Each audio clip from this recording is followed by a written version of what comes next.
I lived in a van for 5 years. Not because I had to, at least, not for the majority of it, at least. At first, yeah, it was a necessity. I was in my late 20s and barely even scraping by. My lease was up. Rent had shot up in my city, and I had this old Ford E150 just sitting in the driveway. It didn't take much to gut the back out, throw a mattress down, and a cheap solar setup, and then, of course, some storage bins for everything else. I figured it would be temporary, just a way to save money until I got my feet underneath me. But then something shifted and I got used to it. Hell, I even liked it. There's just something about waking up in a new place every morning, about answering to nobody, about being able to take my life wherever I wanted to. I spent a few years bouncing around the West Coast, weaving through the national forests, the deserts, and even the coastline. Then I went inland, up through Montana, then down to Texas, and over to the Carolinas. By the time I was done with the lifestyle, I'd been to over 40 states. I'd seen mountains and rivers, and ghost towns that most people had never even heard about. Stealth camping just became second nature to me. You learn tricks of how to blend in, how to disappear when you need to. Me personally, I had a few rules. Never park somewhere sketchy, never set up camp near other people if you can help it, and never assume that you're alone. And for the most part, that kept me out of trouble. But there was one night, one in all those years, where I felt like I wasn't supposed to be somewhere. I was in Tennessee, somewhere between towns, just a stretch of cracked blacktop and rolling hills that swallowed the last of the daylight. My gas light had been on for a little while, so I was relieved when I saw a station up ahead, so I pulled in. It was one of those old places that still had the faded cigarette ad peeling off the side. A single street lamp casting this dull yellow over all of the pumps. I leaned against my truck as I filled up my tank, scrolling through my phone looking for a spot to sleep. I wasn't about to waste money on some kind of campground tonight. Eventually, I found a recreational area around 15 minutes away, some little-known stretch of wilderness by a creek. Perfect. I went inside the gas station, grabbed some snacks, and paid the old guy behind the counter, then drove off into the dark. The road twisted away from civilization pretty quickly, the pavement giving way to dirt. No signs, no markers, just my headlights catching glimpses of gnarled trees and fields of dead grass. I found the clearing near the creek, pulled in and killed the engine, silence quickly swallowing everything. I made a quick meal out of the junk that I just bought, propped my laptop on the center console, and streamed some mindless movie until my eyelids got heavy. I shut it all down, climbed into the back, and let sleep take me away. I woke up sometime groggy and disoriented. You know the kind, where your brain is still tangled up in the last wisps of whatever dream that you were having. Something had pulled me out of my sleep, but I didn't know what. I quickly realized that my bladder was screaming at me. I groaned, rolled onto my side, and checked my phone. A little past 2 in the morning. The movie that I've been watching had drained my battery down to 10%. I sighed and swung my legs over the mattress, shoved my feet into my shoes. The cold hit me as soon as I opened up the door. I stepped out, breath curling in the air, gravel shifting underfoot. The night was thick and moonless, the only real light coming from the distant glow of the gas station that I'd left behind. I walked a few yards from the van, over to some scrub brush near the tree line. I fumbled with my zipper, shivering, as I watched the stream hit the dirt. Then, "What are you doing?" A voice came from behind me. I damn near jumped out of my skin, and my body jerked so hard mid-piss that I splashed all over my jeans. My stomach lurched, heart slammed against my ribs. I turned quickly around, stumbling back, trying to focus, but I couldn't see anything, but somebody was definitely there. I swallowed hard and wiped my damp hands against my jacket. "Who's there?" No response, just the sound of the wind moving through the grass. I took a step back and tried to calm that jackhammer inside my chest. I needed to get back to the van, now. I turned and sprinted, slipping on loose dirt. My fingers then closed around the van's handle and I yanked. Nothing. Locked. I cursed under my breath and patted my pockets. Empty. Shit. "I think you dropped them over here," the voice said. I turned back toward that scrub brush, squinting hard, trying to make out any kind of shape, a figure, whatever. I started to hyperventilate, but I forced myself to slow it down, to think. Had I dropped my keys? Maybe, probably. I was half asleep when I wandered out there. Maybe they slipped out when I pulled my phone from my pocket. I swallowed and nodded.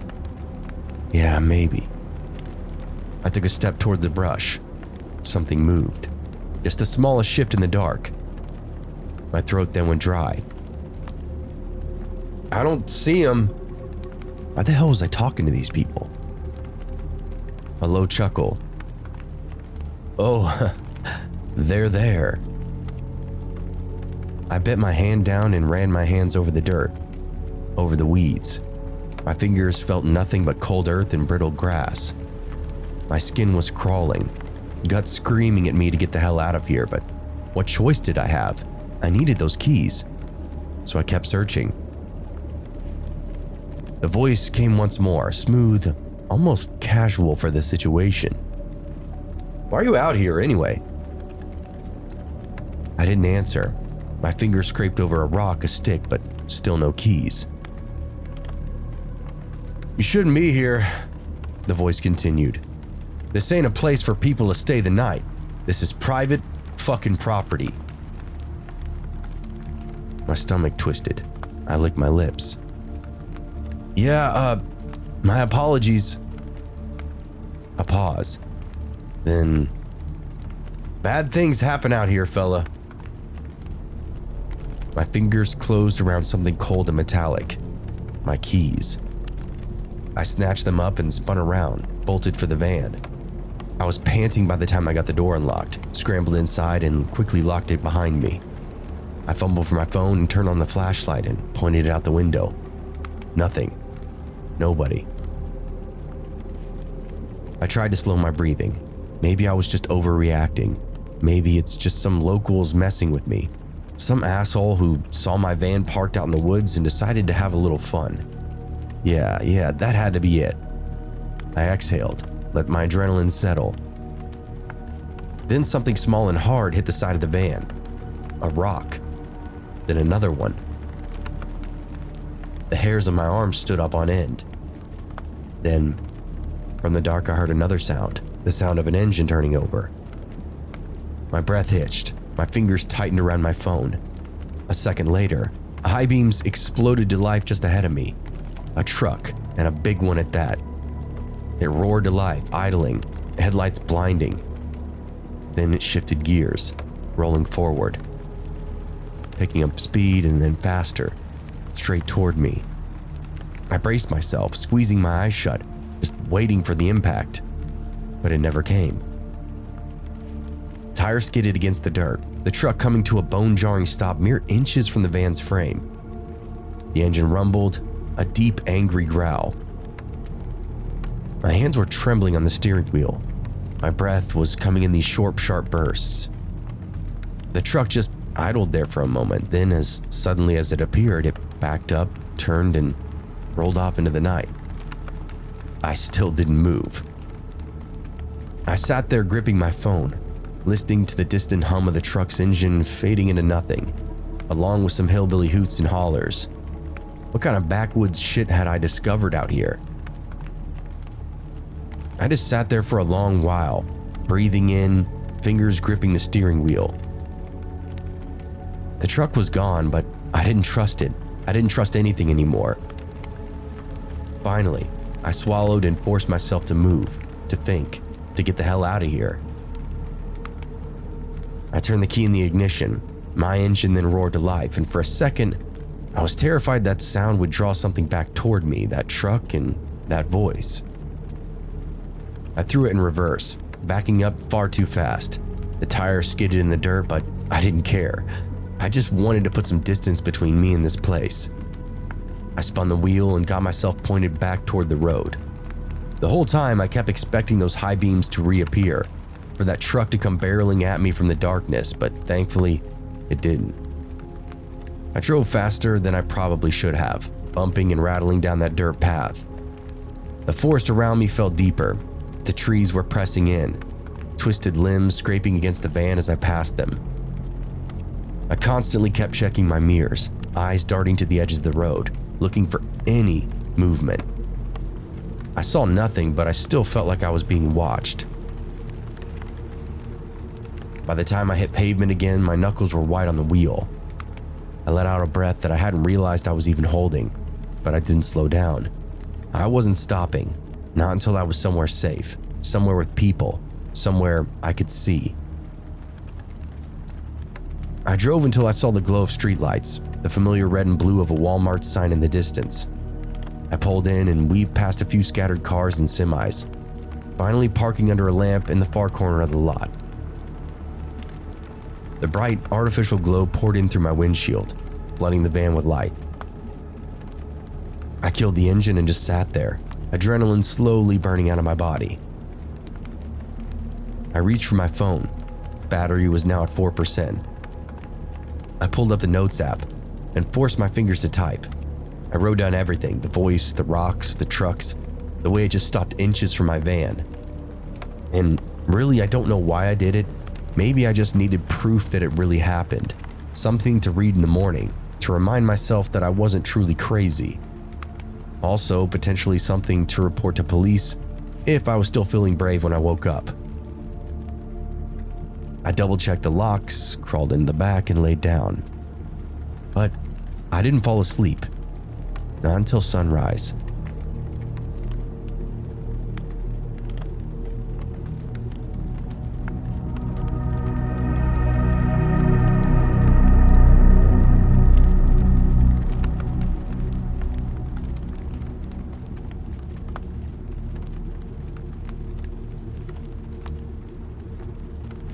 I made that same drive every single year, Texas to California, 3 days alone on the road and 6 round trip. Nothing but the hum of my tires and whatever audiobook I could stomach at the time. After a while, I started switching things up though. Different routes, different stops, trying to keep it from being overly monotonous, seeming like some never-ending loop. I'd camp off in roadside pull-offs, quiet little state parks, even the occasional truck stop when I was feeling kind of brave. But this year, I had a new idea. I'd passed them a few times before, those big flashy casinos right off the highway, neon signs cutting through the flat emptiness like beacons. I figured they had to be a pretty decent spot to crash for the night. They were open all night, full of people, security cameras everywhere, and if I was lucky, maybe I could even have a little fun of my own. So when I saw a casino's glowing lights up ahead, I made the call immediately.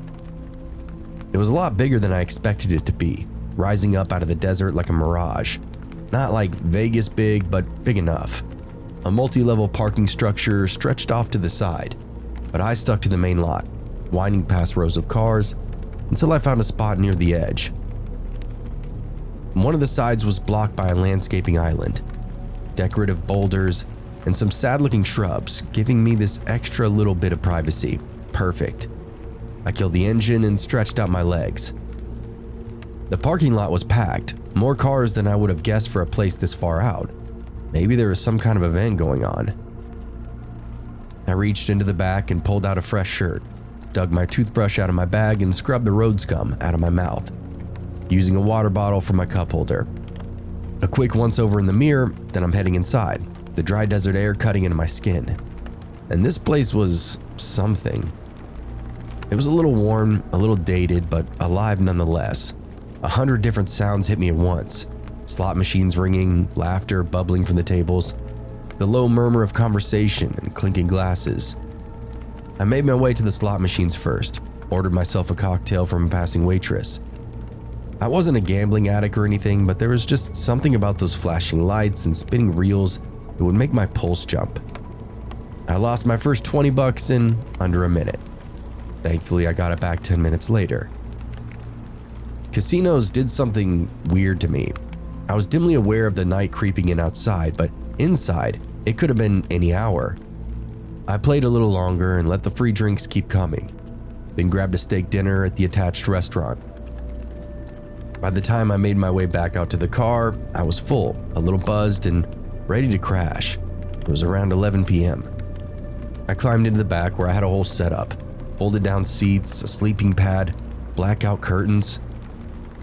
I changed into a hoodie and sweats, set my phone against the headrest, and let a documentary drone on in the background. I don't even think it was 15 minutes later before I was out cold. I woke up to the sound of a car beeping, that quick chirp of a remote unlocking a door. For a brief moment, I thought it was mine, that somebody was trying to get in. I jolted upright. But no. Through the crack of my blackout curtain, I saw movement. The car was next to mine. Voices. 2 of them. One was low and calm and the other loud and erratic. You gotta be kidding me, man, the louder one spat. No way, no goddamn way. A door opened and slammed hard enough to shake my van. I told you not to keep feeding that damn thing, the second voice said, steadier, measured.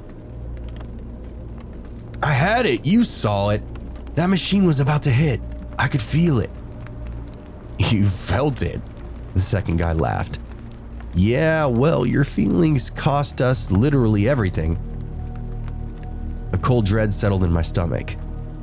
I'd definitely seen guys like this before, and I'm sure you have too. Spun out, desperate, riding that high until the drop slammed them into reality. And it never ended well. I stayed still, barely even breathing, just let them argue, let them burn themselves out. Then a loud bang hit the side of their car. A fist, a foot, I'm not sure. Fucking rig bullshit, that first guy screamed.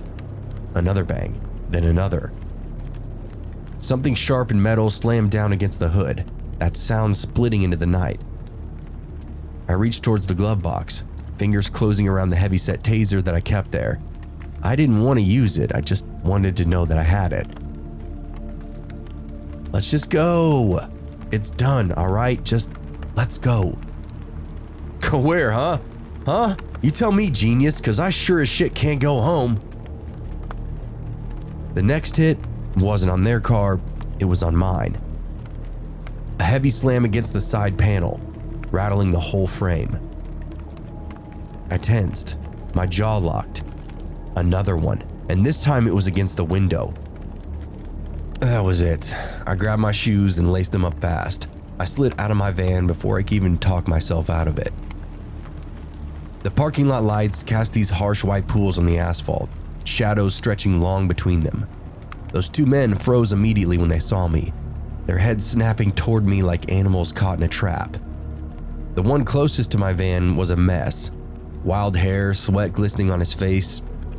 His eyes were huge, darting between me and his buddy, pupils blown wide. His hands still rested against my window, like he was about to smash it in. The other guy, thinner and sharper, stood a few feet back, arms crossed. His face was set something close to exhaustion, like he was just waiting for all this to go bad. Step away from my car, I said to them. The wild eye just kind of grinned. Step away? Buddy, we're just getting started.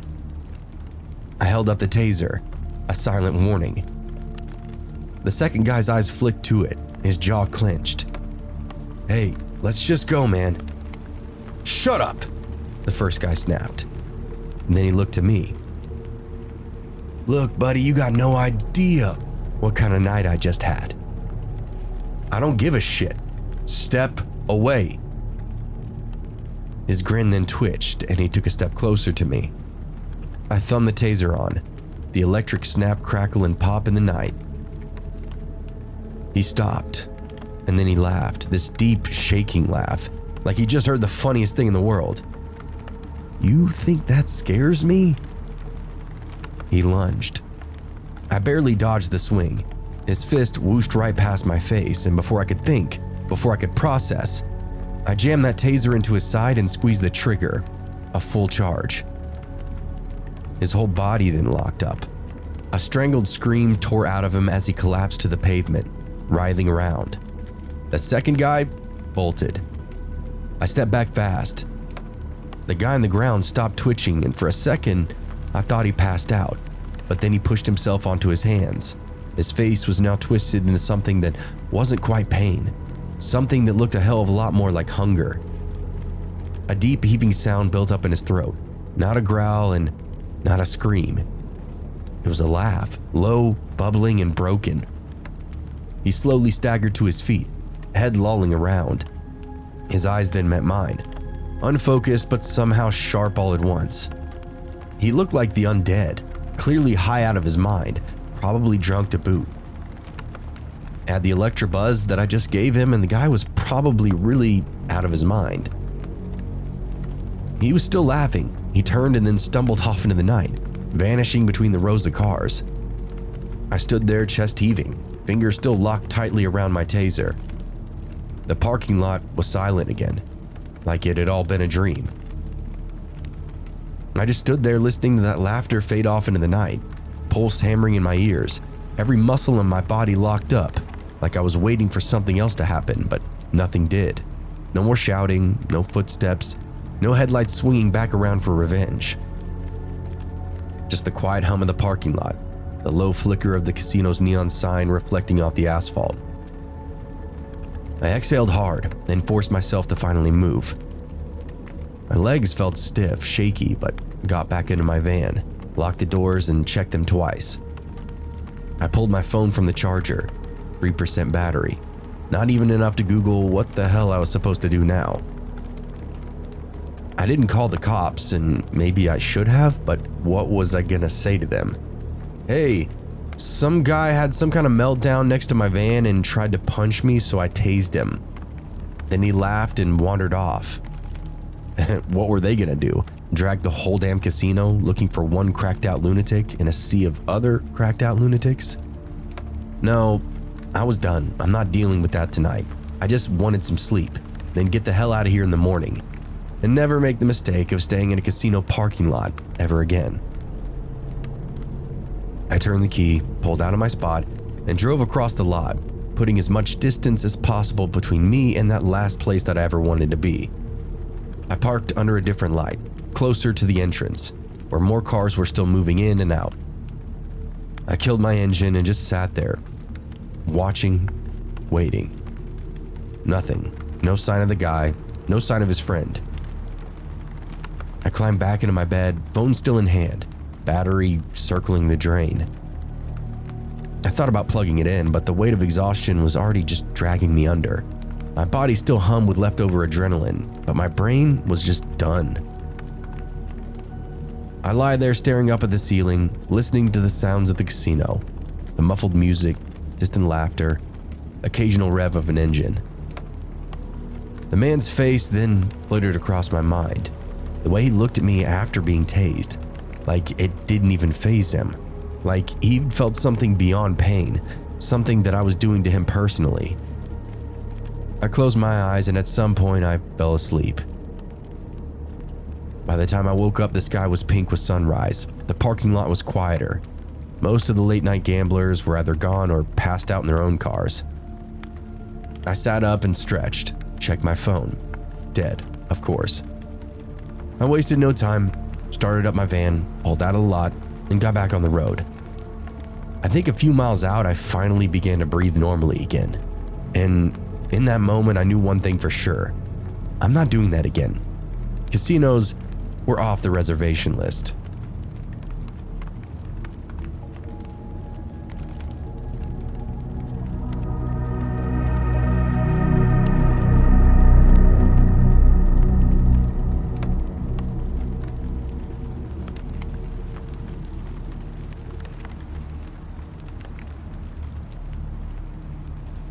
Back when I was in college, Megan and I thought we were geniuses. Hotels were a waste of money, especially when we were road tripping for concerts or weekend getaways. Why drop $100 on a bed when we could sleep in my car for free? It wasn't like we were strangers to roughing it. We'd been doing this since freshman year, parking downtown, locking the doors, curling up under cheap fleece blankets in the back seat, passing out until morning. We called it stealth camping, but let's be real, it was just sleeping in a car and hoping nobody bothered us. And most of the time, it worked. Most of the time. We had a couple of weird run-ins over the years, drunk guys knocking on the windows, A sketchy cop questioning us about drugs, or some old dude in a bathrobe who just stood near the trunk and breathed really heavy before finally walking away. But none of that would compare to what happened to us after the Coheed and Cambria show. The night was perfect. The drive to Fort Collins was pretty easy and the show was incredible. Drinks were flowing, maybe a little too much. By the time we stumbled out of the venue, we were both hammered, ears buzzing from the music, our voices hoarse from screaming every lyric. Megan was giggling about some guy she'd been flirting with at the beer stand, and I was just trying to remember where the hell I parked at. "Are you sure it was this street?" she said, tripping slightly on the curb. "I'm positive," I said, but that was a lie. We were both blitzed. We wandered around for what felt like forever, before finally spotting my little hatchback tucked between a busted up Honda and a food truck that had long been since closed for the night. Relief immediately flooded over me. "Oh, thank God," Megan groaned, pulling at the door handle. Locked, of course. I fumbled with my keys, trying to find the right one, while Megan kept glancing over her shoulder. "People are staring," she muttered. And I looked up and she wasn't wrong. A couple of guys down the block were watching us, half hidden in the alley between the buildings. They weren't moving, just standing there. Weird. A little worm of unease wriggled through my stomach. "Get in," I said as soon as I got the door open, and we both practically fell into the seats, slamming the locks down behind us. "Jesus," Megan muttered, rubbing her arms. "Why do men always have to be so creepy?" I didn't answer her. I just started the car and got us the hell out of there. We drove for a while, letting the city lights blur past. Neither one of us saying much to one another. Eventually, we found this little commercial lot on the outskirts of town. Nothing fancy, just a strip mall with a couple of all-night fast food joints and a 24-hour gas station. Seemed safe enough. We parked, stretched our legs, and smoked a couple of cigarettes, and drank some blue Gatorade, trying to sober up. The air was crisp, that kind of night that made your breath fog just a little bit.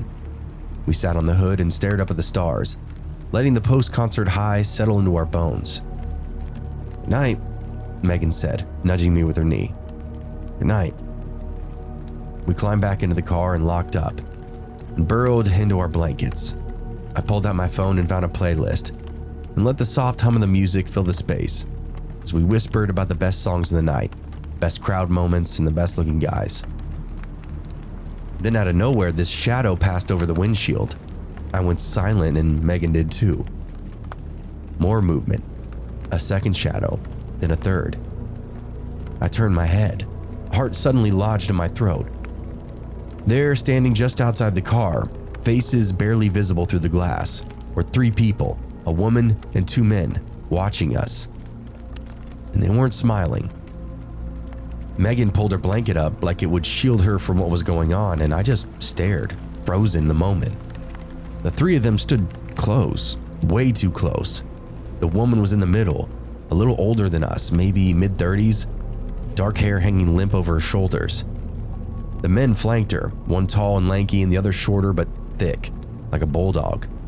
Their clothes looked clean, couldn't be homeless, and not the kind of tweakers you see drifting around a gas station at 3 a.m.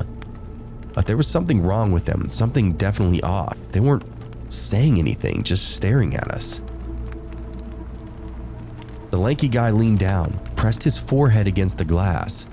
His breath was fogging against it. His eyes darted over the interior of the car, like he was casing a storefront. Megan sucked in a breath and grabbed her phone. "Calling the cops." The woman's lips twitched like she found that amusing. And then just like that, everything exploded. Lanky guy drove his elbow into the passenger side window. A sharp, brutal crack then split the air. The glass fractured, spiderwebbing instantly, but not shattering completely. Megan shrieked, scrambling back against the seat. I think my brain short-circuited for a second, really trying to process what was all going on. Then the thick guy wrenched at my door handle, yanking it hard enough to shake the whole car. I shot forward, fumbling for the lock, and it was too late. Lanky guy's second hit shattered Megan's window, shards spraying across her lap. Before she could react, his hand shot inside, fingers groping for the unlock button. Click. The doors popped open and everything turned to chaos. The woman was inside first, lunging between the seats, practically climbing into the back seat like she belonged there. Her breath stank of booze, her fingers grabbing at Megan's blanket, peeling it away like she was unwrapping a gift. Lanky guy yanked Megan's door open, reached in, but she kicked hard, catching him in the chest. He staggered back with this sharp grunt and then snarled and lunged again. Thick guy shoved my door open, slamming it into my ribs. I twisted, scrambled for something, anything to defend myself with. My hand closed in around an empty Gatorade bottle, and I chucked it straight at his face, and like you're probably thinking, it didn't do shit. He was already climbing in. The car reeked like beer and sweat, something rotten, something sour, like these people had been marinating in their own filth for days. Megan was shrieking, kicking, and thrashing as Lanky guy tried to yank her out. The woman was in the back seat laughing, actually laughing like this was the funniest thing that she'd ever seen. "Get the fuck out!" I roared, shoving at Thick guy with both hands. He barely budged. Instead, he grabbed my arm and squeezed, his fingers pressing deep into my skin like he was trying to crush my bone. My free hand shot out, clawing at the glove compartment. It popped open and my fingers closed around something solid, the taser. I ripped it free, jamming it against his side and pulled the trigger. The crackling burst of electricity lit up the dark. Thick guy began convulsing, a strangled yell tearing out of his throat as he spasmed and collapsed halfway onto the seat. Lanky guy saw what happened and hesitated just a second too long. Megan seized the moment. She grabbed her phone, still clutched in her lap, still open to the dial screen, and slammed it against his face, hard. He yelped, recoiling, blood spraying from his nose. The woman in the back had stopped laughing now, and I didn't waste the opening. I lunged across and grabbed Megan's door, yanking it shut. Thick guy groaned on the seat beside me, still twitching, but I shoved him hard, sending him spilling back out onto the pavement. Lanky guy staggered away, clutching at his nose, eyes wild with pain and rage. The woman still in the back seat was now reaching for me. I whipped around, taser still live, and aiming it at her face. "Out!" She held my gaze for a long, awful second. She grinned once more, slow and mean, and then slithered out of the broken window. The second her feet hit the pavement, they all took off. Not running and not scrambling in fear, just walking off, like they'd gotten bored of this game or something. The thick guy was still limping from that taser hit, but he managed to scoop up something from the ground. Megan's pillow, which had somehow gotten knocked out of the car. He smirked and took a step back, then drop-kicked it across the parking lot like he was punting a football. Then just like that, they were gone, 3 shadows disappearing into the night. Megan was panting, clutching her phone in her hands, trembling so hard the screen was shaking. I didn't even realize that I was shaking too until I reached up and felt my own pulse hammering in my throat. Neither of us spoke. We just sat there breathing and staring at the empty lot where they'd been at. Megan swallowed hard, tapped the phone screen, and pressed the call button. 911, what's your emergency? We sat in the car, both of us shaking as Megan spoke to the dispatcher. She stammered out what happened. Her voice was thin and brittle, barely even above a whisper. I could still smell them in the car. The alcohol, the sweat, the staleness of their breath. I wiped my mouth with the back of my hand, trying to get the taste of fear right out of it. The dispatcher told us to stay put. Officers were on their way. Megan ended the call and we just sat there, staring out into the lot, half expecting those freaks to come strolling back in, like they'd left something behind. That wait felt like forever, but it was probably less than 10 minutes before we saw the blue and red lights cutting through the dark. 2 patrol cars pulled in, tires crunching over loose gravel, their headlights sweeping across the parking lot like spotlights. A pair of officers stepped out, one older, built like a guy who'd spent most of his career behind a desk. The other was younger and leaner, eyes sharp as they took in the busted window and the scattered glass. "Are you all okay?" the younger one asked us. Megan just nodded stiffly, but I could see her knuckles whitening as she gripped her phone. The older guy sighed, rubbing a hand on his face. "We've been getting reports like this a lot lately. Carjackings, break-ins. Sometimes it's just a grab and go, but we've had a few. Well, let's just say some folks don't walk away as lucky as you two are." "You think they were trying to steal my car?" "Probably," the younger cop said. "Or maybe whatever was inside. They see a parked car, assuming no one's in it, bust a window, grab what they can, and it's quick cash." "Except they weren't in a hurry," Megan muttered. Her voice was tight, like she was holding something back. "They climbed in and sat with us." The older cop just gave this slow nod. "Yeah, well, ma'am, some of them don't just want your stuff." A long silence stretched between us now. Megan just let out a shaky breath. "So, what now?" The cops took our statements, asked both of us to describe the three of them. Not that it would really help much. The woman, the two men, all normal looking, nothing really too distinct. Just three people who had the wrong kind of emptiness inside their eyes. They offered to let us follow them to a safer spot for the night, but Megan was already shaking her head. "No," she said. "We're getting a hotel." I nodded, already picturing hot water, clean sheets, and a door with a working lock. The cops lingered for a little while longer, then gave us one last once-over before heading back to their patrol cars. We watched their taillights vanish off into the night.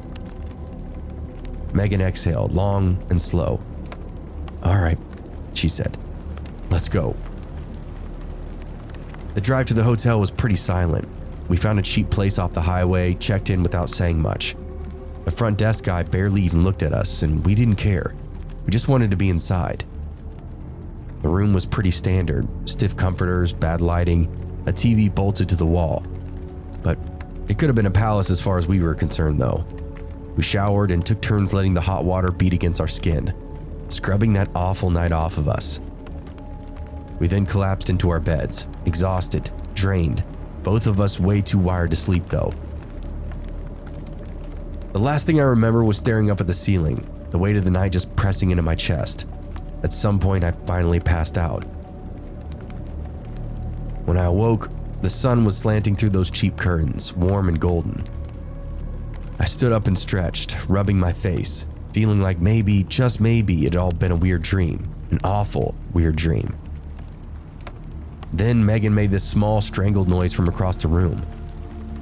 I sat up. What? She was at the window peering out of the curtains. Her face had gone pale once more. "The car," she whispered. My stomach dropped. I scrambled out of bed and shoved my feet into my shoes and followed her over to the window. The car was still in the lot, but something was wrong. We hurried outside, heartbeat picking up again, that sick feeling of dread curling in my gut. As soon as I got closer, I saw it too.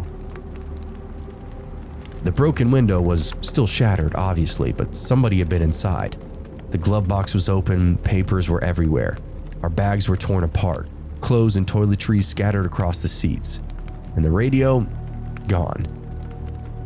Megan pressed a hand to her mouth. "They came back," she whispered. We didn't have any concrete evidence, but it had to be them, right? Some seedy lowlife just knew the area that we were in, knew which hotels to check into. I felt like I was gonna be sick. We called the cops again, but we already knew how this was gonna go. No cameras, no witnesses, just another car break-in on a long list of them. No arrests were made, and no one ever found that woman or those two men. And Megan and I never stealth camped again.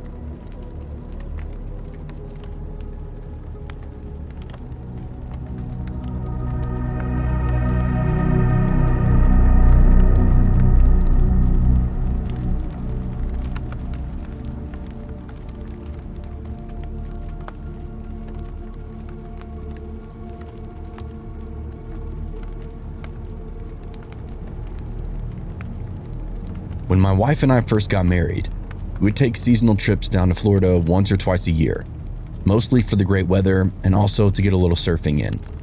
We were both born and raised in California, grew up surfing, but didn't actually meet and get romantically involved until we were both living in the Midwest for work. The closest beach for our kind of recreation was just a hop and a skip away.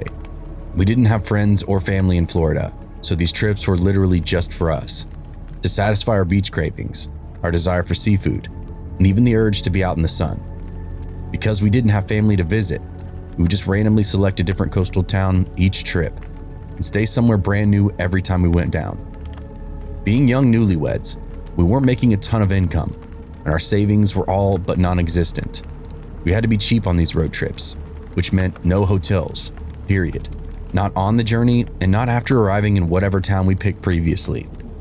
We drove a Subaru that had a decent amount of room in it, and we'd save several $100s by just sleeping in it. This was my wife's method of curving our budget, and being an outdoorsman my entire life, I was on board from the moment she mentioned camping. My wife, Kat, didn't have traditional camping in mind though. This was the early 2000s, so stealth camping wasn't quite as mainstream as it is now. Kat had heard about stealth camping from a coworker who was a cross-country bicyclist. Her coworker explained that while on these incredibly long pedaling trips, sometimes the only place to get safety and to get some rest is in a parking lot or the green belt between two businesses. Bikers would pack meager supplies, just enough to keep them going, and then supplement those supplies with whatever they could buy on the road. These bikers would carry light sleeping gear, maybe a tent or just a tarp, and rudimentary stuff like sun blinds or can openers to add a touch of convenience. So we start making this part of our Florida trips. We'd load up our Subaru with all kinds of odds and ends, things that I imagine Boy Scouts would pack: toothpicks, lighters, a rope, sandwich bags, and batteries. All the little things that you don't really think about until you need them. Everything would be filed away in a neat little storage space, along with our bedding, to make for a perfect traveling sleep capsule. Kat even had dangling drapes that encircled the back area for privacy. For the better part of 4 years, we had zero issues with our urban stealth camping. The only problem that we encountered was that many of these coastal towns that we were visiting had pretty good curfews and ordinances, so we couldn't overnight in beach parking lots or in front of stores or businesses of any kind. So we had to find places where people parked on the street. And again, for these small coastal towns in Florida, this wasn't a common occurrence. Everyone had a garage or a driveway, so our little Subaru camper stuck out like a sore thumb. It never failed though. We would always find some little neighborhood or development where people did use the street. We'd blend in for a few days, maybe even a week, then hit the road for home. There were showers and facilities at the beach, all kinds of outdoor amenities. But the simple act of just finding a place to shack up for the night, that always proved to be the most difficult. Camping in plain sight actually takes a little bit more creativity than folks give us credit for. During one particular trip, we were having an impossible time trying to find a place to set up. It was our first night in town, and by this point in the evening, we've been driving in circles through the community for 3 hours, with absolutely no luck on an inconspicuous place to park. Finally though, after following some windy roads that took us through a more rural neighborhood, we found a little stretch between the beach and some houses where people did park on the road. We pulled in on one end, where the neighborhood stopped and the road snaked off into the dark, and called it home. We started on our usual bedtime routines, like brushing our teeth, washing our faces out of the water jug, getting comfy, locking the doors, and snuggling in for bed. There was a commotion outside though, as we heard walking around and a little talking. Soon someone was climbing into the car that was parked nearest to us, maybe 250 feet behind us, far away enough that we weren't really concerned. They fire up the car and roll off down the lane, only to leave us pretty much alone out there on the street. There was now only one other car parked on the roadway, and it was hundreds of feet behind us. I was worried that they'd be leaving any minute now. Getting a ticket wasn't really in our budget. Kat and I discussed our options, but we were kind of trapped. After driving all day, only to drive even more around town, we didn't have it in us to start the car and look for a more populated area. As we were talking though, our prayers were answered. From the front windshield, We could see a pair of headlights cut up the road the opposite direction and stop somewhere ahead of us. I climbed up and pulled the curtains back, only to find a big dusty van parked about 75 feet off. The second I saw it though, I got this weird feeling from the bottom of my feet, the top of my throat. Something was off, and I let my wife know immediately. She popped up herself, took one look at it, and then got back under the covers. She said it was creepy, but we were in the middle of a neighborhood, and that was the whole point. We were safe and needed to be incognito, not be suspicious and draw attention to any passing vehicle. She was right, and frankly, I admired her for her undaunted courage, but I didn't like the van nor how close it was to us. From my place behind the curtain, I watched someone fire up a cigarette in the driver's seat of the van and proceed to smoke it while looking right at our car. I couldn't do it. I told Kat that I was going to sit watch for a bit because everything was just a little creepy. She said whatever, rolled over, and then promptly passed out. I slithered up into the front seat and got comfy behind the wheel. We were parked against the moon and had a decent tint. I was wearing dark clothing, kind of a perfect storm for not being seen behind the windshield. The whole time I just watched this hand go back and forth with the cherry of the cigarette. No smoke escaped the window, not even a whisper. Anyone smoking with the windows up is a total psycho if you ask me. That being said, my paranoia was now at an all-time high, and to this day I've never been so suspicious of a person, but I couldn't let it rest. After 30 or 40 minutes of just staring that van down, I finally decided that I was going to go for the long haul. I'd see the sunrise if I had to, whatever it took to make sure this guy went away. I got the Jetboil, the percolator, everything I would need to make a quick, quiet pot of coffee. I set the whole thing up outside the car, on the ground on the passenger side, so I could stay somewhat hidden from anyone driving by or looking out from their window. I also wanted to force the action. I got tired of watching that van and waiting for something to happen, so I got out and essentially offered a challenge to anyone that wanted to mess with us. Here I am, out in the open, no tricks to be pulled. I watched the night sky, listened to the heat whirring beside me. And then I heard the click and slam of a car door opening and closing. I look over and there's that guy from the van, awkwardly staring at me across that 75-foot gap. And then almost immediately, he starts walking right toward me, one hand in his pocket. He didn't seem panicked or intimidating or anything, just the energy of a man running an errand. I, on the other hand, was low-key tripping out just underneath my skin. This was what I wanted to happen with my open challenge to the world, right? But now, he was coming over. I realized that I bit off a little more than I can chew, and now I was about to choke. I took a deep breath just before he got within earshot, reminded myself that everything was fine. I had a 14-inch Bowie knife laying in the dirt beside me, something my wife and I traveled with everywhere we went.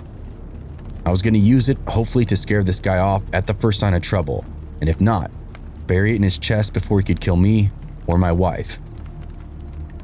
He gets within 25 feet and just stands there. More of that awkward energy. The more the guy does, the more strange that he seems. His hands go in and out of his pockets.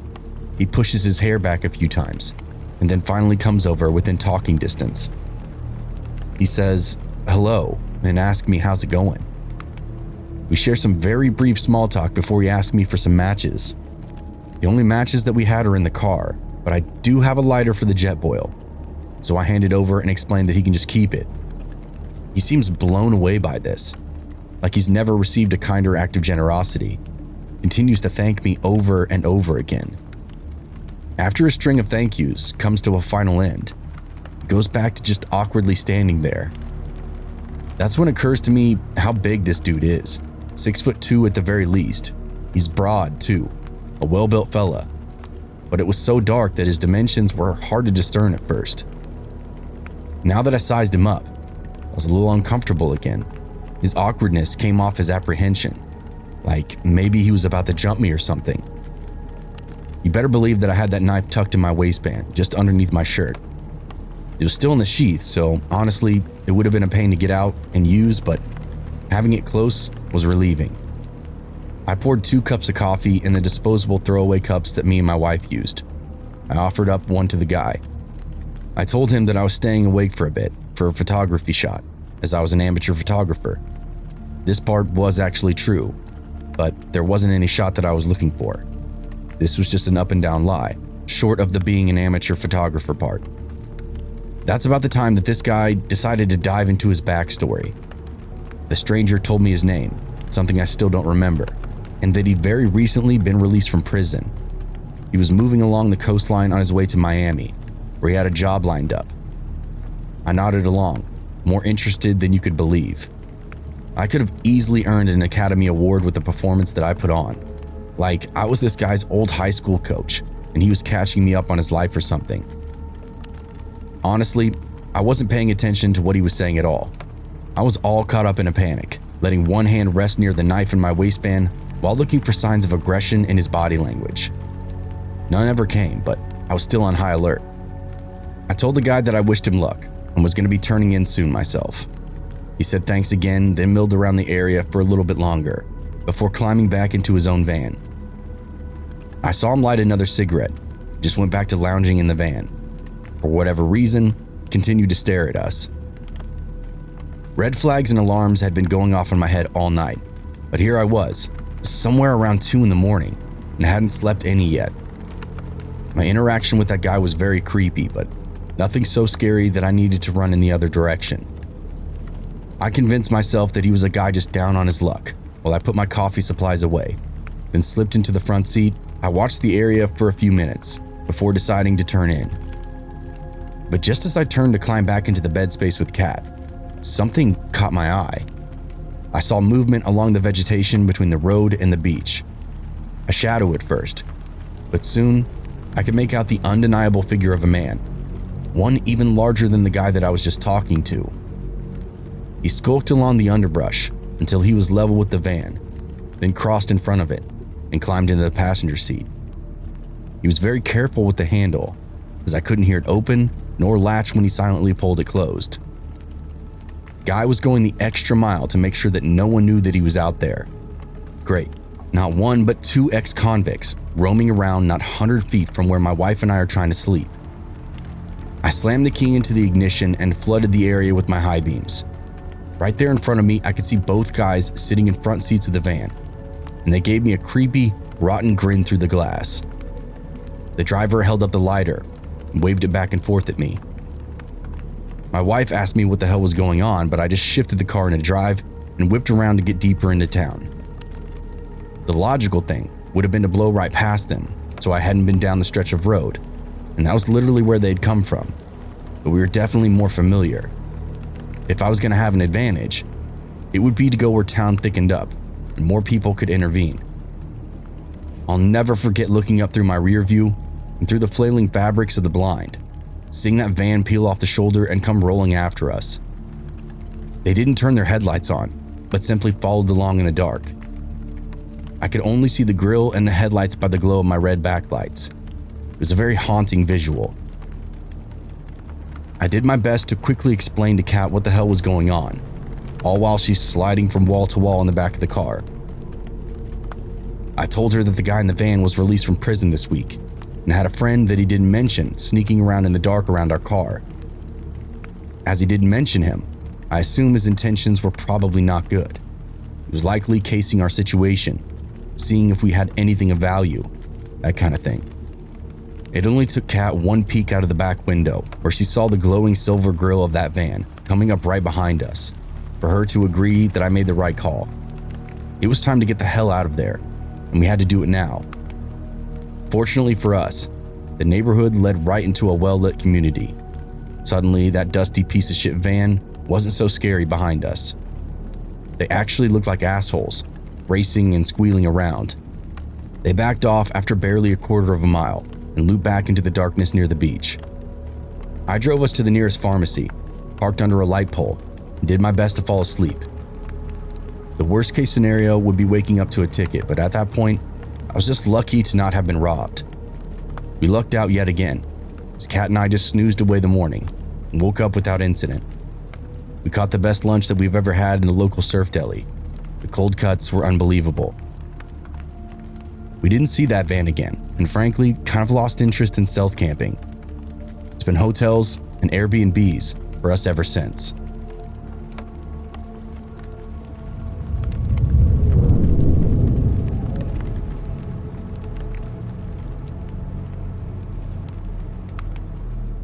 Personally, I've only ever gone stealth camping one time, and it was during a 2-day drive between where I was going to college and my hometown. The drive itself was about 20 hours.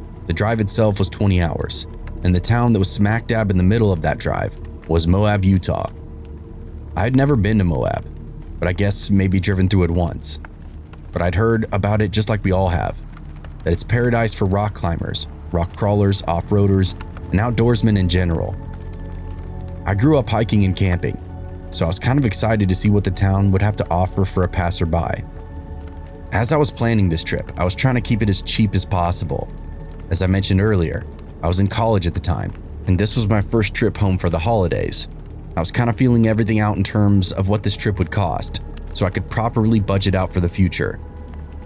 My first budget cut would be a hotel room.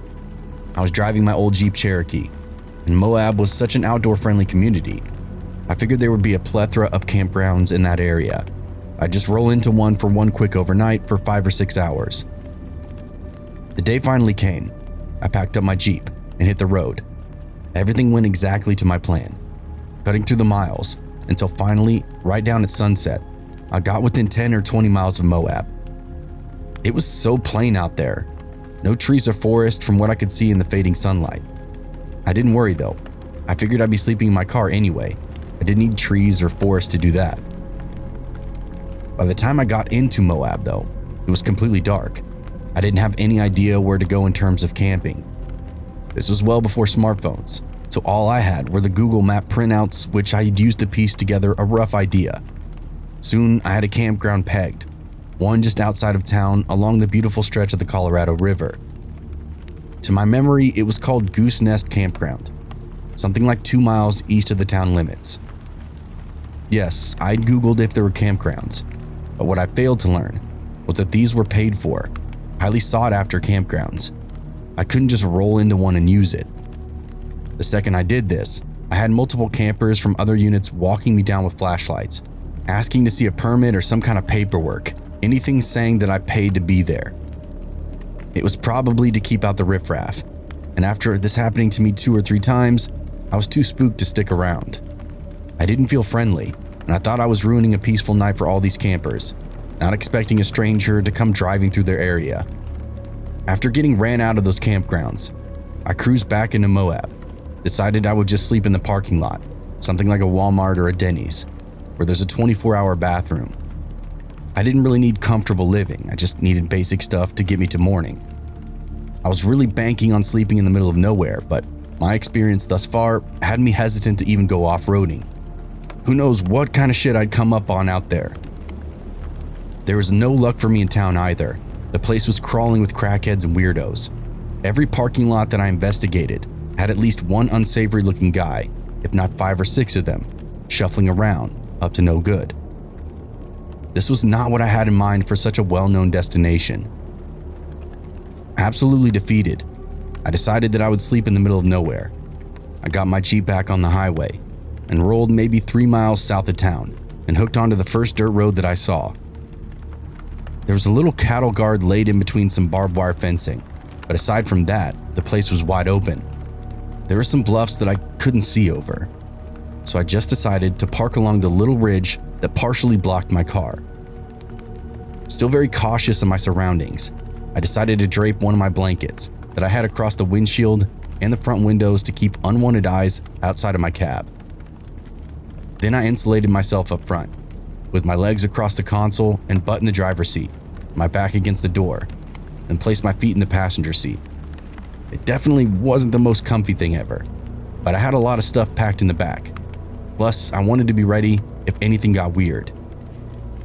I got to my spot just in time around 9 p.m., way later than I originally planned. My new plan was to catch some quick sleep and be up by 4, get myself ready and back in town, gas up, and then be back on the highway at sunrise around 5 a.m. It was bare minimum, but again, that was all I needed to get through. Literally basic survival stuff. Something rumbled me awake in the early hours, just before the time that I wanted to be awake. I cracked an eye open, and outside the Jeep was a big dirt hauler, some kind of tractor truck.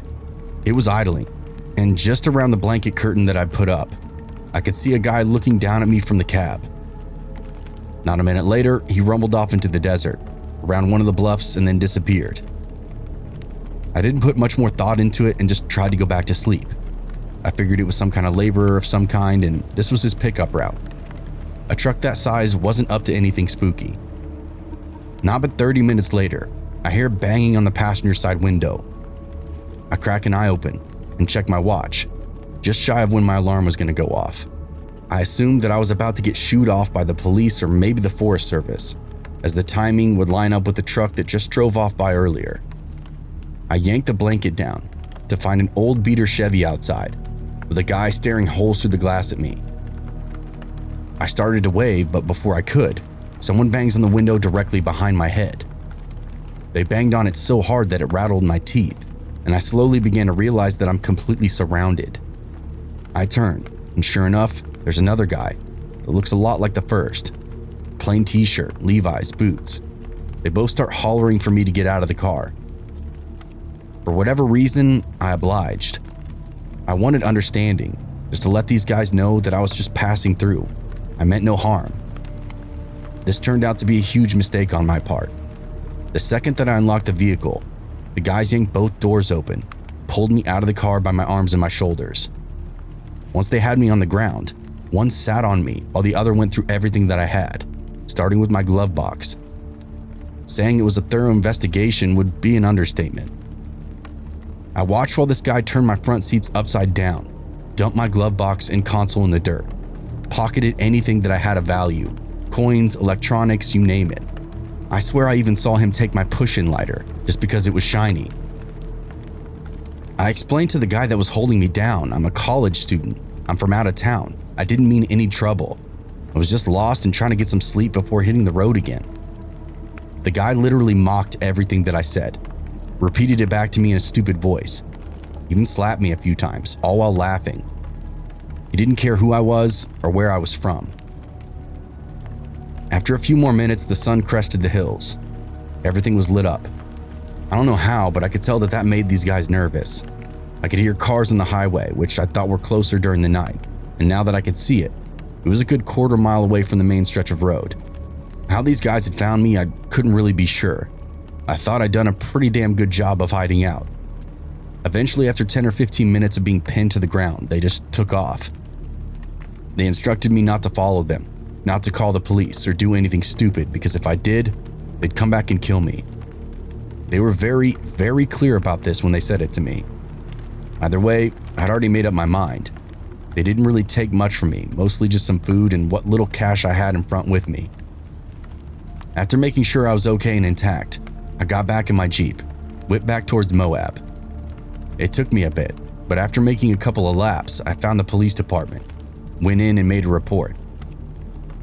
At first, they were pretty dismissive, as I was a college-age student, an out-of-state license, and dirty as hell. I probably looked like a crazy vagrant. Only after I explained where this happened did the officers seem to take a little more interest. "You said south of town? How far?" one of the deputies asked me. I did my best to explain exactly where I pulled off on the road. The deputy turned back to his superiors and they talked for a moment, going over some notes of prior reports. It turned out that the guys that had robbed me had been making trouble around town for a couple of weeks, and most, if not all, the reports were coming from the south side of town.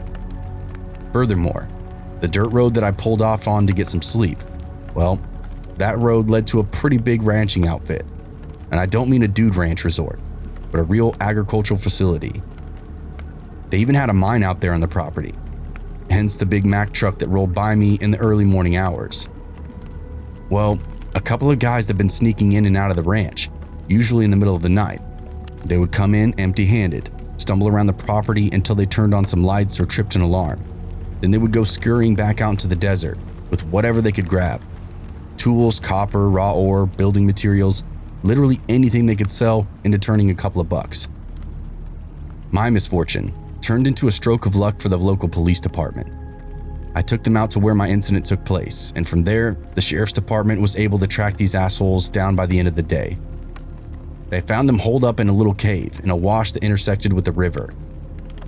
They had water storage, a fire pit, all kinds of stuff to give them actually a livable, decent life. The issue is, they all pillaged locals and travelers like me to get it all. Not after that day. I got all my stuff back, which, as I said, wasn't really that much.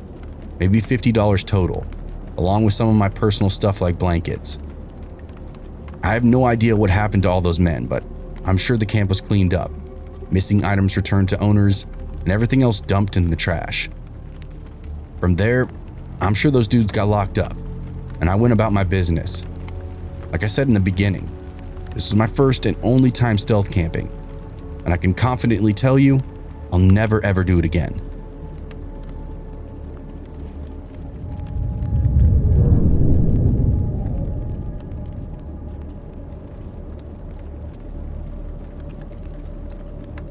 A few years ago, my wife and I were going to go visit her sister somewhere in the Pacific Northwest.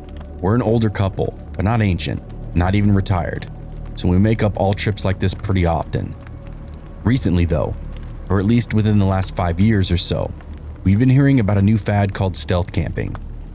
My wife and I thought this was funny, as we'd done this kind of thing for years, across many different states and many different cities.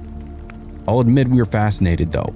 We found all kinds of YouTubers and TikTok streamers, people coming up with new ways to camp in more and more populated areas. Some of the stuff that we were seeing was genius, cutting edge kind of thinking, and some of the other content that we found was very daring, the type of dangerous content that made purely for shock and views. Attempting to camp in crime-ridden areas, attempting to camp without a car or a tent, just crazy, ludicrous attempts at getting views. Regardless of it all, we liked what we were seeing, started incorporating this into our cross-country trips.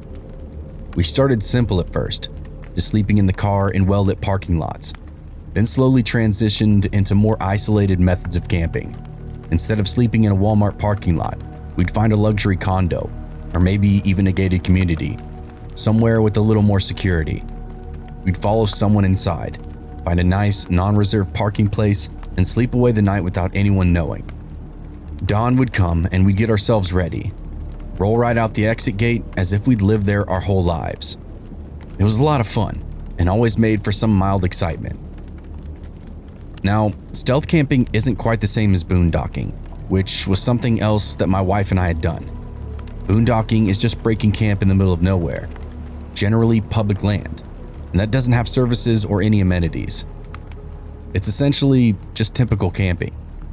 We liked to stealth camp because it kept you in town limits, and you didn't actually have to get anything set up. You got to utilize your car in a way that you normally don't get to. Well, after a year of exploring and experimenting in the great fad of stealth camping, we decided to try something new on this trip when we visited my sister-in-law.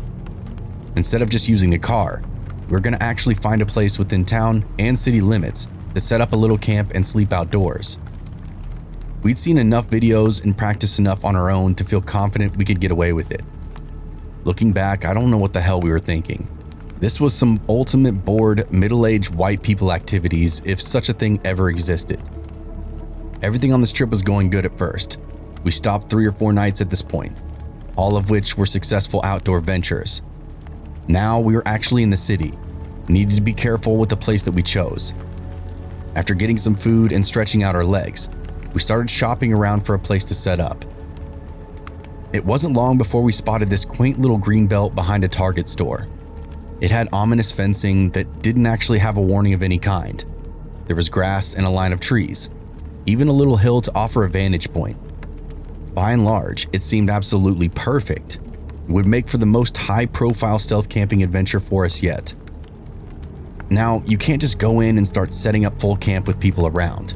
We'd have to make several trips to and from our car, so we wanted the business nearby to be closed, the parking lot to be empty, and a healthy blanket of darkness settled over us. We killed some time, ran some basic errands, made sure we had food and water for the night before returning, and sure enough, the place had emptied out, and we were left to do our business.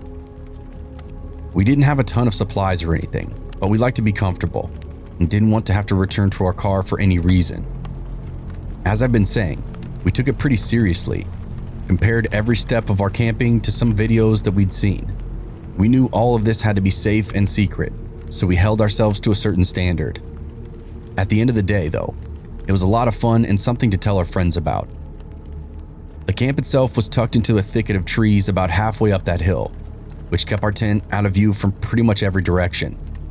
It was a dark nylon two-person tent, and so small that it blended in perfectly with the surroundings.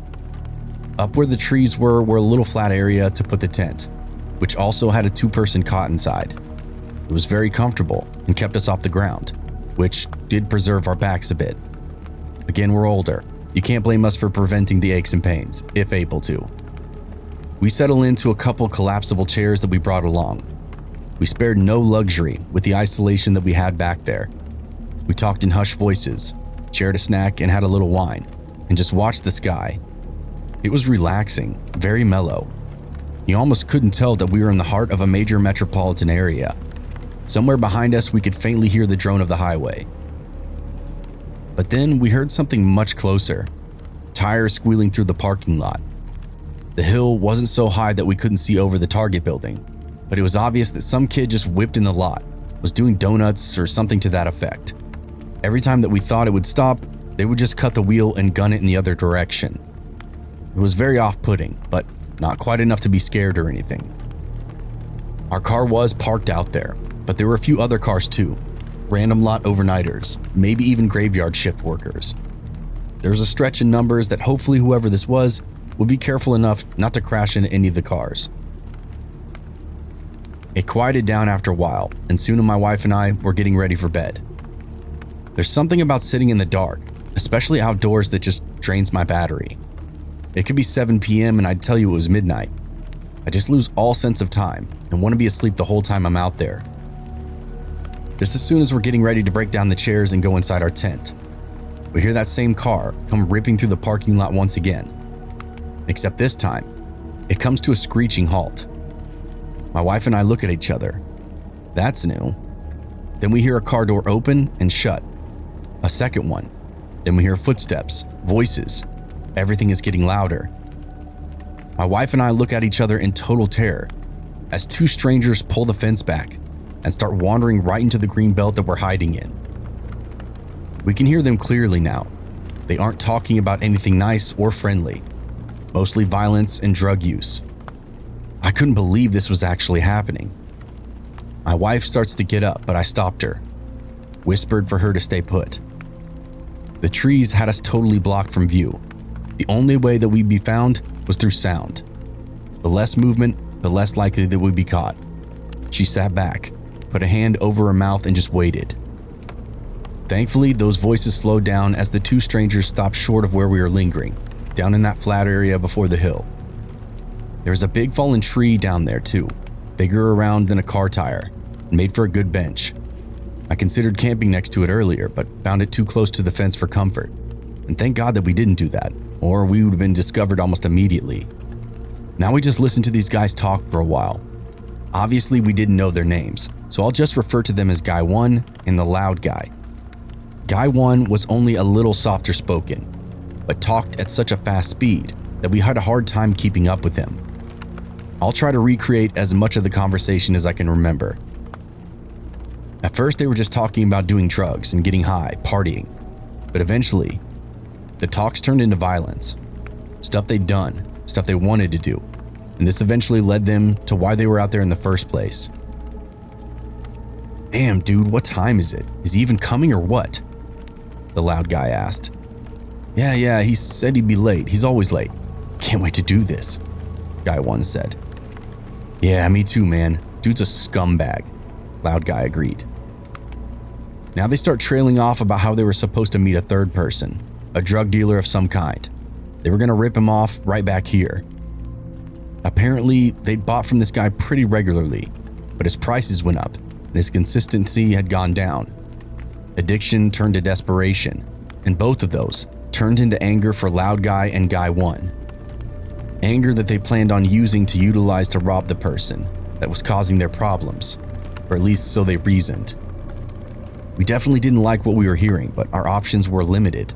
We were outgunned against these goons, and we had no interest in running them off or tangling up in any way.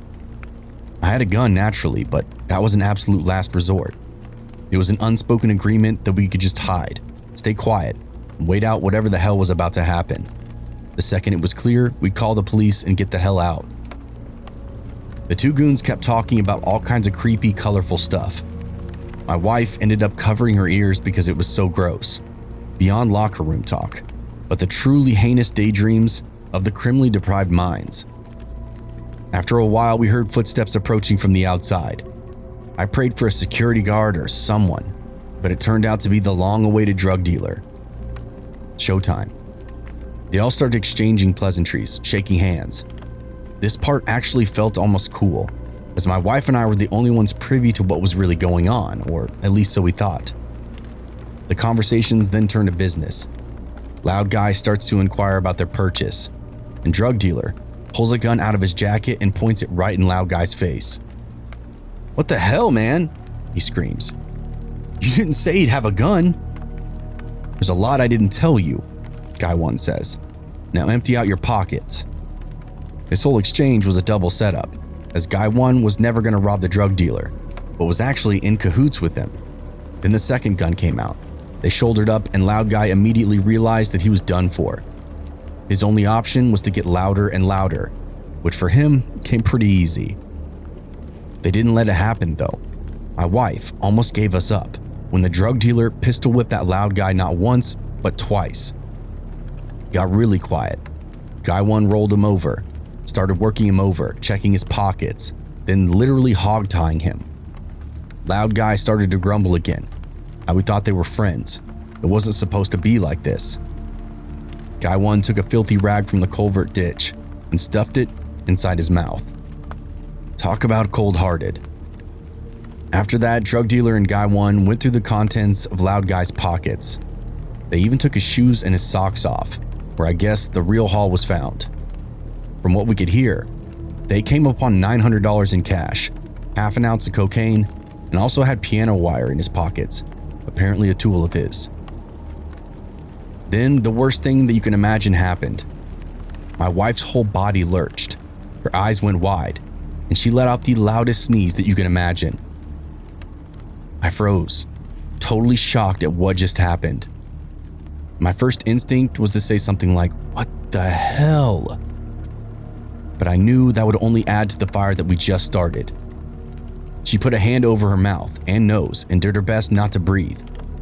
She has wicked allergies in the Pacific Northwest. We had forgotten all about it in the moment, and now it just got us busted. I watched through the trees as all three heads, even the guy tied up on the ground, slowly turned up to look in our position. The drug dealer even briefly pointed the gun up at us. We didn't move. We didn't give up exactly where we were. We knew the hill was dark and shrouded, especially where our tent was. Much to our surprise, the drug dealer and guy one started to backpedal towards the parking lot.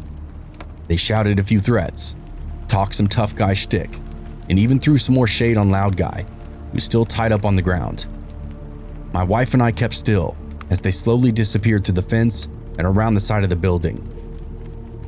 They hopped inside guy one's car, the squealing menace from earlier, as we realized we never actually heard the drug dealers arrive in a vehicle. We surmised that he must have walked from some nearby location to eliminate loose ends. The car tore out of the parking lot, left us alone in that green belt. Alone, except for Loud guy, who was aggressively rolling back and forth at the bottom of the hill. We could hear him grunting, struggling to get free, but it was no use. After 20 minutes or so, he finally gave up, panting, face down in the dirt. I honestly think he passed out from exhaustion. My wife and I wasted no time, immediately started breaking down camp. The chairs first, then tucked in all our loose equipment into the cooler, like a big stacked up pile. We took the tent apart as quietly as we could, careful not to step on anything that might give us away. Once that was rolled up, we were ready to break for our car. We heard something though. Loud guy was starting to fight with his bindings again, except this time, he was clearly making some progress. It wasn't more than a few seconds later, and suddenly, his arms were free. which moved down quickly to get his ankles undone. Soon he popped up muttering to himself, brushing the dirt off his clothes. My wife and I were frozen. We had no idea what the hell to do. We were already scared enough at just the prospect of trying to walk by this dude, but now he was up and free. He took one final look around the greenbelt, then bolted for the parking lot. We stood and listened to his fading footfalls until we couldn't hear them anymore, then stood and listened some more. We weren't in much of a rush to get caught by any of these people. It was just by pure luck that none of them had come up the hillside to see who or what we were. Once we were positive that everyone was gone, we huffed all of our stuff out to the car and dialed 911 and hit the road. My wife made a full, thorough report, all except for the fact that we were camping behind Target. The dispatcher assured my wife that lots of calls came out of this part of town. Apparently, we'd been trying to camp in one of the more crime-ridden areas of the city. We'd never heard anything more about the trio of drug-dealing turncoats. And believe it or not, my wife and I continued to stealth camp after that. We just upped our game, like we always do. We do way more research now, as the internet has made it much easier to avoid crazy encounters just like that. That night, we caved and got a hotel just to avoid any further chaos. If you're gonna stealth camp, be quiet, be careful, and be prepared for anything.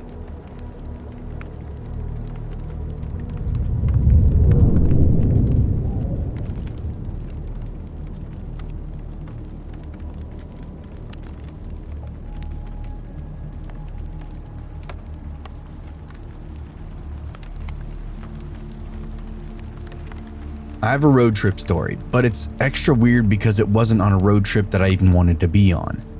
At the time, myself and the girl that I was dating, well, we were going through a rough patch. And by that, I mean we were fighting all the time, even cheating on one another. Super toxic stuff, further amplified by the excessive alcohol consumption. I'm sure you get the picture. Well, after enough explosions and blow-ups, I finally decided to leave. My problem was, I didn't have any local spots to go to. Her and I had moved to the city and then broke up just 6 months in. I hadn't really made any friends or connections that were solid enough to let me sleep on their couch. That left me with one option after I made that decision, and that was to load all my shit up in the back of my hoopty and make that long haul back home. It was a 19-hour drive that I planned on splitting into 2 days. I've been driving for what felt like an eternity. The endless stretch of highway blurred into a never-ending nightmare for me. 8 hours in, and I started to feel like I was trapped in some kind of automotive purgatory. The sun had long dipped below the horizon, casting a sickly yellow glow over the desolate landscape. I was starting to wonder if I'd ever find a place to rest my head. Maybe splitting the drive had been a bad idea. I wasn't super familiar with any of the geography between home and the city that I was driving away from, which, if you're curious, was Nashville, but that's not really relevant to the story. It was the dead of night and I was teetering on being lost. The GPS had led me down a winding road, and trees closed in around me like sentinels. I felt a shiver run down my spine as I realized that I was completely all alone out there. No cars had passed me in hours, and I hadn't seen a soul since I stopped for gas at that station a few miles back. The road was still paved, thankfully, but it was just a dinky 2-lane road with road signs every few miles. It felt almost way too rugged to be a main road, but at this point, I was kind of committed. Plus, for some reason, I had faith in the GPS flickering on my dashboard. As I continued to drive, though, the silence began to get to me.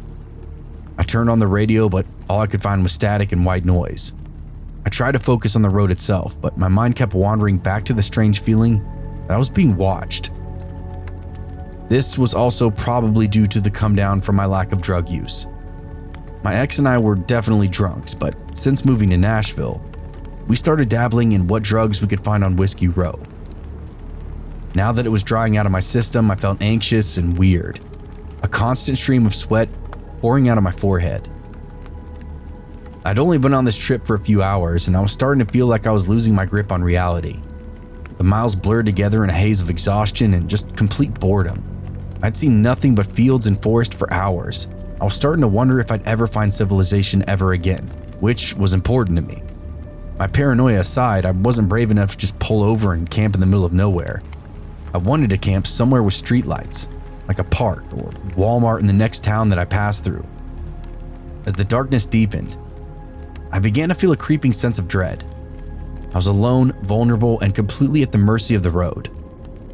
I pushed that thought aside and just focused on the GPS, willing it to lead me to a place of safety and comfort. Finally, after what felt like an eternity, I saw it. A dilapidated sign announcing the next town was merely 30 miles ahead. The problem was, I'd gotten seriously exhausted at this point, like nodding off the wheel and almost rolling off the road, kind of exhausted. Because of the exhaustion, I was starting to get emotional. Part of me wanted to start crying, as more mind became more and more plagued with the thoughts of what I was actually doing, forced to retreat across the country because my girlfriend had left me. The devastation was getting a hold on me now. All I wanted to do was just get some goddamn sleep. I looked out the passenger window and saw exactly what I wanted to see. A small ring of rooftops way out in the forest. I was close enough at this point that the outlier communities were starting to pick up. I decided to run with it. There's no way I could make it behind the wheel another 30 miles. And people were people, so I decided to sleep there. I veered off the main road, my tires crunching on gravel as I made my way towards a small clearing. A lone tree stand loomed in the distance, its branches like skeletal fingers reaching out for the moon. The lonely sound of my engines hum in the stillness. I was just happy to have a little moonlight, as well as some space away from the houses. The last thing that I wanted was to disturb one of the homeowners, have them calling the police or something. In fact, I turned off my headlights and drove purely by light of the moon. This way they wouldn't even see me coming up the road in my little sedan. I could pull off the road behind some grass or something, catch some rest until sunrise. As I pulled up to the tree stand, I noticed a small cabin slumped beside it, its windows vacant, the door hanging crookedly from the hinges that seemed to scream in protest. I shuddered, feeling a chill run down my spine. I stopped the car and just stared at it for a while. I wasn't expecting a building to be this close to the tree line, yet here it was. The longer that I looked, the more I could tell it was definitely abandoned. I hesitated for a moment, wondering if I should just keep driving. But the thought of another hour on the road was too much to bear. I pulled up to the cabin, my heart pounding in my chest, and cut the engine. The silence was oppressive, heavy with the weight of the unknown. My head was in the fog from all the bullshit that I was dealing with. Essentially homeless on the road, miserable, and now trying to find the safest way to sleep in the woods. I wasn't really prepared for this kind of outing, but it was just for one night, so I was gonna do the best that I could. I sat for a moment trying to gather up my courage. The cabin almost seemed to loom over me, as its empty windows stared at like cold dead eyes. I knew I had to get out, to stretch my legs and clear my head. But as I opened up the door and stepped out into the darkness, I couldn't shake the feeling that I was walking into something sinister. I'm sure it had to do with the creepy cabin that I chose to call home for the night. And yeah, I know, any sane person would have just slept in their car, but I'm a tall guy, 6'4". My car was packed to the gills with all of my stuff from Nashville. There was no way to spread out and relax with my height, so I had to sleep outside my car. Fortunately, I'd packed my little hammock, one I'd had for many years. One of the nylon pouch things that you can drape almost anywhere. I lashed it up to a tree up the hill from the cabin. That way I had a view of the area. Then started filling it out with my bedding and a battery pack, water bottle, all the random stuff that I might need throughout the night. I scarfed down a couple of PB&Js and did my best to just relax. Food did wonders for my nerves, as I remember literally shaking as I climbed up into the hammock. After licking my fingers clean and gaining the courage to turn off my flashlight, I accepted the darkness and enjoyed the twinkling stars up above me. As I settled in for the night, trying to shake off the feeling of unease that had settled over me, I started to hear these strange noises. At first, I thought it was just the wind rustling throughout the trees, but then I heard it again, the sound of raccoons chattering and scuttling through the underbrush. We had them in droves back in the town that I lived in before. They'd come out of culverts and all kinds of weird places to get into trash cans, even come into people's houses through doggy doors. I grew up around them, so I didn't really feel any fear.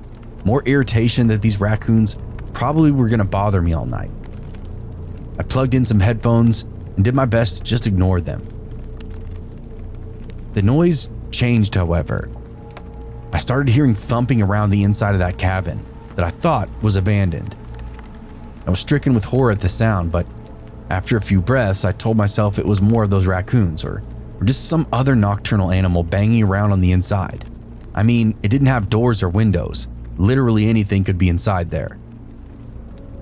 Again, I tried to ignore it, telling myself it was just my imagination playing more tricks on me. But then I saw her. An old woman. Her face a topography of wrinkles. Her eyes aglow with an otherworldly intensity. She limped up to one of the vacant windows and just stared out through the glassless portal. For a split second, I thought she was staring at me, but then I realized she was just staring down at the ground. Then she doubled over and disappeared in the cabin for a moment. When she returned, she was dragging a heavy bag through the doorway and across the rickety wooden deck, the sound echoing throughout the clearing like a death rattle. I was literally petrified. I couldn't have moved if my life depended on it. I hung there in my hammock, peeking over the nylon like a child as I swung between the trees. I was so glad that I hid my car and partially hid where I was sleeping. My subtleness was keeping me out of view. As I watched, completely transfixed, she scattered handfuls of dog food at a breakneck pace. The raccoons converged upon her, their eyes rolling around in the dark like little droplets of water. For every one raccoon that I saw, there were a dozen eyes around it, following it through the woodland. I tried to call out to warn her of the danger coming for her, but my voice was caught in my throat. Then they were everywhere. To my horror, I looked at the trees that my hammock was tied to. The raccoons were pouring down the trunks and over my straps in full stampede. Some of them even stopped to look over at me, curious the new decoration in the woods. They didn't look long though, just long enough to see that I didn't have any food, then continued to the bizarre gathering around that old woman's feet. The old woman's ritual was a twisted one, a dark midnight errand of a total weirdo. I say this because she wasn't overly nice to the animals. Sure, she was feeding them, but any raccoon that crawled too close to her feet was rapped on the head or kicked across the yard. She outright abused them as she fed them. It was the craziest shit that I could ever imagine. The raccoons seemed to be drawn to her though, their eyes gleaming with an unnatural hunger. As I watched completely frozen in horror, she began to speak. Her voice was low and husky. Her words were a maddening chant that seemed to draw the very life out of the air. It was total gibberish. Some of the words sounded English, but most of it sounded foreign. If it was a language at all, it sounded harsh. I want to say German, but I know a handful of German words, and none were even close to that. Maybe Russian, I don't know. But definitely wasn't anything I could understand. The raccoons had zero reaction to her speaking, but by the cadence and tone, you'd think she was casting a spell or something. It was creepy as hell, and I regretted not driving into town immediately. Then I did the dumbest thing that I could do. For some stupid reason, I whistled over to this crazy old bat. Between encroaching on her property and literally spying on her abusing animals, I think my subconscious wanted to at least make an effort to let her know that I was there. That I was an accidental bystander and I just wanted to leave.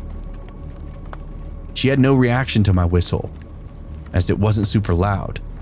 Nope, not even the raccoons looked up from their dog food eating frenzy. I just continued to lay there, like the weirdest voyeur I could ever imagine. And then it was over. She hollered at the raccoons and started kicking and swatting at them, dragged the food back inside the house. The animals continued to crawl around the yard for a while, but the old woman vanished just as quickly as she appeared. After the bag slid back into the doorway of the cabin, it went silent again and I couldn't see her.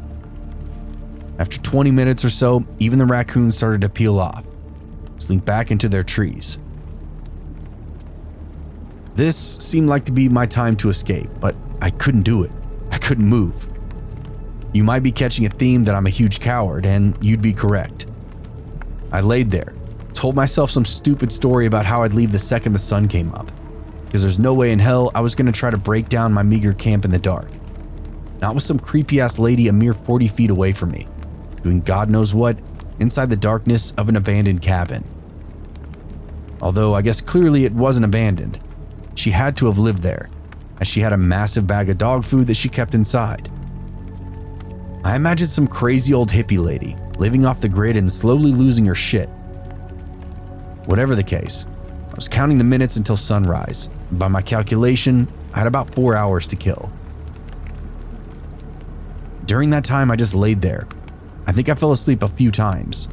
I welcomed it, but I jumped back awake every time, terrified that I was snoring or farting or doing something to give away my position to whoever might be lurking out there. I found it was the most comforting to just be awake and alert for whatever might be going down. I even set a timer for the moment that I'd pop up and start breaking stuff down, just before the few rays of sunlight would hit. That never came to fruition though. I woke up again, just as the first sparks of light were coming over the mountain. But that wasn't what woke me. It was that same dragging sound through the house.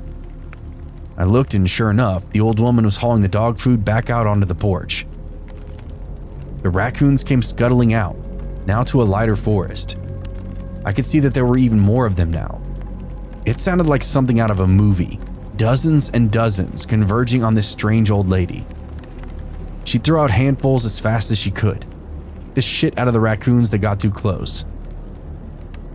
This went on for the same amount of time, 15 minutes maybe, but the sunlight was killing me. It went from black to dawn relatively quickly, and I knew if she were outside for much longer, she would definitely see me in my hammock in the trees. Sure enough, as she was swatting the animals and speaking in that weird language, she suddenly stood upright and turned her whole body in the direction of my hammock. I froze, sunk into the nylon, and just did my best to pretend to be asleep. I had to look harmless, right?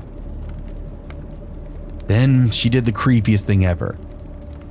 This old lady whistled that same tune back to me, the one that I whistled earlier. In the moment, I knew she did hear that whistle. She had likely been aware of my presence these last few hours and just hid inside the cabin. It took everything in me not to piss my pants or even throw up. The anxiety was boiling over into a massive panic attack now. Whatever problems I thought I had earlier quickly dissolved under the weight of that current situation. She did the same thing though, simply dragged the dog food back into the house and disappeared. Although this time I could make out portions of the inside. There was what looked like some kind of bedding on the floor, where she laid down and just went still. I wasted no time, truly frightened for my life at this point.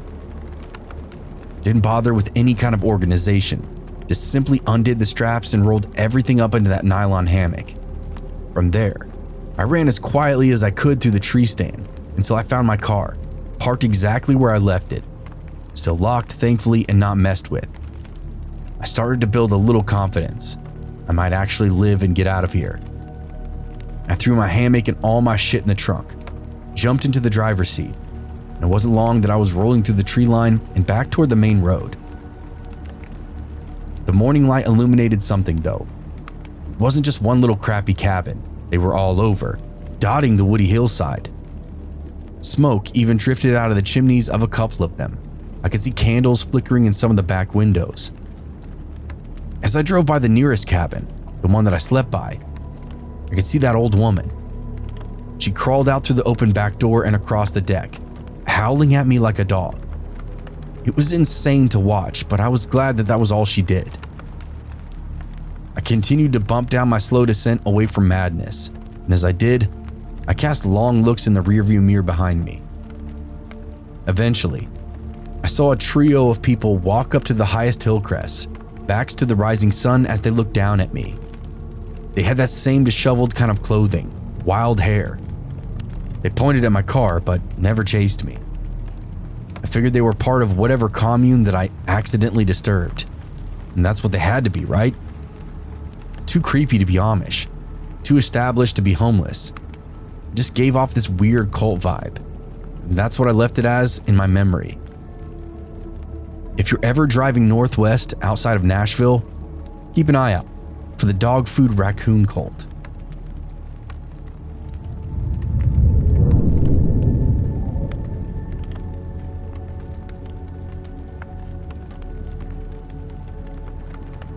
It was literally my first night ever stealth camping solo. I was 18 years old and had just left my home in south central Wisconsin with the goal of riding clockwise around Lake Michigan. As dusk approached, I found myself riding a gravel bike trail through the farm country, occasionally passing through some small towns. I start looking for a place to pitch my tent, unsure of what exactly that would really look like. I was on a bicycle, so my supplies were pretty meager, just enough to keep me going between towns. I had a very small solo tent, a tarp, some food and water for the night and morning, a flashlight, and just stuff like that, you know. There are lots of little communities that dot the area that I was traveling through, so I was able to re-up my supplies essentially twice a day. There wasn't any way to keep a cooler or anything with me, so I wasn't burdened with some of those like other riders that I came across. Some of the backpackers along the trail were carrying up to 60 pounds of crap on their back. As a first timer out there, I was kind of blown away by how everyone operated. Eventually, I found a candidate. To my left, the bike trail paralleled a small state highway, a little grass path that crossed the bike trail, and then to my right, it went into a bit of a clearing inside the trees. There were maybe 8 semi-truck trailers parked in the grassy clearing. The trailers themselves were overgrown with grass. They clearly hadn't been moved in years, but the paths between them were well maintained. I didn't really know what to make of that, but for some reason I was able to just give it a reason away. I figured maybe someone was working on the rig, so needed access to the cabs. And for whatever reason, I didn't think anything nefarious could be afoot. I found a spot where the trailers blocked me from view, just about in every direction, and began setting up my camp. I didn't bother with my tent, just unrolled my sleeping bag and made a small fire pit to keep away the bugs while the sun quickly went down. I ate a very simple dinner, and I don't even remember exactly what that was. I just took in the surrounding area. It looked like maybe it'd been a field storage area for a construction company or something like that, but it not only just housed some old building materials, but blown out semis. There were trees that took up 100 feet off, and beyond those, I could actually see the flickering of lights of the next town. It was much closer than I realized, maybe only a mile or two. As the sun disappeared, I rolled out my electric lamps, small but mighty, and they allowed me to enjoy the area just a bit longer. I knew once I turned those off, I'd pass out within a matter of minutes.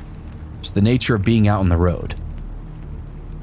There's something immensely human about being outside underneath the stars, and turning off the rest of the world when the sun goes down. I let the fire burn out, but didn't want to maintain it throughout the night. That way I could just ditch it in the morning.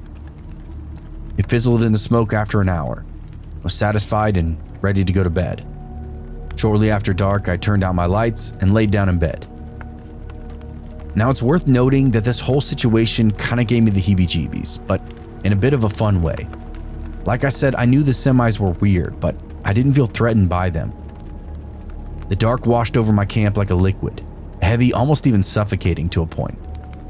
I think some of it had to do with the towering semi-trailers around me, stretching up so high that they seemed to have just vanished into the night sky. I felt small down there, and impossibly alone.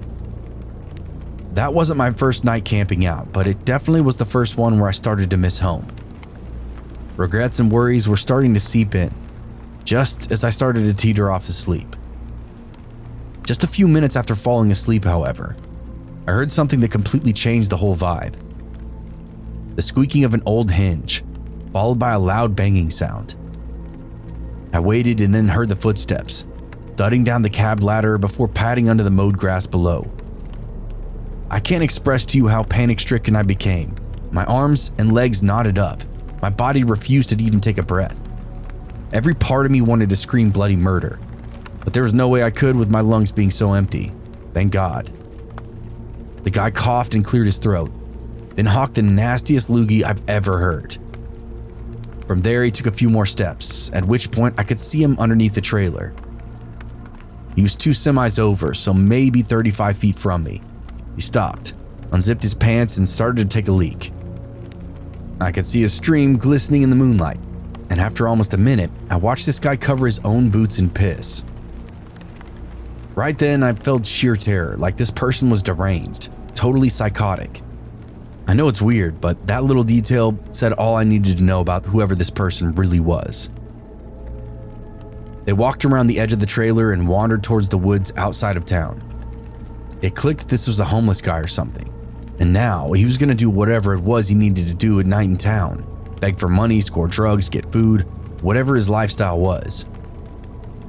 I listened for a bit but didn't hear anything more. I realized it was now time to make my move. It really freaked me out though, and I decided it was enough. In the light of just my headlamp, I broke camp in record time, loaded up my bike and hit the trail. A mile or 2 down the road, I found a much better place to camp, though I didn't really end up sleeping that well that night. I rode until I was literally right outside of town, made a little stealth camp behind the first gas station that I saw on the outskirts. I think it was a Speedway.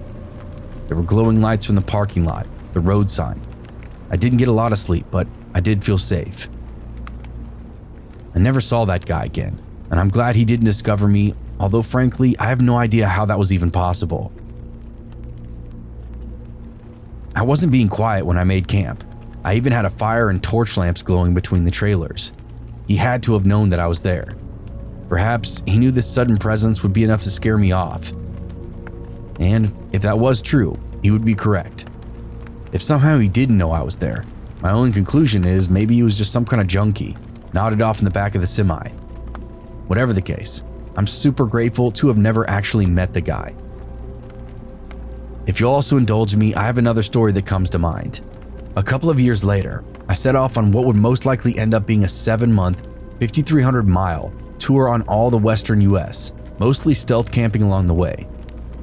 One thing to keep in mind about traveling like this is that the forest makes far from a quiet night's sleep. Over the first few weeks of that trip, I'd come to find comfort in the droning of thousands of crickets and toads. Perhaps I'd camp near a babbling creek. It was always the highlight of my night, though not particularly uncommon, to hear the yips and howls of a distant pack of coyotes. I fondly recall one night where I camped right between 2 owls that hooted back and forth through much of the night. If nothing else, it wouldn't take much of a breeze to stir music from the tree canopy. About a month and a half into this trip, I was somewhere in the rural mountains of western Montana.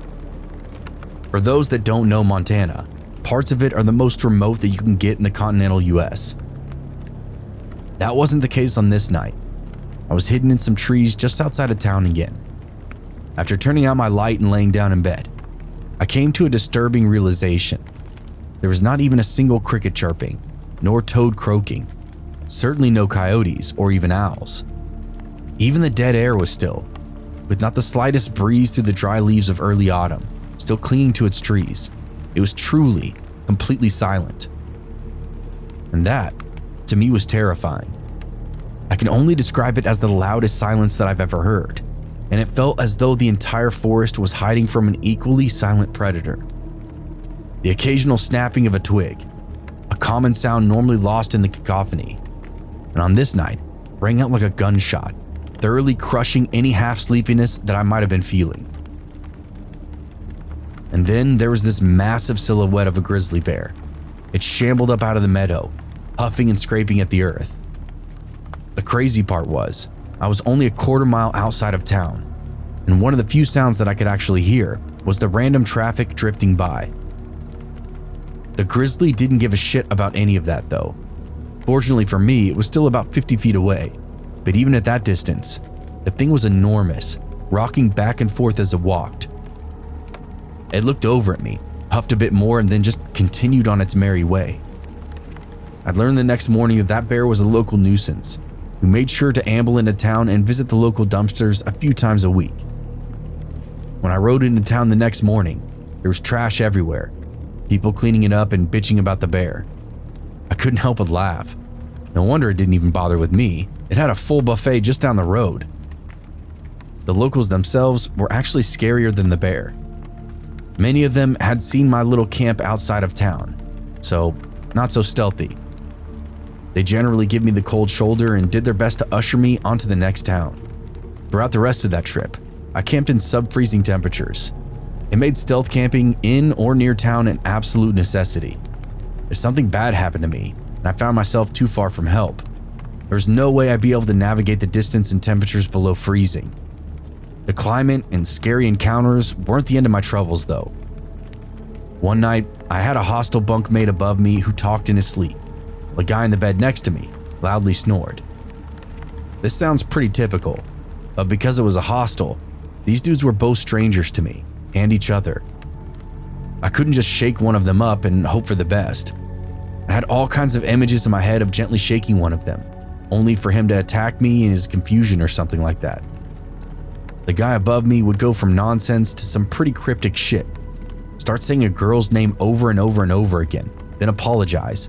Then a visceral depiction of violence. Some of the most eerie and weird stuff I've ever heard, like bashing your brains in with a mailbox post. Honestly, in that moment, I would have preferred the grizzlies stomping around my camp again. The craziest part was in the morning when the guy woke. He was the most chipper dude you could imagine. You'd never even think he was the one talking through these hyper-violent nightmares. I actually stopped bunking with strangers after that specific experience. I've seen a lot of strange stuff on the outskirts of town, where I spent many nights not getting any sleep. I guess you can call me a thrill seeker, as I continue to practice this stuff to this day.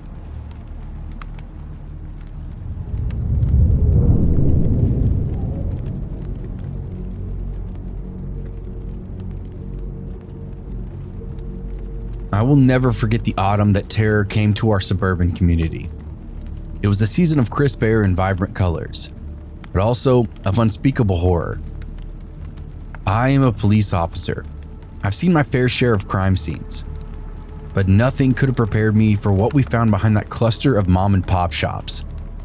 This happened to be the same year that my daughter won All-State as a pitcher for the softball team, but that memory takes the back seat, unfortunately. The victim was an older local resident, a familiar face in our tight-knit community. He was found lying in a pool of his own blood, his head battered beyond recognition. This guy was just a regular Joe around town, known for walking his dog in the morning and hanging out around the post office, that kind of thing. For someone to brutalize him in this manner was just insane, off the charts for our district. They even left the murder weapon, which was an old post for a mailbox. They picked it up and clobbered this fellow at least 30 times. The brutality of the crime scene was shocking, even for a seasoned vet like myself. The killer had this ferocity that seemed almost inhuman. Forensics and detectives were both scratching their heads, but us people on the beat had no clue where to even start. There were some cameras in the area, but nothing really helpful. One of them caught our victim entering the area behind the shops at around 6 in the morning, the normal time that he would walk. They didn't show anyone else coming or leaving the area until an employee arrived at around 8:30 a.m., which is when the body was discovered. Whoever killed this guy either never left the area or exited by some other mean. I remember some of the guys in the locker room saying that aliens did it. As the news of the murder spread, our community was rocked to its core. People were scared, and rightfully so. The thought of a murderer living among us, hiding in plain sight, was just unbearable. We worked tirelessly to find leads, but every avenue that we explored seemed to end in a dead end. The victim had no known enemies, no shady dealings, no apparent motive for the attack. It was as if the killer had just struck at random, leaving us with nothing to go on. Again, as a police officer, I've seen the worst of humanity, but this case was just different. The sheer brutality of the crime and the senseless violence, it was like nothing I'd ever seen before. And the fact that we had no leads, no suspects, it was almost like we were chasing a ghost. The days that followed were a blur of activity as we worked tirelessly to crack that case. We set up perimeters, questioned people in the area, scoured every inch of the crime scene for some kind of evidence. But nothing came to light. No leads, no suspect, no motive. It was as if the killer had just vanished into thin air. The cameras, the questions, none of it yielded any result. We were drowning within 72 hours, and the town council was starting to breathe down our necks. A failure to investigate would likely impact our budget for the next year, or at least that was the rumor. It felt like our lives were crashing down upon us. As the community grew restless, we grew more desperate. We started to investigate known troublemakers, hoping to find a connection, any connection to the crime. But every single lead ended in a dead end. The detectives and officers were working the case and getting spooked. We were all on edge, irritable, frustrated. It wasn't until we questioned this young punk kid named Alex that we got our first lead. He was a known troublemaker, always causing a ruckus in the neighborhood for as long as anyone could remember. When we pressed him about the murder, he'd said something that made our ears perk up. "It's probably the weirdo living in the walls," he said with a shrug. "The fuck did you say?" I asked him. I remember looking up from my notepad with a slack jaw. "We don't know who he is, but he lives in the walls downtown," he said again. What does that even mean?" "I don't know, man. He's like impossible to follow. We tried to mug him one night, but he lost us around the corner." "Where at?" "The same place that dude was killed, actually. Behind the breakfast spot," Alex explained. "Okay, so you're saying there's a man who can walk through walls in the area of our murder investigation," I clarified. It sounded like a lot of bullshit to me. "Yep," was all he said. "Well, what's he look like?" Suddenly, Alex lost interest and didn't want to talk as much, so my partner and I pressed him a little bit, did the good cop, bad cop routine, and it didn't take long before we had a full timeline, description, and hours in activity. It turned out this guy was apparently a bit of a celebrity to the local losers. He'd shown up downtown a month prior, seemingly at random, was definitely a drifter of some kind. He didn't ask for drugs or money or even alcohol, not even a place to stay. He seemed to have his own agenda going, and that's when some of the local kids decided they were going to kick his ass and see what was in his pockets. That was the same night that he vanished between those buildings, earning the nickname Wall Walker. He was seemingly homeless, had been seen rummaging through the trash cans and dumpsters. Looking back over the footage from the area, we actually had a couple of confirmations on similar people with similar behavior. We reoriented our investigation, focusing on finding this mysterious individual. This was a massive relief for not just the department, but every resident of our community. We set up surveillance near the murder scene, hoping to catch a glimpse of this mysterious stranger. Then just a few hours later, we got our first hit. A figure matching the description walked right into view. His gaunt face and matching clothes unmistakable. We quickly mobilized a team to follow him, but just as the kid told us about earlier, he seemed to vanish into thin air. We searched the area, but there was no sign of him absolutely anywhere. We knew he had to be here though. I could feel it in my gut. But also, this was what he was known for, right? So we just kept watching, kept waiting, hoping he would make another appearance. And then again, just as we were about to pack up, switch shifts with the incoming team, he showed up again, but this time, we were ready. He seemed to know every alleyway and side street, every hidden corner and secret spot. Yet, despite his apparent familiarity with the area, he seemed to be walking in circles, as if he was waiting for someone or something. Then, just as quickly as he appeared, we lost sight of him once more.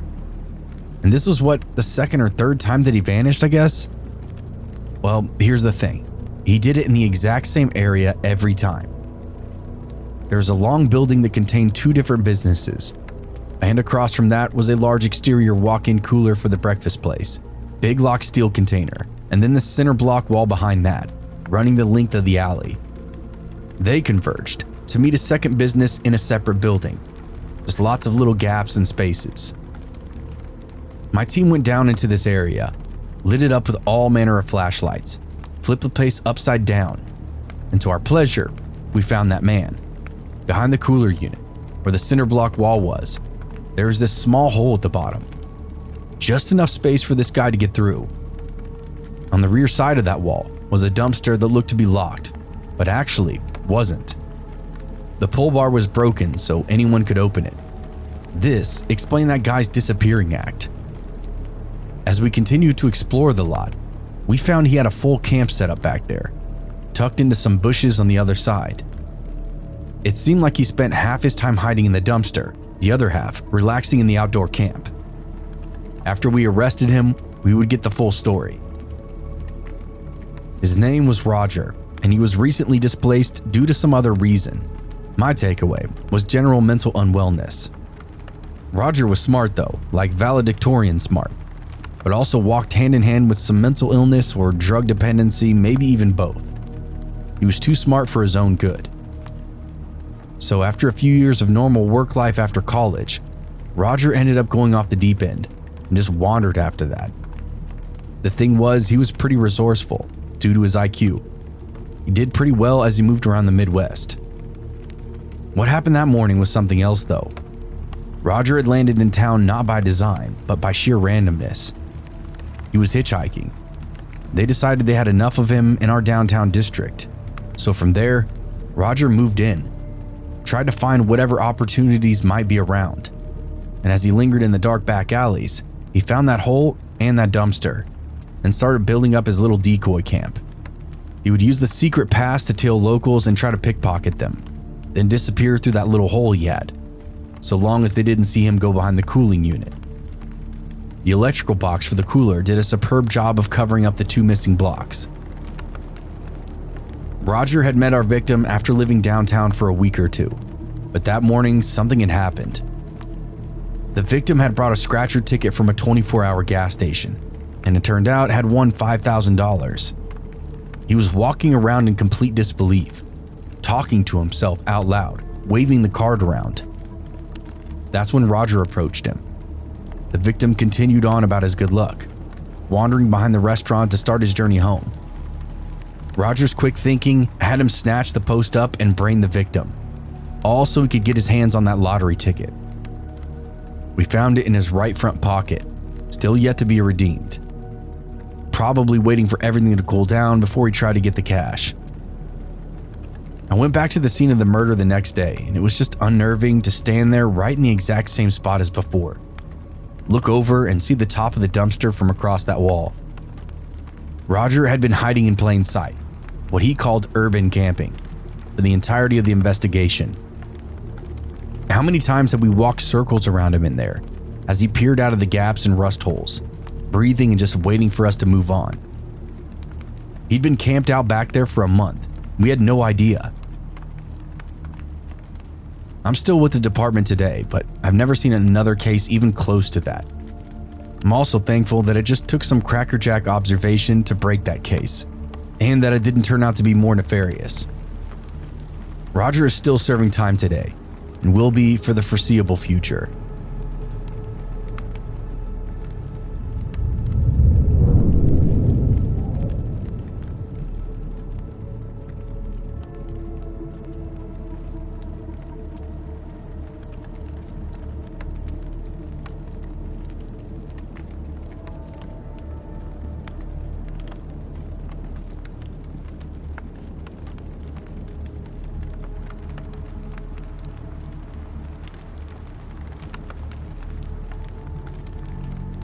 Yesterday, I got this hankering to go camping, but as it often happens, by the time I'd gotten my stuff together and researched a few possibilities, hovering over the book it button for a care share to get past the suburbs, it was too late in the day. Siesta time, in fact.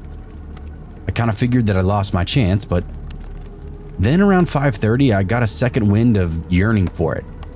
I was now determined to try and find something risky that I'd long fantasized about. Like many others, I'd heard about a little fun fad called stealth camping. It didn't involve the wild side of camping like boondocking or any of those other traditional forms of camping. Stealth camping allows a person in almost any community to get outside and just spend an evening underneath the stars, even if you're just tucked away behind Home Depot or between 2 gas stations. You just need to be hidden away from the public world. It was time to test the waters and see if I had what it took to stealth camp. I hopped on my bike and headed for Forest Park. I was on the hunt for a pair of trees and hang out for the night. No trace when I would leave at dawn. I rode along Highway 30 for almost as far as the St. John's Bridge, then tucked into the woods west.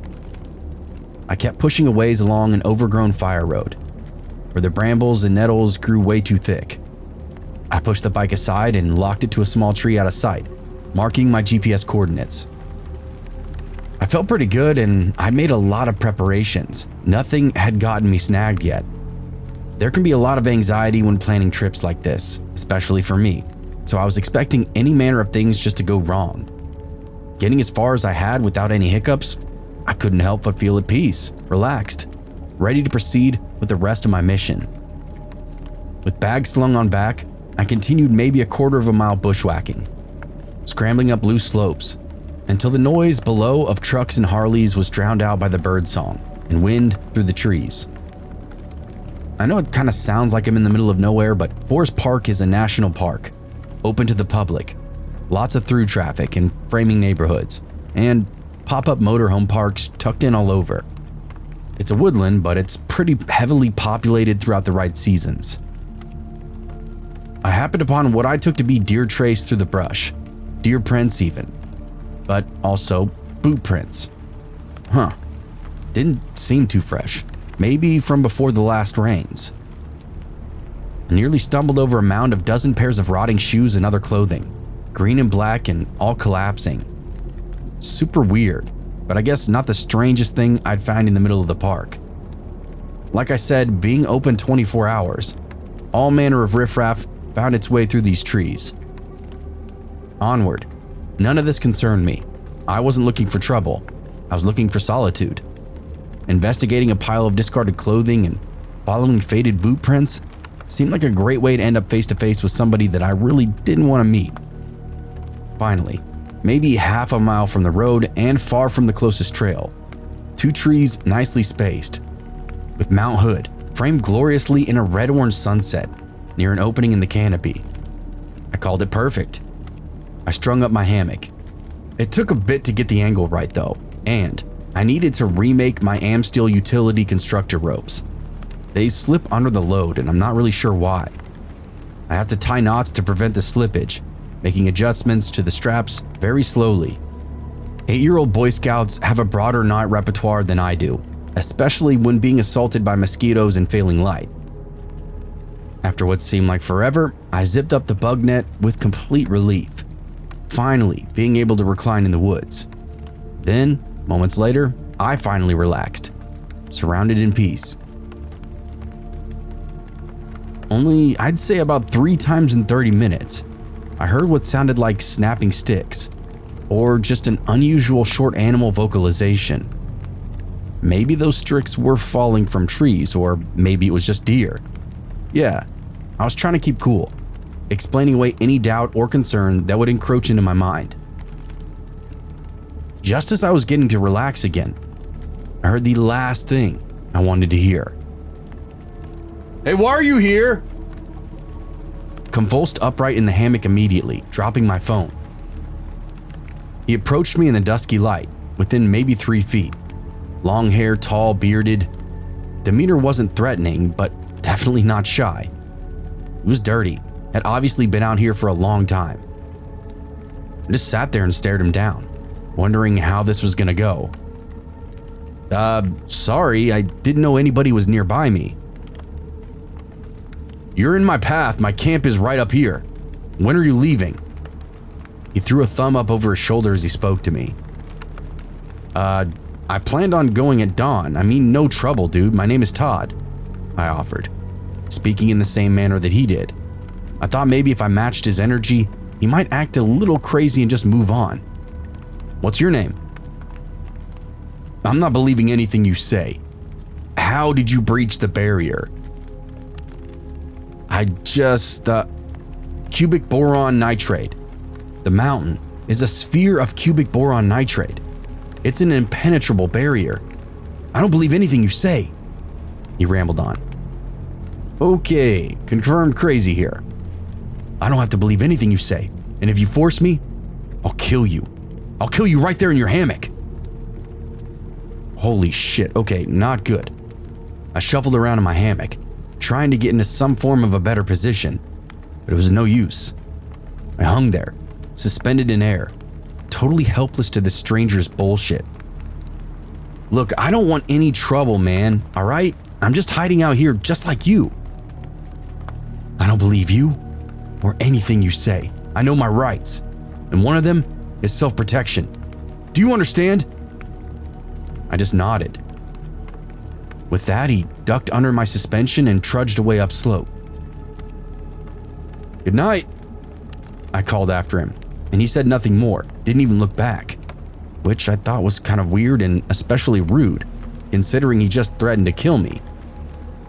He disappeared off in the darkness, and I wondered how far away his camp was from mine. Not like it mattered though, I guess.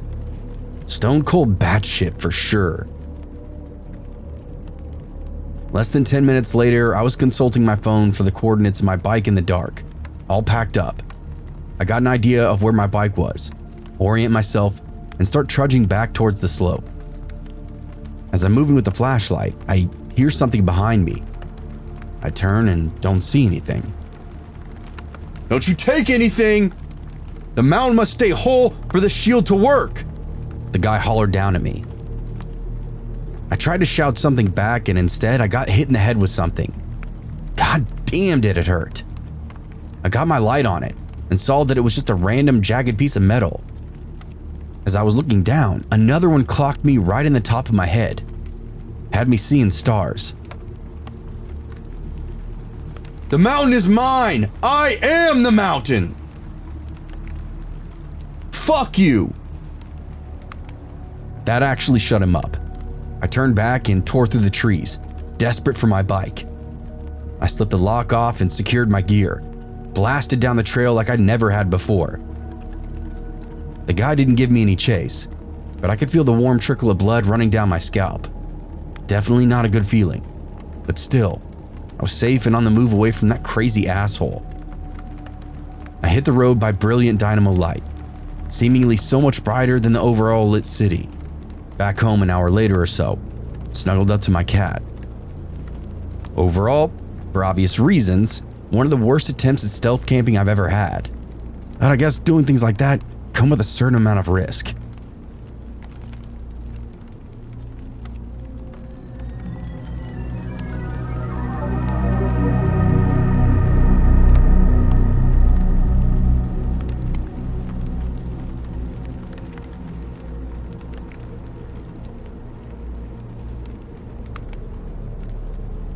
When I was just 17 and a young idiot, 3 friends and I rode from Boston to LA.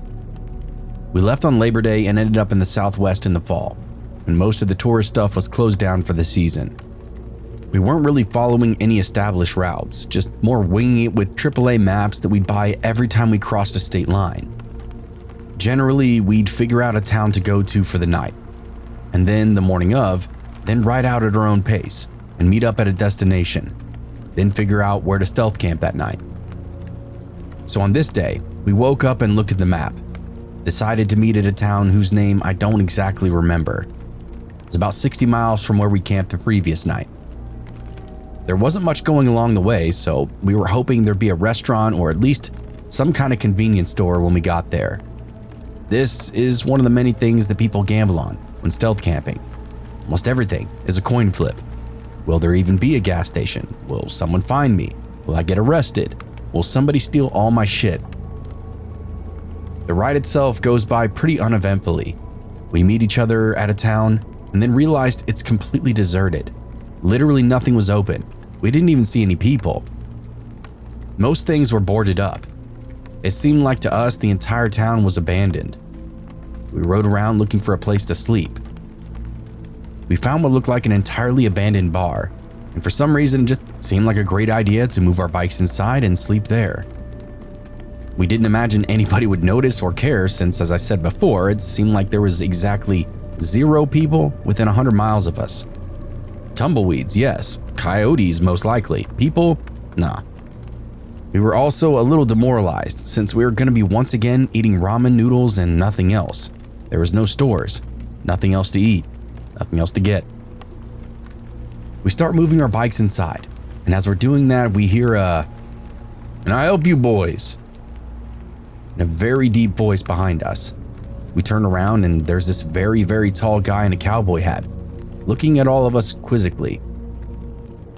We explained hurriedly, as politely as possible, that we were in the middle of riding our bikes across country. We thought this was an abandoned bar and asked if we could sleep here. We were all kind of freaked out, and not really because the guy looked mean or anything, but more in the sense of, what the hell were we thinking? We're in the middle of Texas. We're very obviously trespassing. He listens to us and then says only 3 words.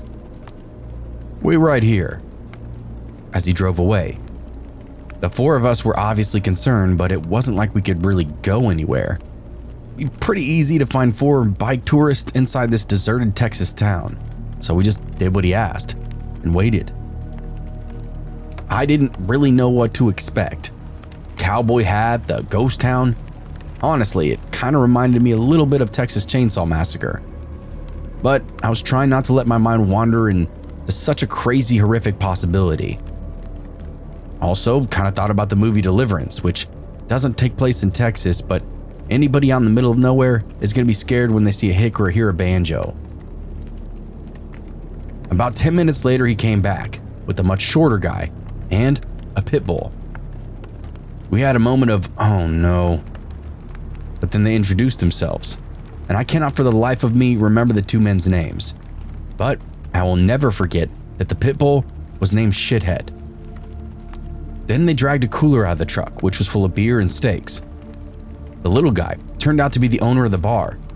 He said he invited some of his, and this I quote too, I'll never forget it, roughneck friends by to have a little party.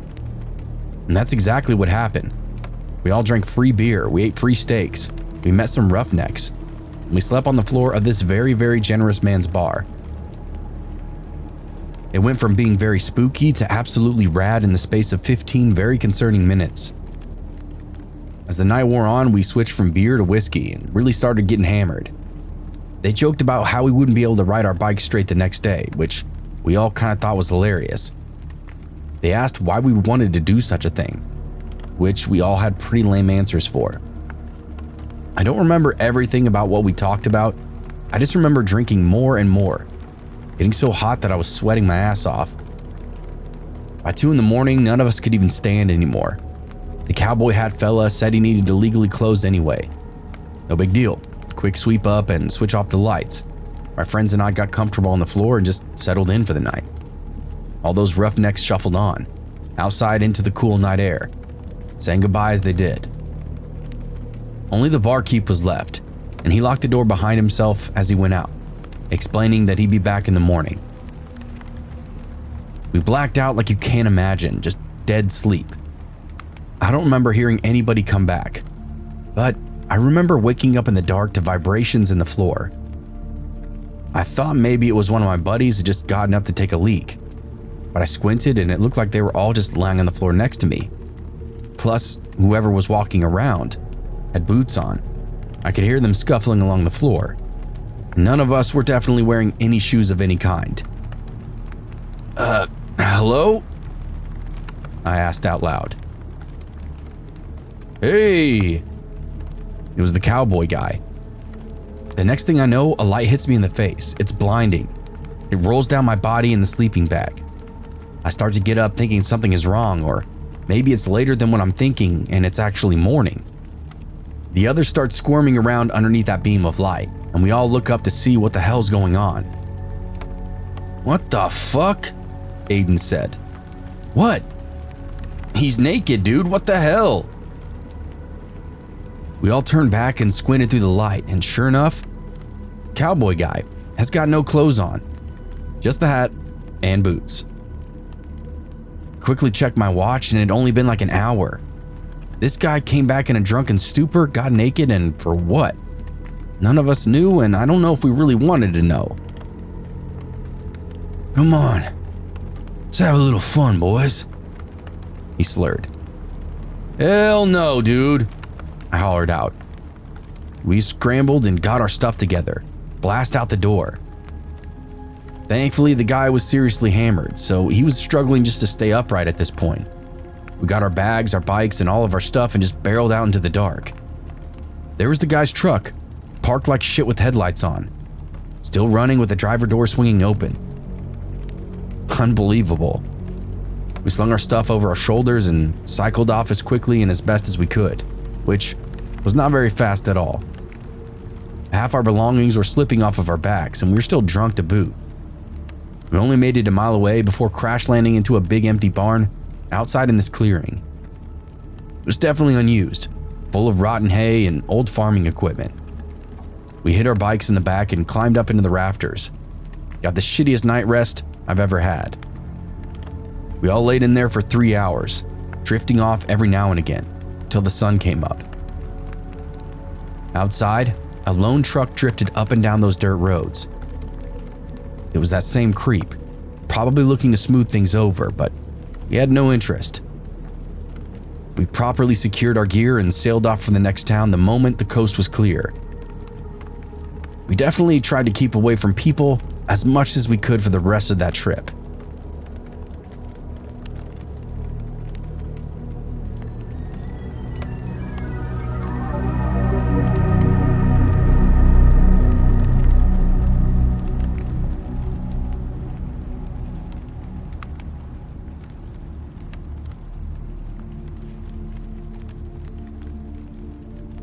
I should have known better than to get swept up in that stealth camping craze. But at the time, it just seemed like the perfect way to add a little bit of adventure to what was otherwise a mundane cross-country road trip. I've been reading about it on forums, hearing stories from YouTubers, how they just disappear into the shadows, blending into urban landscapes for a night without anybody being any the wiser. The appeal was there. No motels, no fees, just me and the thrill of the unknown. It was supposed to be simple. Drive, sleep, drive some more. I planned on visiting a few friends, then heading back home in about 5 days or so. 2 full days of driving one way, and I figured break up the trip with a little bit of stealth camping, make it a little bit more memorable. What's life without a little bit of risk, am I right? I'd done my research, mapped out locations beforehand. Nothing fancy, just spots that look secluded enough to crash for a night. I even prepped a small camping kit with the bare essentials. But as these stories usually go, plans change. And mine took a turn for worse the moment that I rolled up into that small town, much later than I expected to. It was nearly midnight. I was dog-tired from driving all day. The route was straightforward enough until I pulled into the town and realized that the green belt that I've been counting on had been torn up. Excavators and piles of dirt where lush brushes and trees used to be. The city had clearly started some kind of new development project. Cursed under my breath. I'd planned on that spot being a guaranteed win. Easy access, plenty of cover, low chance of getting caught. But now that was out the window. No worries, I told myself. I just gotta stay cool and improvise. I drove around for a little while, scanning the dark streets and parking lots, hunting for a suitable alternative. Soon enough, I spotted what I thought might be a winner. A dry wash running between 2 commercial areas. It was perfect. Dark, overgrown with thick brush, with enough cover to keep me out of sight. The kind of place where you could disappear for a few hours without anybody noticing. I parked the car in a nondescript spot behind this old strip mall. I grabbed my gear, which was a sleeping bag, a flashlight, and a bit of food. Made my way down to the wash. The deeper I went, the more overgrown and isolated it quickly became. No one in their right mind would come down here at this hour. At least, I thought to myself. It was ideal. About a quarter mile in, I found a dense thicket of bushes. I could barely see the sky through the canopy of branches, but it was secluded enough for me to feel hidden, and that's what I wanted. I set up quickly, using my flashlight to scan the ground for snakes or anything else that might want to share that space with me. All clear. I laid out my sleeping bag, then tucked my book bag next to me, and sat back with a joint. I lit it and took long drags as I listened to the hum of distant traffic, the chirp of the crickets, and the steady drone of nearby AC units. There's something oddly peaceful about it all. urban camping beneath the stars, surrounded by the muffled sounds of life just beyond reach, I quickly started to relax. The weed was doing its job, and before long, I felt myself drifting off. But I didn't sleep very long. I woke up suddenly, heart racing, unsure of what had actually jolted me awake. And then that's when I heard it. Crunch, crunch, crunch. Footsteps. Somebody was walking through the wash, coming closer and closer. I tensed up, straining my ears. But it wasn't just one person. It was definitely more than one set of footsteps. I stayed completely still, barely daring to even breathe. From my spot in the brush, I saw a figure emerge, backlit by the faint glow of the distant streetlights. He was a man walking a dog, a big one, and from the look of it, a pit bull straining at its leash. The dog stopped suddenly, its nose working overtime, sniffing at the air. It was pulling hard, dragging its owner straight towards where I was hiding. Panic clawed at my chest. This was it. No way they weren't going to find me. I curled up tighter, praying that the shadows and bushes would hide me. But I could hear the guy muttering to the dog, yanking at the leash, trying to steer it away. But the dog kept pulling, sniffing the ground frantically, like it was zeroing in on something, or someone. Me. For what felt like forever, I just lay there, muscles locked in terror, a heart pounding so hard I thought it would burst. But then, miraculously, the guy manages to wrestle the dog away. "Come on, just leave it," he hollered out, dragging the dog back in the direction that it come from. Slowly, their footsteps faded into the distance, swallowed up by the night. I let out a breath that I didn't even realize I'd been holding. I was trembling, drenched in sweat. I had half a mind to pack up and just get the hell out of there. But I convinced myself it was just a one-off. Just one dude out for a late night stroll. Nothing to worry about. Calm down. My heart eventually settled back into a normal rhythm. The night grew quiet again. The sounds of distant traffic and buzzing crickets lulled me back into a sense of safety. I decided just to stay put. I'd already set everything up. I figured I'd just get a light sleep and leave at first light. But that was a mistake. I started to drift off again when something made me sit up quickly, a sudden feeling like eyes on the back of my neck. I turned and squinted out into the darkness, and that's when I saw him. A man standing a few feet away, half hidden in the shadows. My blood ran cold. He was staring straight at me, grinning. His face was filthy, hair matted, teeth that looked more like shards of yellowed bone than anything else. A few were missing, and one near the front gleamed gold in the dim light. "Nice spot you got here," he rasped, voice like gravel. You know this is mine, right? You fucking prick." I was too shocked to reply at first. My brain was racing, trying to process what I was actually seeing, trying to figure out how the hell this guy just snuck up on me. I didn't mean to take your spot, man. I stammered out, scrambling to grab my things. "I'll go, just let me get my..." "Nah, you ain't gotta go nowhere," he interrupted, taking a step closer. "I just want to talk to you, that's all." There's something in his tone though, and the way he moved. It made my skin crawl. I could feel the danger radiating off of him like heat from a fire. He was too calm, too confident. I don't think I was dealing with some harmless vagrant. Dealing with somebody who actually wanted to hurt me. Somebody who had hurt people before me. He reached into his pocket and my heart skipped a beat. Slowly, he pulls out a knife. A rusty old linoleum blade. He held it out casually like it was a toy. "You know, it's pretty dangerous out here at night," he said. That twisted grin never leaving his face. "You just never know who you might run into." I didn't wait for him to make a move. Fight or flight kicked in, and I just bolted. I grabbed what I could, my bag, the flashlight, and took off running. tearing through the underbrush as fast as my legs would carry me.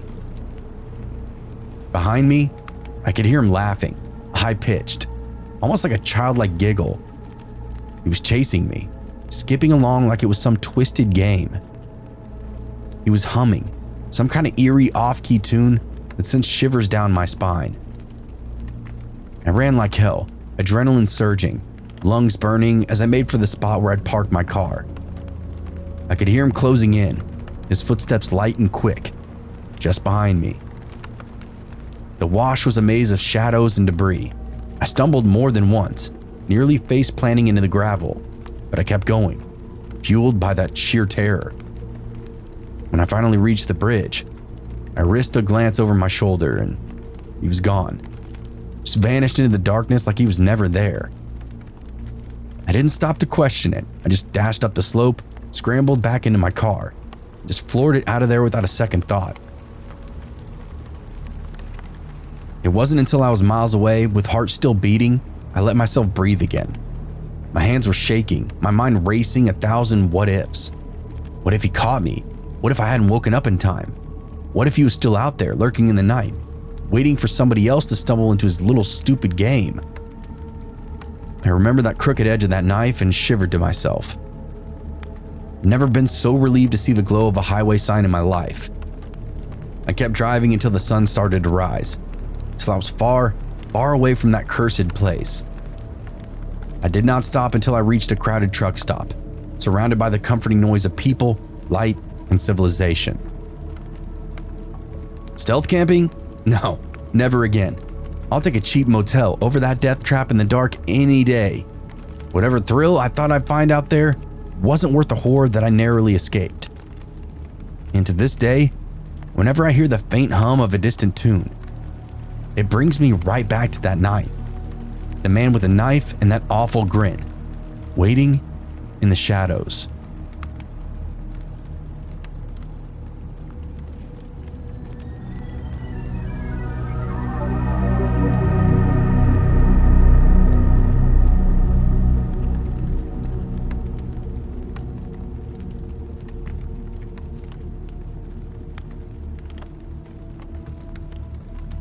Nico and I had been stealth camping since our college days, back when adventure was more affordable than a motel room and a lot more exciting. We'd honed our skills over the years, perfecting the art of disappearing into the fringes of the parks, greenbelts, and forgotten lots. It became our thing, a way to travel light, save cash, and have a story to tell. And if I'm honest, the creepiest thing we'd ever run into was just an overly curious raccoon trying to paw its way into our food stash. We'd pride ourselves on being smart, cautious, and above all, invisible. But there was one night, one time that still gives me chills to think about to this day. We were doing a road trip through the Pacific Northwest, a route that we planned out to hit as many national parks and forests as we could. The days were spent hiking trails, lounging by the lakes, soaking up the beauty of it all. By night, we'd find someplace quiet, somewhere tucked away, and make camp. That night was no different than any other. We pulled into a small town that looked like it hadn't changed in decades. Just rows of aging storefronts, a single gas station, and old houses that leaned with the weight of time. It was late summer, warm and dry, with a sky clear enough to see some stars too. Nico suggested we check out a public park on the edge of town. From the road, it looked pretty perfect. Lots of trees, a creek running through it, and best of all, nobody else around. We parked in a gravel lot near the entrance, grabbed our hammocks, and made our way down this narrow trail that hugged the creek. It led us into a small clearing surrounded by towering firs. The branches were thick enough to block out most of the light, turning everything into shades of deep blue and black. There was really only one sign of civilization back there, a crooked wooden fence, half rotten and overgrown with vines, barely even visible through the trees. It looked like it marked the edge of somebody's property, but there weren't any lights and we definitely didn't see a house. Maybe it was just abandoned. Whatever it was far away enough that we didn't really worry about it. We found a spot a little ways off the trail, strung up our hammocks, and settled in for a quiet night underneath the stars. We had a quick, cold dinner, some sandwiches and fruit, then laid back in the bigger hammock together, watching the sky through the gaps in the branches. The only sounds around us was the gentle bubble of the creek, rustling of the leaves in the breeze, the occasional hoot of an owl. It was peaceful. We'd done this so many times, I didn't even think twice about it.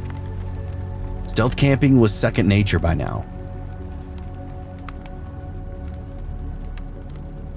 We must have drifted off at some point because the next thing I knew, I was blinking awake in the dark. My first thought was maybe I just heard something subtle but out of place. I stayed still and listened, but all I could make out was the usual night sounds. I was about to shrug it off when I felt Nico stir beside me. "Hey, you hear that?" he whispered.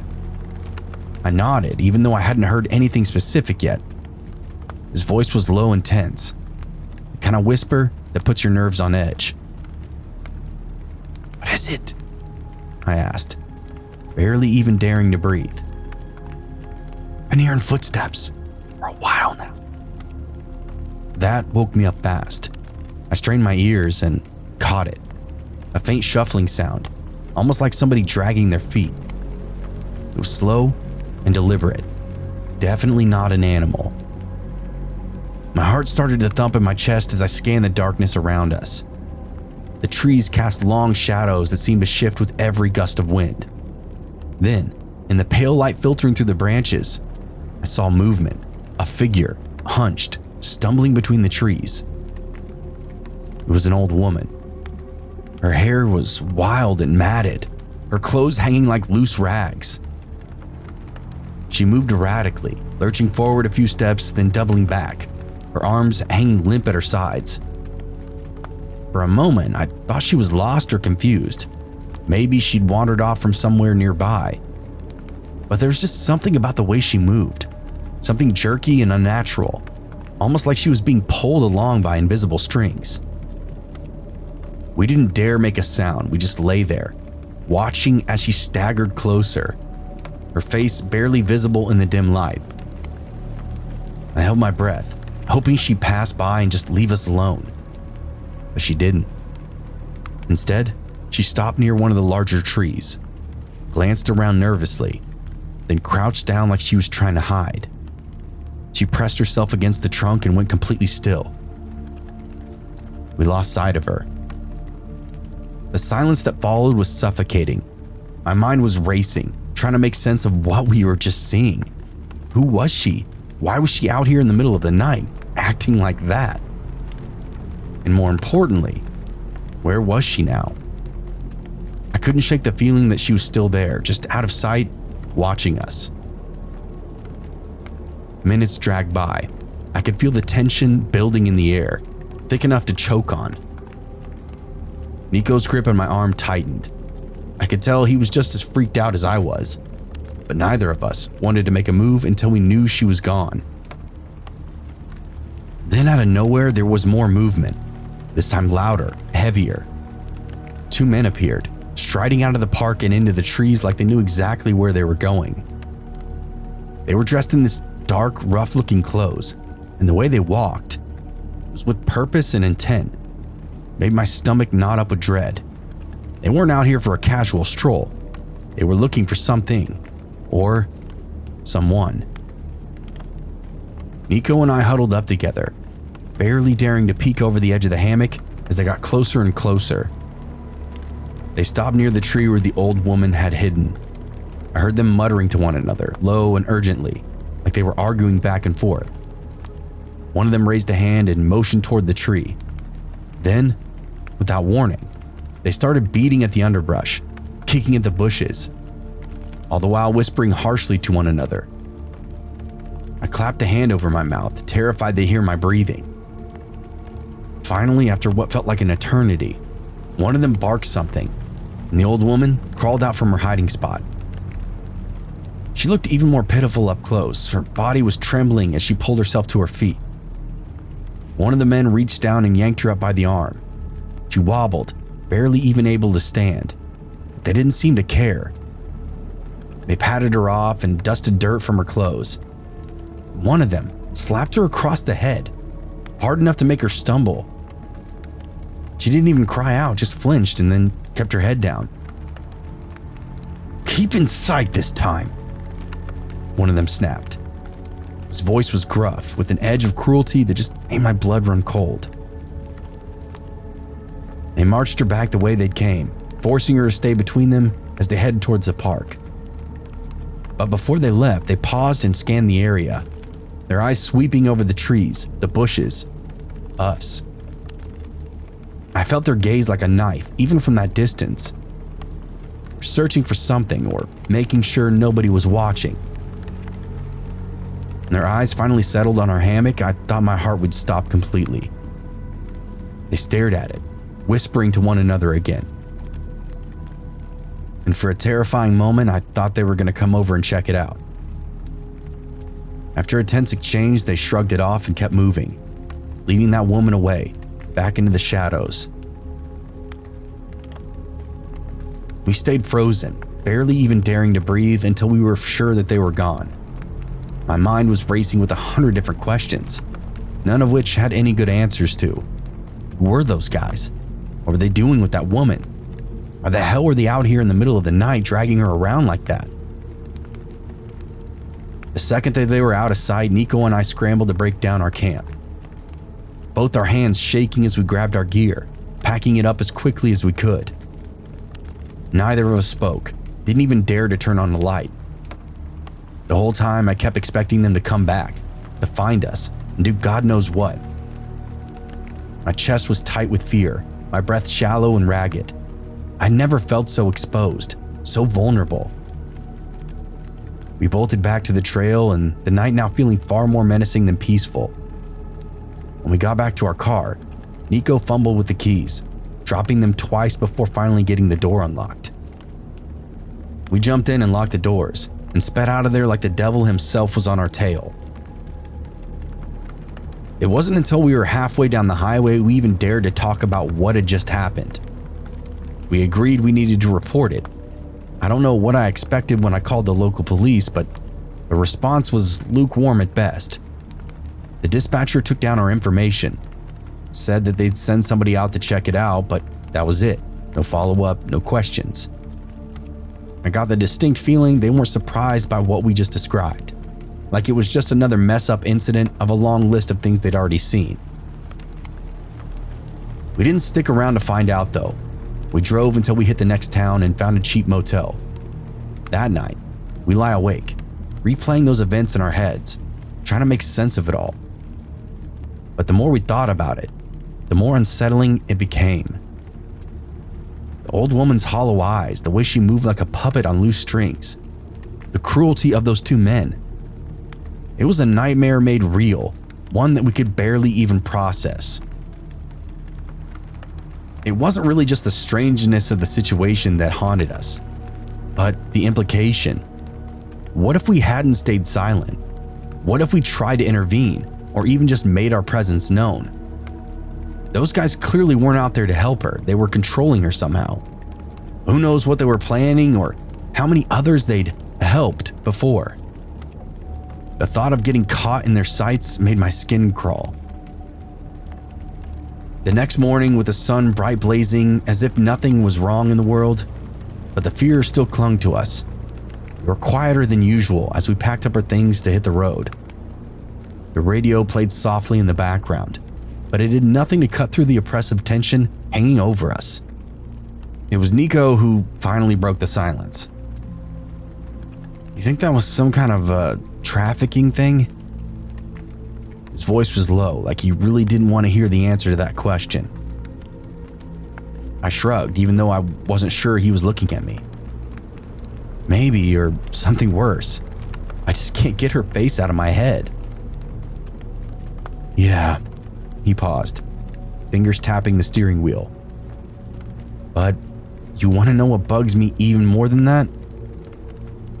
I turned to him, curious despite the dread gnawing at my gut.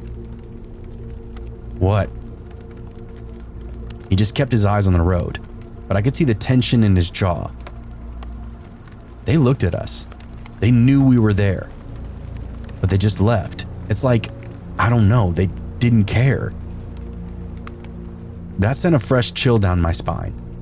He was right. They definitely spotted our hammock, made eye contact with us in the dark, and then just walked away. It was like they knew we wouldn't say anything, or we wouldn't be a problem. Or maybe they were just confident that even if we did, nothing would even come from it.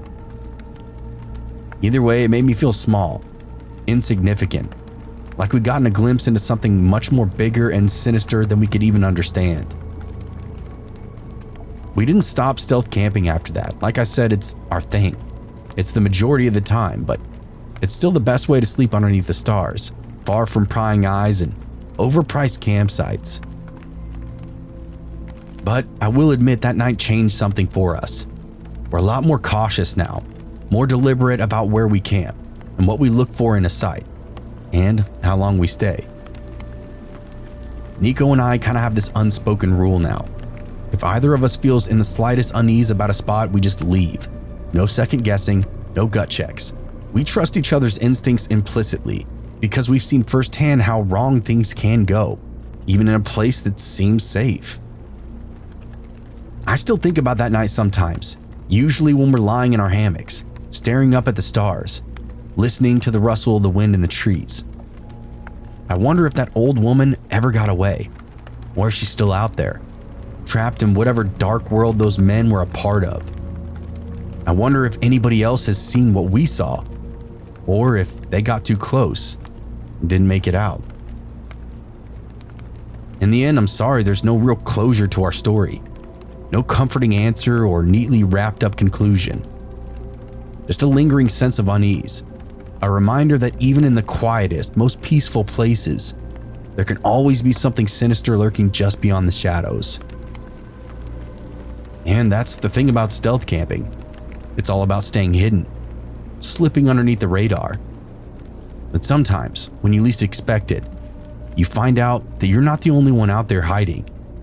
And sometimes, you're the one that gets found.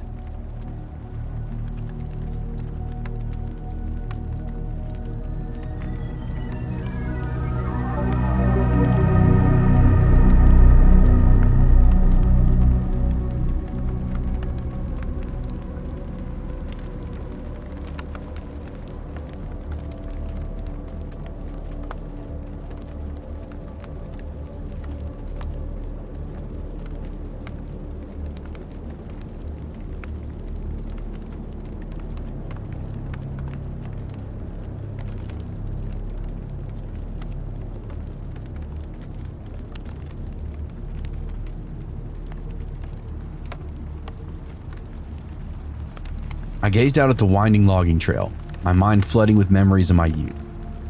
My dad would drag my sister and me out here, deep into the wilderness to go boondocking, camping off the beaten path, where the only sounds were the trees creaking and the wildlife roaming free. I had fond memories of hiking throughout these woods, exploring the streams and waterfalls, and sleeping underneath the stars. Now I was bringing my own son out here, hoping to recreate those memories and forge new ones. As we turned onto the trail, the trees seemed to close in around us, casting these long, ominous shadows. The air grew thick with the scent of pine and damp earth. My son was excited to be out on his first boondocking trip. He chattered enthusiastically in the passenger seat next to me. His name was Andrew, and at the time he was 13 years old, just going into high school after summer. But as we wound deeper and deeper into those woods, I felt this growing sense of unease. The trail was familiar, but somehow different. And that's when we came around this bend and I saw it. A hulking cell phone tower, its metal latticework looming over the treetops like a giant skeleton. I felt a jolt of shock and almost offense. This monstrosity had been erected in my childhood playground. I glanced over at my son who was staring up at the tower in awe. "Dad, look!" he exclaimed. I forced a smile and just tried to hide my discomfort. "Yeah, buddy, that's quite a structure." We continued on, passing a few campers and RVs, but I just couldn't shake that feeling of annoyance. That tower loomed over us, its presence disrupting the peaceful atmosphere of the woods. I decided to push on, find a spot far away from that tower so that we could still experience the wilderness as it was meant to be. The trail grew rougher, the trees closer together, and the shadows darker. My son's chatter had died down, replaced by an uneasy silence. I could feel his eyes on me, sensing my tension. I tried to reassure him with a smile, but my mind was racing. What was that tower doing out here? Who had erected it and why? What kind of people would camp so close to that kind of monstrosity? The questions swirled around in my head like a vortex, drawing me into a series of dead-end questions. And then just like that, I was over it. The reality was just that my feelings were hurt. I saw that tower and it was like a slight against all the memories that I had with my father and my grandfather out here. Like it somehow overrode them and took them away from me. I just gripped the wheel and pushed deeper into the forest, determined to find a good place to spend the night. As we bumped along the road, the trees seemed to close in around us, air growing thick with this unsettling energy. I knew we had to keep moving, to find a spot where the wilderness was still wild. The memories we would make would be untainted by that looming presence of that tower. So we continued to push deeper and deeper into the woods. We rounded a bend in the trail to find this picturesque meadow unfolding right before us. It was nestled right inside this tranquil valley. The sun lit up the area, illuminating the rolling hills and woodland beyond. I glanced over at Andrew, his eyes wide with excitement, and I knew we'd found our perfect campsite. I parked the truck, helped Andrew gather firewood before I set up the tent. The silence was almost palpable, broken only by the occasional bird call or rustling leaves. As we worked, I couldn't help but feel a sense of nostalgia just wash over me. This was what boondocking was all about, escaping the hustle and bustle, reconnecting with nature, and sharing it with the next generation. With camp now set up, we decided to take a short hike to get our bearings. The dry creek bed nearby offered a natural path, winding its way through the hills and woodland. We followed it, our footsteps echoing off the trees until it intersected with a serene lake. The water sparkled in the fading light, and I felt that sudden jolt of recognition. "Andrew, I remember this lake," I said, my voice barely above a whisper. "I came here with your grandfather oh so many years ago." Andrew's eyes lit up. "Is there fish in there, Dad?" I smiled. "Lots and lots of trout, son. This lake is a hidden gem. Not many people even know it's back here." As we scanned the shores, I noticed something odd. There wasn't a single fisherman in sight. The lake was untouched, pristine. Andrew then asked if he could fish, and I agreed, but told him that we have to do it tomorrow. He nodded, his face aglow with excitement. As we headed back to camp, the sun dipped down below the horizon, casting the meadow in a warm orange glow. We spent the evening swapping stories, watching the stars twinkle above to life. The fire crackled. The smell of hot dogs and beans filled the air. Andrew chattered about his school year, his eyes sparkling with wonder. I listened with my heart full of pride and nostalgia. We settled in for the night, the darkness pressing in around us. I focused on the peacefulness around us in the moment. I think everyone has that feeling when they go camping, though. To feel unprotected, unshielded out in the darkness of the wild that lends to the natural vulnerability. It's probably human to feel instinctual fear deep inside our bellies when we look out into the night. Soon, though, we said goodnight to one another and then went off to bed. As I drifted off to sleep, the sound of crickets and the occasional hoot of an owl lulled me back into that sense of security. I passed out and got some of the best sleep of my life that night. The morning crept over the hills, casting a warm glow over our campsite. I stirred the embers of last night's fire, adding fresh kindling to coax the flames back to life. Andrew emerged from the tent, rubbing his sleep from his eyes, and we set about making breakfast. The sizzle of bacon and the aroma of freshly brewed coffee quickly filled the air, and my stomach growled in anticipation. After breakfast, we set up this makeshift archery range, our targets pinned to a tree about 30 yards away. Andrew and I took turns shooting, our bows creaking as we loosed arrow after arrow. The thud of the arrows hitting the target was very satisfying, and we spent the morning lost in the rhythm of shooting and retrieving. This was a new pastime, not something I ever did with my father. It was cool to be forging those new memories with my son. Next, we laced up our hiking boots, tackled the highest hill in the area. The climb itself was grueling, but the view from the top was breathtaking. We sat on a rocky outcropping, our legs dangling over the edge, gazed out at the rolling hills and woodland below. The wind rustled through the trees, carrying the sweet scent of wildflowers. By the time we returned to camp, the sun was high overhead, and I was exhausted. Andrew, on the other hand, was still raring to go. "Hey Dad, can we go fishing now?" he asked, his eyes sparkling with enthusiasm. I smiled and was happy to oblige him. "Sure thing, kiddo, just be careful and don't go too far." I helped him gather his gear and he set off towards the lake, his rod in one hand and tackle box slung over his shoulder. I watched him go, feeling a sense of pride and nostalgia wash over me. My little boy was growing up, becoming more and more independent by the day. Reminded me of me every trip I ever took with my old man, waiting for the right time to sneak off and explore alone, feel that weight of becoming a man. As soon as Andrew disappeared from view, I crawled into the tent, my eyes heavy with fatigue.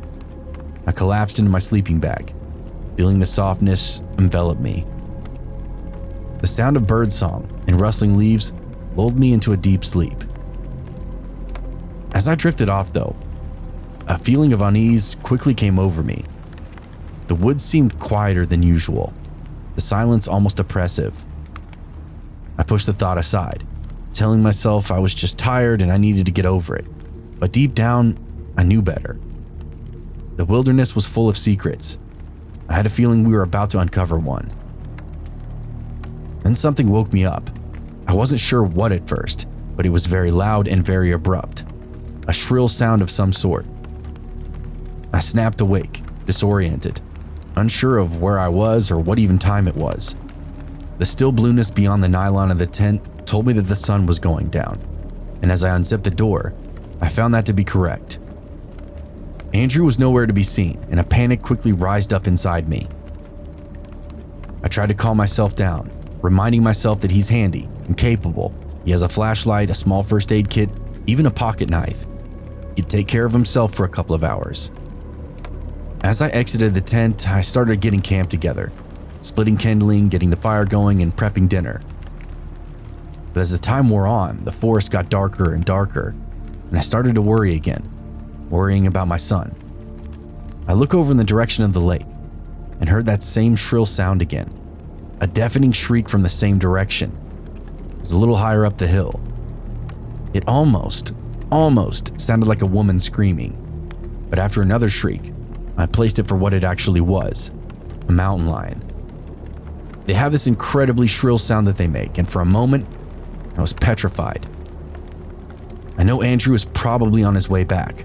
I realized he could confuse the sound for a woman screaming, maybe go into the woods for help, which could be fatal.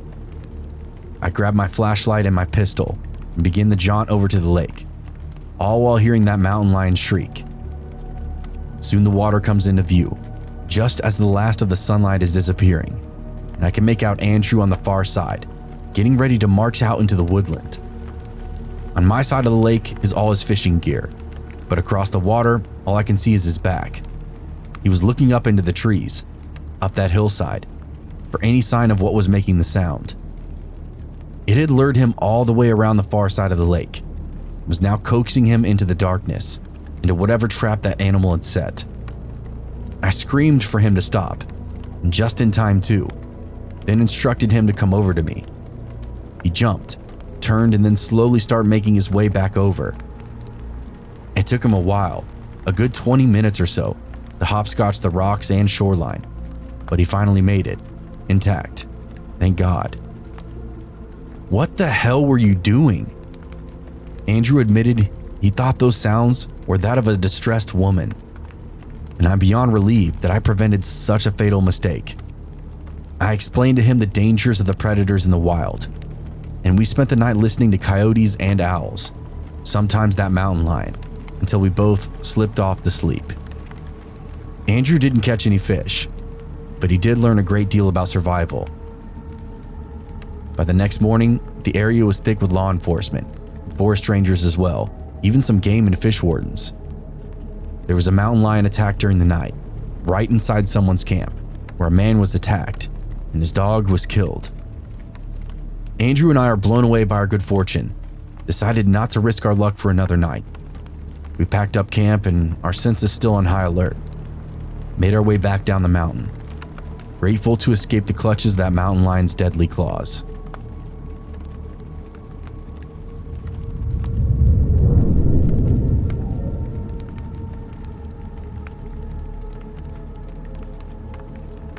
During the long weekends and right seasons, my favorite pastime is through hiking.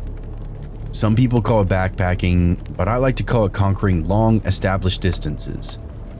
Examples of this would be the Appalachian Trail or the Arizona Trail, both of which can take months to fully complete, end to end. These are daydream hikes for me, as the excursions I map out are anywhere from 20 to 40 miles and only take 2 to 4 days. This is because I like to hike alone pretty much in deep wilderness, well away from civilization. I overnight camp wherever the trail leaves me, then I pick up where I left off in the morning. My story is about a time I was doing a through hike in an area familiar to me. In fact, it was one of my favorite places for a quick turnaround trip. It's beautiful, it's jagged, and the people stick to the main draws and paths, so it's easy to leave them behind. I drove out to the trailhead, parked my truck, and spent some time making sure that I had everything packed up. There is nothing worse than getting out on the trail, putting a few hours between you and your vehicle, only to realize you forgot matches or my reading book in the glove box. There is no turning around, I just have to make do with whatever I might have forgotten. After ensuring everything was secured, I shouldered my pack, the weight feeling familiar and comforting, then set off from the trailhead with a sense of excitement and anticipation. 2 days, I'd be finished with this section of the trail. I've done this before, many times. There's something special about this particular stretch. Maybe it was the promise of solitude, or the challenge of the terrain. Whatever it was, I was ready for it. The first few hours fly by in a blur of sweat and exertion. I hiked with purpose, my boots eating up the miles as I wound my way through the trees. The sun beat down on me, warming my skin and casting this dappled shadows on the ground. As I passed other hikers, backpackers, and day trippers, I exchanged nods with pleasantries as we crossed our paths. The trail was well worn, and I knew I wasn't alone out here. As that day wore on though, the crowd started to thin out. I found myself completely alone out there on the trail. The trees grew closer together, the canopy overhead a vibrant green. I heard the burble of a stream up ahead, and then followed the sound to a picturesque clearing. Fishermen dotted the banks, their lines cast out into the water. I watched for a moment, mesmerized by the gentle ripples on the surface. As I continued on, the trail led me higher and higher into the mountains. The air grew cooler, the trees more sparse. I could feel the weight of my pack digging into my shoulders, but I pressed on, driven by the sense of determination. Finally, after hours of climbing, I crested a ridge and found myself in this stunning clearing. The sun was still high in the sky, casting a golden glow over the scene before me. I dropped my pack to the ground, just relieved to be free of its burden for a moment, then took a moment to soak it all in. The clearing itself was a natural amphitheater, surrounded by towering trees and a ring of boulders. A small stream ran through the center, its source and destination unknown to me. I explored the area. My boots were quiet on the soft earth. The air was filled with the sweet scent of wildflowers, and I felt a sense of peace wash right over me. This was exactly why I made these trips for. A therapy for my body, mind, and soul. There wasn't any danger out here. One of my first chores for making up my camp was to clear away a healthy blanket of poison ivy. I keep a knife like most hikers, but I also carry a decent-sized machete, strapped to the exterior of my pack. It's good at angles that I can't reach, without taking the straps off. I used it to whack away the poison ivy, keep the area clear of any potential rashes. As I made my way back to my pack, I noticed something odd, a piece of fabric caught in the bush. I walked over to investigate, my mind already turning over any possibilities. It was definitely a piece of cloth, but it was torn and frayed. It looked old, like it'd been here for a really long time. I shrugged it off, telling myself it was just some leftover from any previous hiker. But as I set up my campsite, I couldn't shake the feeling that I was now being watched. I looked around, but there was nothing out of the ordinary, just trees, rocks, and the quiet of the wilderness. I gathered firewood, reset the stones around the pit, and then set up my single-person tent, and then a stump to sit on. I even whittled a spear, tried my hand at fishing in the stream later. I settled in for the night, my fire crackling and spitting as I cooked my dinner. The sky was beginning to darken overhead. I felt a sense of contentment wash right over me. This is exactly where I wanted to be. But as I lay there trying to enjoy that sunset, that feeling crept back in, a feeling that I wasn't alone in this clearing. I tried to think back to the last place that I saw anyone, and the only one that I could remember were the fishermen down at the bottom of the hill, a solid 2 miles away and well off the trail. By that, I mean there wasn't any actual path that would lead anyone directly to me. They'd have to follow the glow of the firelight, and even then, that would be very odd behavior for the area that I was in. As night began to fall, I settled in, trying to just relax after that long day of hiking. But the darkness continued to deepen, and I started to hear a strange noise off in the distance. At first, I thought it was just an animal, but the sound grew louder and more persistent. I tried to ignore it, telling myself it was just my imagination playing some kind of trick on me.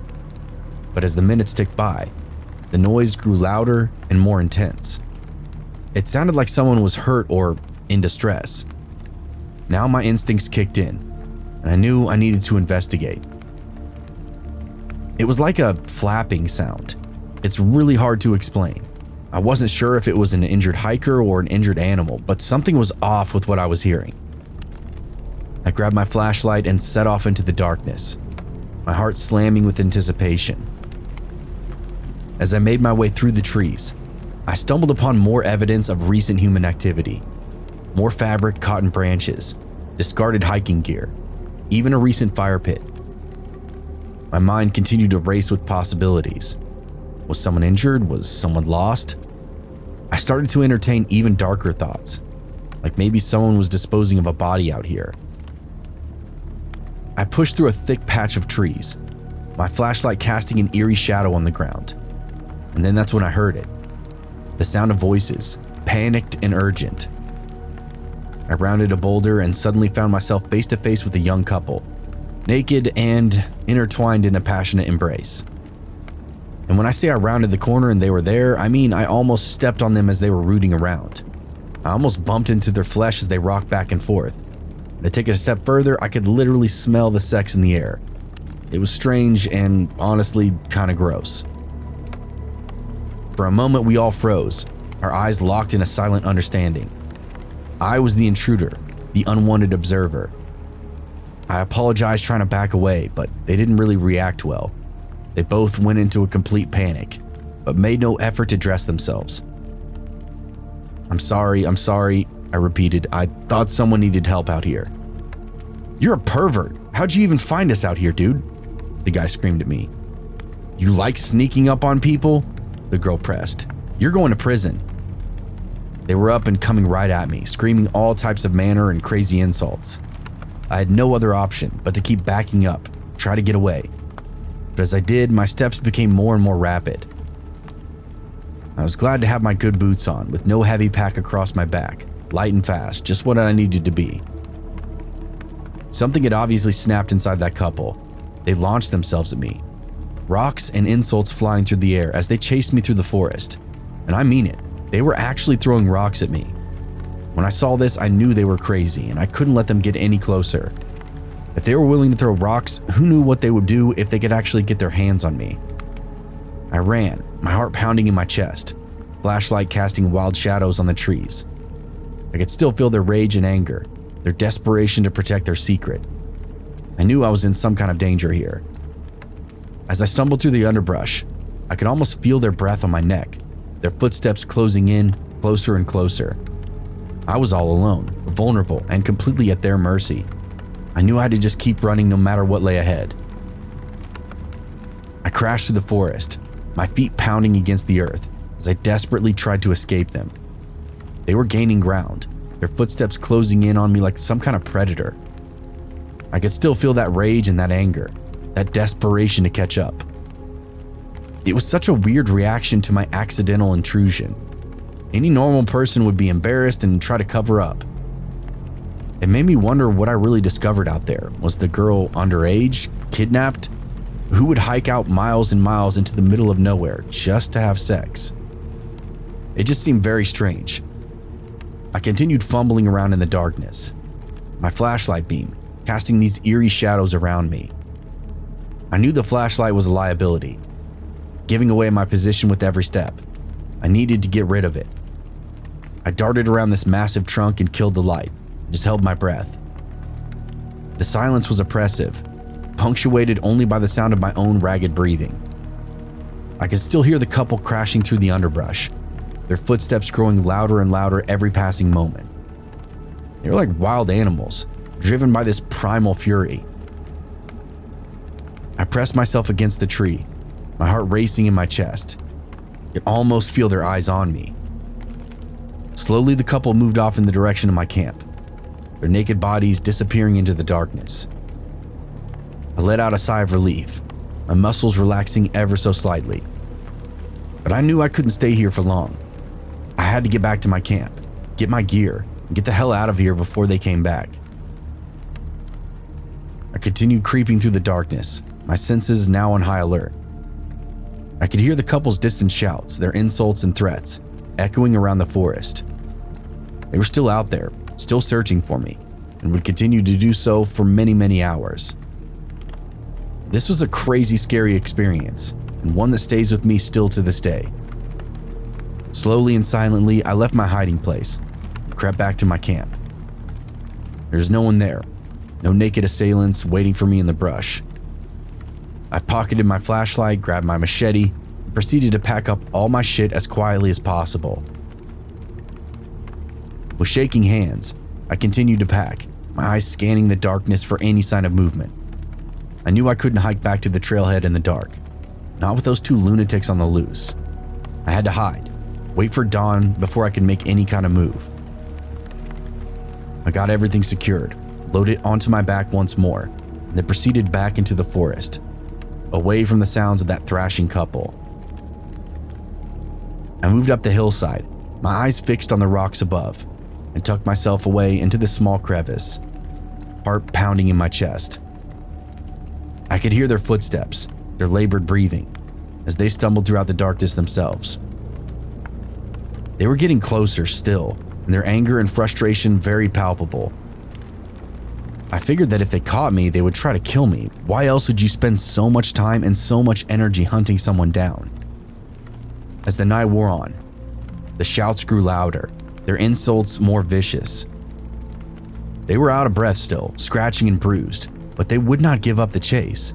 I could still see them stumbling around through the darkness, their naked bodies barely illuminated by the faint moonlight. They passed my hiding place more than once actually, their eyes scanning the rocks above me. I held my breath and my heart froze in my chest.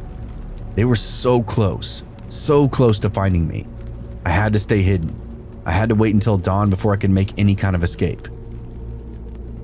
Thankfully, their shouts grew fainter, their footsteps disappearing into the distance. I let out a sigh of relief, my muscles relaxing ever so slightly. I had made it through the night, but I could not stay here for very long. I had to get out. I had to get back to civilization before those two psychos came after me again. The morning was uneventful, almost to the point I started to think maybe I hallucinated that whole encounter. I remember the clearing that I did of the poison ivy. I wondered if there was another plant mixed in with them, something that might make me hallucinate or something like that, but I couldn't imagine what that would be. I trudged down the hillside until I intersected with the main river and came upon more fishermen. They waved hello and I waved one back, continued on my merry way back to my truck. I never saw that couple again, and I can also tell you that was the only time I didn't finish a through hiking trip. Just too weird and crazy, too scary to try to push through it after that. I kept my eyes on the papers for anything weird in that area the rest of the year, but Never saw really anything reported. Took a few months off and planned more trips in a more remote area. And I never did have anything like that happen to me again. And for that, I'm very thankful.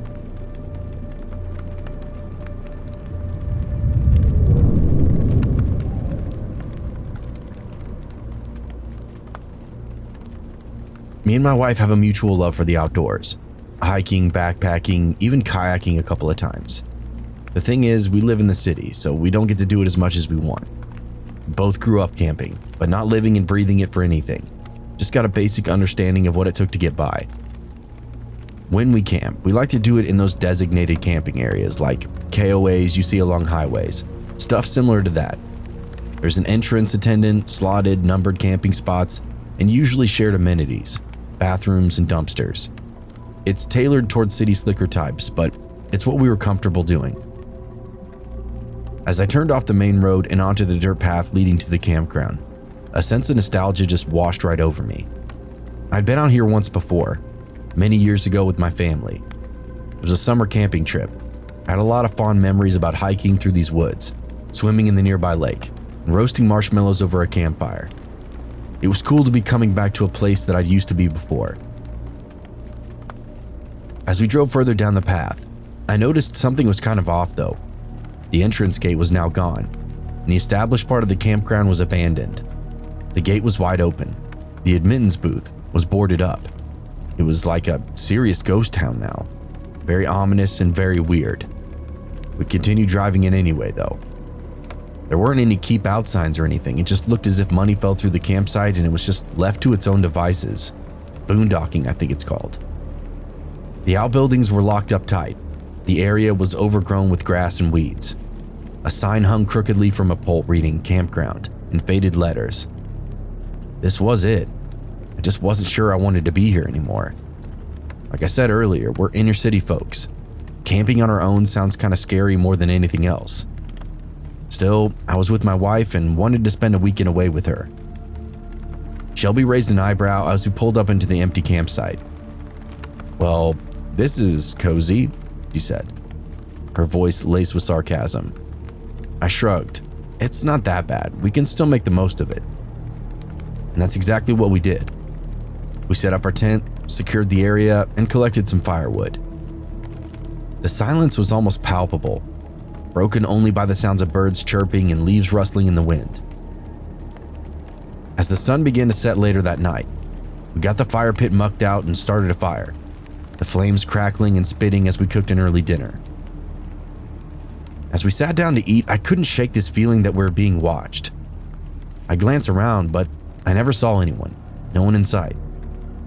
The trees seemed to loom over us, their branches creaking ominously in the breeze.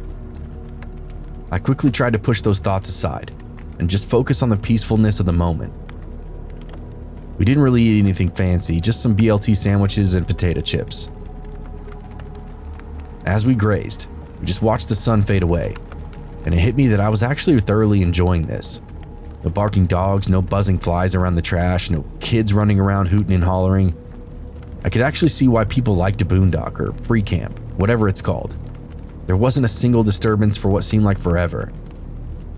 As the night wore on, the darkness seemed to press in around us, the fire casting flickering shadows on the trees, making it seem like we were surrounded by shadowy figures. I tried to brush it off as mere paranoia, but the feeling just continued to persist. Eventually it faded away though. All my worries and concerns just seemed to melt away as the time pressed on.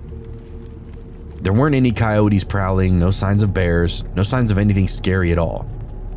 But by the time the moon creeped up high above us, I was totally at peace, teetering on falling asleep. As we settled in for the night, Shelby snuggled up close to me, her eyes gleaming in the firelight. "You know what, this is actually kind of nice," she whispered. "Just us, alone in the woods." I smiled and wrapped my arms around her. "Yeah, it's perfect." That started us down the path of some adult time. Light petting, wandering hands, you know what I mean. It was getting hot too, like we'd never gotten physical before. I chalked it up to the dark isolation that we found ourselves in, and surrendered to our more basic instincts. We had our fun and then got inside the tent, back into our sleeping bags and said goodnight. But as I slowly drifted off to sleep, that feeling slowly crept back in, the feeling of not being alone. It came back the second that I laid my head down. I was certain that there was something out there. Whatever it was, just waiting just beyond the campsite, watching us with cold, calculated eyes. I had zero evidence to support any of this, but in my mind's eye, trouble was just not far away. Looking back now, my instincts must have been zeroed in or something, because it turned out I was right. The tranquility of the forest enveloped us, and soon Shelby was snoring next to me. The crackling of the coals and the chirping of the crickets, the gentle whooshing of the wind through the trees, created almost this soothing melody. As I laid there, I let that soothing natural world, coupled with Shelby's light snoring, relax me and whisk me away into dreamland. Just as I closed my eyes for that last time, that peacefulness was shattered by the screaming crank up of an engine firing. The sound tore through the forest like a demon, making both of us jump up. We looked at one another, confused, trying to pinpoint the location of the noise. But the expanse of the forest made it almost impossible to gauge how far away that truck actually was. It continued to crank over and over until finally roaring to life and screaming throughout the wilderness. It was the worst, most industrial sound that I could imagine in the moment, and my heart beat into a thunderstorm. At first, we just wrote it off as another campground, having a late-night joyride. But as the engine grew closer, the hollering and whooping became louder and louder, and so our concern grew. Shelby then asked a good question, one that sent my mind reeling back into paranoia. "What if it's not just some other campers?" she whispered. I remember all the abandoned stuff that we saw when we pulled in. The creaking sign, the faded paint, the rotting wood. All those locked up buildings that stood like prisoners among trees. Could people be squatting out here? It seemed like a true haven for homeless, but again, I had nothing to back up any of these assertions. I tried to reassure her, but my own unease was growing and growing. We were exposed, vulnerable, and isolated. Shelby's panic was contagious, and I could feel my heart racing again. Without a word, I jumped up and pulled my truck around, positioning it to block the firelight from the road. I grabbed some blankets and draped them over the glass, trapping the light and reducing the glow. Shelby watched me, her eyes wide with fear as I doused the flames, careful to not create too much smoke. The darkness now seemed to swallow us whole, and we huddled together, waiting to see if anyone would come down that old camping road into our makeshift campsite. The minutes ticked by, almost feeling like hours, each one stretching out into an eternity. The silence was oppressive, heavy with anticipation. We barely breathed, our ears straining to pick up any sound. And then, we heard it. The rumble of tires on gravel, the creaking of suspension, and the murmur of voices. My heart sank and Shelby's grip on my arm quickly tightened. We were trapped with no escape. The truck's headlights cast an eerie glow through the trees, illuminating the darkness like a macabre spotlight. And then, the engine roared so loud I thought it rattled my teeth, plunging us into an even deeper fear. We waited, frozen, as the minutes ticked by. And then the voices started up again, louder this time, and much closer. I still couldn't make them out, but I heard the cadence of a conversation between multiple people. Shelby's whisper was barely audible. "We do." As we huddled together, waiting to see what would happen next, the spotlight pierced the darkness far off in the trees. Then a pair of headlights cut through the gloom, illuminating the abandoned camping area. An old dingy truck with a spotlight mounted to the cab rolled into view, lighting up each campsite one by one. The occupants were hollering this crazy nonsense into the trees, their voice echoing throughout the entire forest. My stomach twisted in a sick knot as the spotlight landed on our campsite. The people in the truck went berserk, honking the horn, yelling and screaming. I pushed Shelby down, whispering to her to stay hidden and stay down. If anything happens, get in the truck, lock the doors, and drive away. "What?" she responded in a panic. My instructions were short and ominous, but I didn't have time to explain. If anything got dangerous, Her only option was to peel out and leave, go get help somewhere else. I stepped around the truck and tried to address the chaos. "What do you people want?" I shouted over. The response was immediate. Multiple men, all seemingly drunk or high, poured out of that truck and surrounded me. "You paid for your campsite fees," one slurred, his eyes glassy. "You register with the camp keepers?" "Huh?" was all I could muster. Their question legitimately caught me off guard. "Who said you could camp here? You gotta pay your fees," they repeated. By now, I could smell the beer and whiskey rolling off of all these guys. Could see the unsure nature of their footing. There wasn't a semblance of reason or sobriety amongst these dudes, just drunk, troublemaking forest folk. Probably lived nearby and spent their free time razzing weekend visitors and out-of-towners. "The area is abandoned, the gate was wide open, I don't have to pay a fee," I explained. "Oh, you make the rules," one of them cut me off. "Hey guys, this asshole's in charge here." They all began to whoop and holler again, and at this point, I began to get agitated. I was just confused, thinking they were affiliated with the campground somehow, but as I looked around the abandoned buildings and overgrown grounds, these people had to be pulling some kind of scam. "I've radioed dispatch," I lied quickly. "The Forest Service is en route." And why shouldn't I lie? These guys were pulling their own little scams, so the only reasonable action was to pull one of my own. Truth be damned. I wasn't about to be bullied out of my campsite, and I damn sure wasn't going to fork over any cash just to be left alone. If push came to shove, these assholes were going to get knocked down a peg. The response was a beer can hurled at my face, hitting me square in the eye. I stumbled back, clutching my face, as the truck roared off into the darkness. For the rest of the night, we heard them ripping around the mountainside, their laughter and shouts echoing through the trees. My face swelled up a lot, as that beer can they threw at me was full and unopened. Just a round weight blasting me right in the orbital bone. Lucky for me, it didn't break. It just turned my eye black the next morning. When I went back to Shelby, I found her shock white. But we weren't dead, so she returned to normal after no time at all.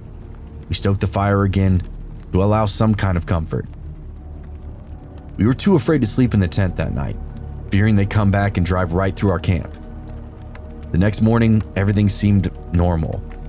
We found a pile of empty beer cans somewhere between the trees, only 30 feet from the campsite. It was clear these weirdos from the last night had been watching us, closely too. As we packed up our gear, Shelby turned to me, her eyes still wide with fear. "I cannot believe what happened last night. I'm really sorry about your eye," she offered. I nodded and said thanks. I think we learned a lesson though. We drove out of that campsite, leaving all the abandoned buildings and the terror of the night behind. The memory of those crazed eyes and the sound of their maniacal laughter would definitely stay with us forever.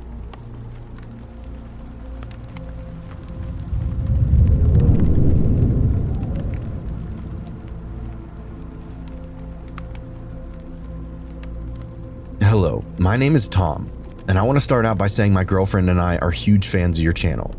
I hope you continue putting out great content for viewers and listeners like us. I'm a traveling contractor electrician, so I've been to just about every state in the country. But often my contracts are only a few weeks to a few months at a time. So when the contracts themselves are finished, I have a lot of downtime between them. One of our favorite activities is traveling, obviously, but also we really love dispersed camping in the most remote parts of the wilderness. We once went through a long stint, like 3 months, just traveling and boondock camping before I took on my next contract. During this time, we experienced many strange happenings, and it definitely gave us plenty of stories to tell. When you're constantly on the road and camping in secluded forest, I suppose you're bound to encounter some unusual people and almost be subjected to some unexplainable events. Like I mentioned before, we got plenty of stories from our travels, but this one particular story is absolutely the most chilling. It still burns deep in our membranes to this day. I still get goosebumps when I tell people this story. The following is a true story that happened to us while we were remote camping on the western side of Alabama, at a campground that I will keep anonymous. The year was 2020, and as you can imagine, it wasn't the best time to be searching for places to camp. COVID had caused a lot of businesses to close, as well as campgrounds. In fact, on this night, we ended up stumbling upon this campground because 2 other campgrounds in that area were already closed. It was already after 2 a.m. We struck out all night finding a place to camp. But fortunately, we found this place on Google that was supposedly only 20 minutes away. We enter the sleepy small town that encompasses this hidden gem of a campground. The streets were gloomy, houses were dark. It just had that ominous vibe to it. We come to a long rounded road that encircled a lake. It also looked like a power plant that sat on the shore of the road. We continued down that road until we reached the gates of the park. And to our surprise, the gates were already opened. As I previously mentioned, it was hard to find an open campground due to the pandemic. We excitedly entered and began looking for an open spot to camp. At the entrance gate, there was a bathroom, which is a trailer, and it appeared on my driver's side. The door was closed and the lights were off. This park, along with the town, was just empty darkness. The park was a camping area that consisted of 2 loops. The larger, main loop appeared to be for just RVS. The smaller loop appeared to be just for tent camping. As we drove through that main loop, we noticed that there were 0 occupants, nobody. The weather was nice and the camping was free. The park was beautiful. Those camp spots were out on the lake. It was just nice. We were confused, but weren't going to complain about not having anybody else there and having it all to ourselves. We circled the entire park to check out all the spots before driving through the main loop once more. Because it was so late and the town was so small, we weren't really able to find any places to eat. So this, of course, led to a hungry conversation as we pulled into a concrete slab. As we bickered back and forth about this dilemma, it starts downpouring out of nowhere, like legit microbus storm that you would experience while hiking in the canyons of Utah. We continued arguing about what to eat, all while our windshield got pummeled with raindrops. Then after a few minutes, it just stopped. It doesn't even turn into a sprinkle, it just completely stopped. I tell my girlfriend let's loop around the park back to the entrance, see if we can find food in town and then return to get some rest. We begin to exit the park, but the tension is still high and the unpleasant words are still being exchanged. On our passenger side, we see an off-route dirt path that we assume leads out of the park. As we come off that dirt path, we realize that we're now driving back on pavement. Only, the park gates are in the rearview mirror, and the houses are the same houses we saw upon entering the park. Now the car goes eerily silent, as the conversation between both of us has come to an abrupt halt. I was almost certain there was only one way in and one way out of the park. In my head, I'm starting to mull over the rational possibilities for how we just went out of the park gate, when the park was just a loop with one entrance and one exit. I thought maybe I was just really tired. It was a good excuse, if any. How did we not notice that dirt path the first time that we drove through the campground, though? I start to express my confusion to my girlfriend, and to my horror, she echoes the same thoughts, even baseless accusations that I must have slipped or something. We now decide to turn around and enter the park again, to confirm that there really was some dirt path that led out of the park, and we weren't both just crazy. Now, upon entering the park again, we start to notice some unsettling views that we both agree weren't there before. The restroom trailer that was at the front gate is now lit, with the door hanging open. That was weird. We both thought this was not the case just a few minutes earlier. As we continue through the main loop, searching for that dirt path that we saw, we see the smaller loop that's for the tent camping off to the right, which was the passenger side window. On this unattended campsite, there's a full-blown fire going, ablaze in the fire pit. Didn't it just pour down something fierce and nobody else is here? How is that possible? I ask myself again. My girlfriend acknowledges, and we're in agreement that it's creepy and obviously impossible. But by now, we're both starting to get spooked out. We still want to confirm that there's 2 ways out of this haunted park. We continue driving through that main loop and past that concrete slab that we briefly parked at minutes before, and both beam our eyes towards the passenger side window to see if that dirt path is still there, the one that led us out of the park that 1st time. And to both of our utter dismay, nothing was there. Now we're both totally confused and totally spooked. As crazy as it sounds, it felt like some kind of Native American energy.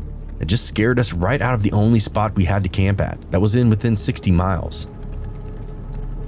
We continued driving through that loop until we hit the entrance gate.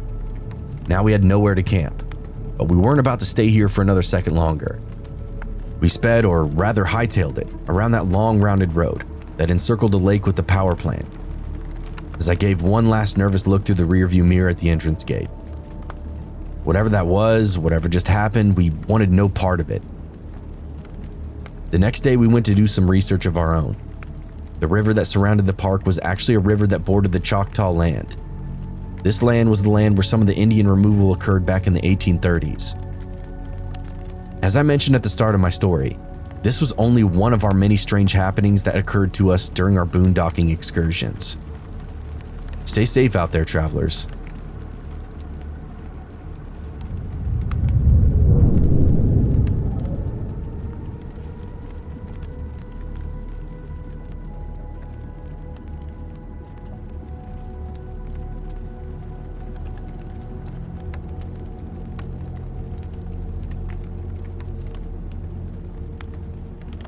I've always loved the backcountry. The silence, the isolation, the sense that you're miles and miles away from anyone or anything. That's really what draws me back again and again, every summer and autumn. Most of my trips are solo, except for with my dog Spoonie. He's a big mutt with sleek black fur, a massive chest, and this funny little white patch on his neck, shaped like a spoon, hence the name Spoonie. We've spent countless nights under the stars together, hiking into places that really felt untouched. Places where you're the only living soul for miles at a time. At least, that's what I always thought. My story takes place around 5 years ago. It was late summer. I had a free weekend to do some camping. I wanted to go somewhere new, somewhere I hadn't been before. A buddy of mine had mentioned this island in the middle of a lake at the bottom of a canyon. Said it was perfect for a quiet weekend. Isolated, peaceful, no tourists or weekend warriors. He's only heard about it from somebody else, and no one he knew had actually been there. That alone should have been a red flag, but I was itching for something new, and Spoonie didn't care where we went, as long as there was water and sticks to chase. So I packed up our gear, made sure I had enough food, and hit the road that Friday afternoon. Spoonie, of course, was already in the back seat, head out the window, tongue flapping in the wind. The drive itself was easy enough. A couple of hours rolling through countryside until I reached the trailhead. The real challenge was getting inside the canyon. The hike down was short, maybe 2 miles, but it was rugged. Steep switchbacks, loose rocks, and the kind of jagged cliffs that make you feel like one wrong step, you're definitely going to tumble to the bottom. Spoonie, of course, was having the time of his life, darting ahead, sniffing out every bush and rock. I was trying to keep up when my foot slipped on some gravel, and I rolled my ankle really hard. I sat down and cursed underneath my breath. Spoonie trotted back to see what the holdup was. It wasn't broken, I could tell that much, I just tweaked it, but it was enough to make me pause. I was only halfway down. The last thing I wanted was to injure myself in the middle of nowhere, with no cell service and only a dog for company. I thought about heading back, but I was already committed. The island was so close. The thought of wasting a trip wasn't sitting well with me either, so I pushed through. I adjusted my pack and kept the weight off my sore ankle, carefully navigated the rest of that descent. Spoonie darted ahead, completely unbothered by the terrain, while I limped along like an idiot. When I finally reached the canyon floor, the lake was exactly like my buddy had described it, small but deep. The water was black, still as glass, like something out of a painting. Massive fish glided just beneath the surface, their shapes barely visible in the dark water. There was no sounds, no birds, no wind, just the occasional plop of a fish breaking the surface of the water. The place felt ancient, untouched, almost like time had forgotten it. I unpacked my small inflatable raft, the kind that you use for fishing trips, and spent a few minutes pumping it up. Spoonie sat patiently by the shore, watching me like he was supervising the whole process. Once the raft was inflated, I loaded up our gear, and Spoonie hopped inside, taking his usual spot at the front, ears perked and alert. The paddle across that lake was eerie. The water was so deep I couldn't see the bottom, just a dark void beneath us. Occasionally, I would see some bubbles rising to the surface in random spots. I couldn't help but wonder what was down there. It didn't take too long to reach the island, a few hundred feet across the water. As soon as we hit the shore, Spoonie leapt out, sniffing around excitedly. The island was just as promised, secluded, silent, and beautiful. It wasn't huge, but it was big enough for a weekend's worth of exploring, for sure. The trees were tall and thick, the ground covered in soft grass that rolled gently down the water. In the center of the island, there was a small spring, just like my buddy had said.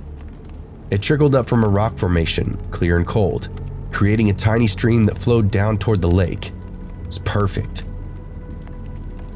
We set up camp near the shore with a clear view of the lake. I strung up my tarp between two trees and laid out my sleeping bag, then set up a small fire pit. Spoonie was running around, chasing sticks and barking at the occasional bird that dared to come too close. Once the tent was set up and the fire was crackling, I took some time to explore the island. Again, it wasn't very large, maybe half a mile wide, but on the far side, I found something interesting. A steep slope leading to a second level of terrain.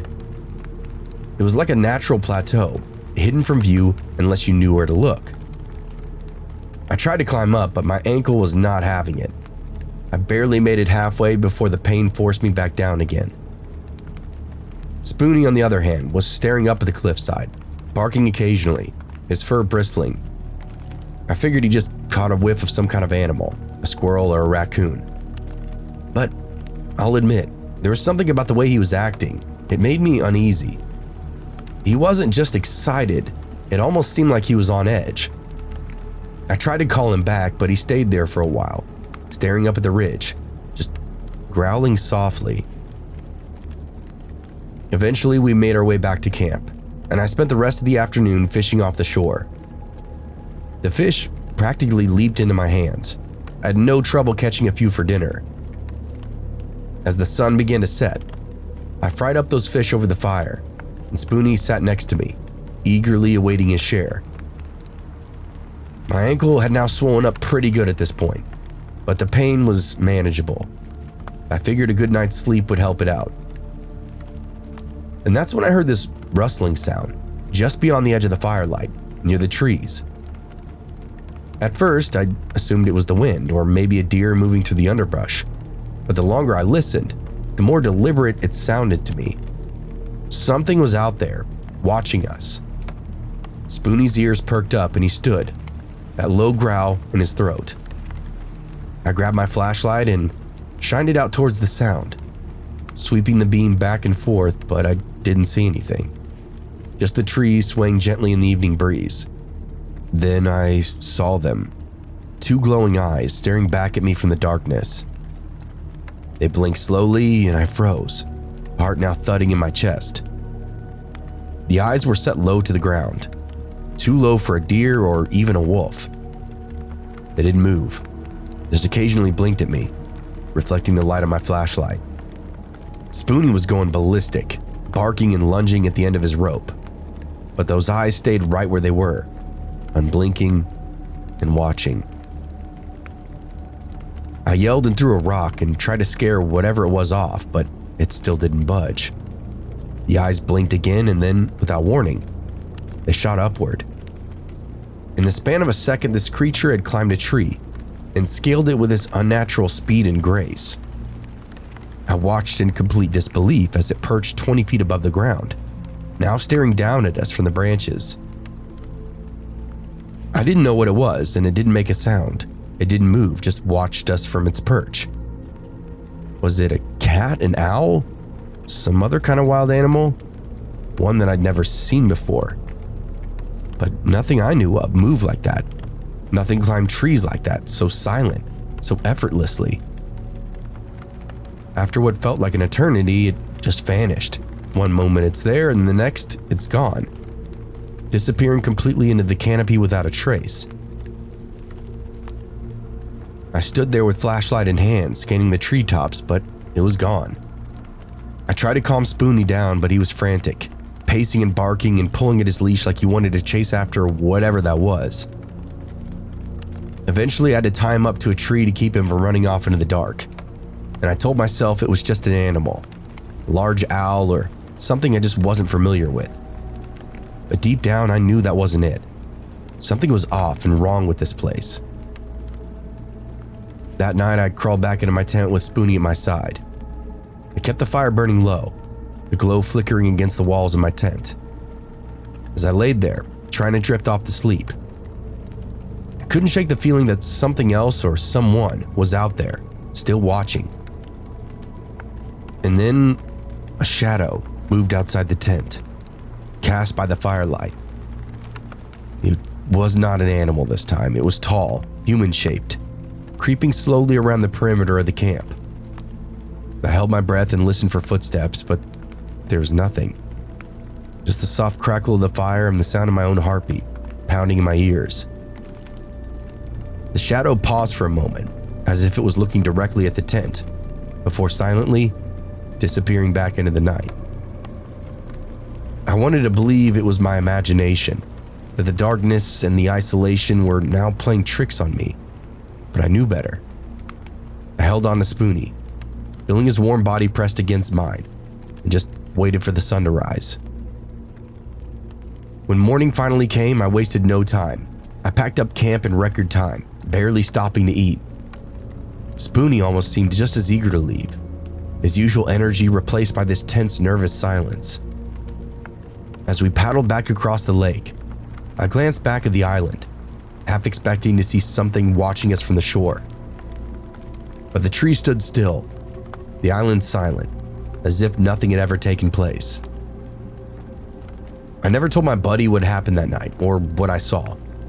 I didn't want to sound crazy. And I've never gone back to that island. And I never will.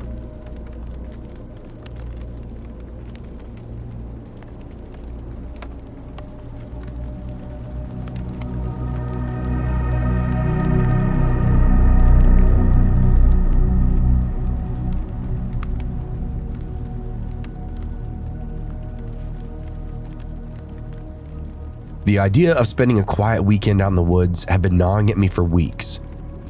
My work had gotten crazy, and the thought about escaping into the wilderness, away from the constant hum of city life, was really the only thing keeping me sane. It was late summer, just the tail end of August, and I knew the usual camping spots would all be filled up with those weekend warriors. Families, screaming kids, couples trying to rekindle some kind of romance. And of course, the groups of college kids blasting their music, trying to outdo one another with stories about the biggest fish they'd never caught. I wasn't in the mood for any of it. What I really needed was complete isolation, the kind of silence where you could hear the wind brushing through the trees, and the crackle of your campfire was the only soundtrack to your thoughts. That's when I started looking for places off the beaten path. I spent a few days researching online, poring over old maps and blogs written by seasoned hikers. Eventually, I found a spot in the Great Smoky Mountains, one that required a bit of a hike but promised to be complete solitude. The area wasn't really well traveled, and judging by the online reviews, not many people even knew it existed. It was perfect. After work that Friday, I loaded up my truck with all the gear that I'd need: a tent, sleeping bag, my trusty fishing pole, enough food for the weekend. Of course, a couple of good books.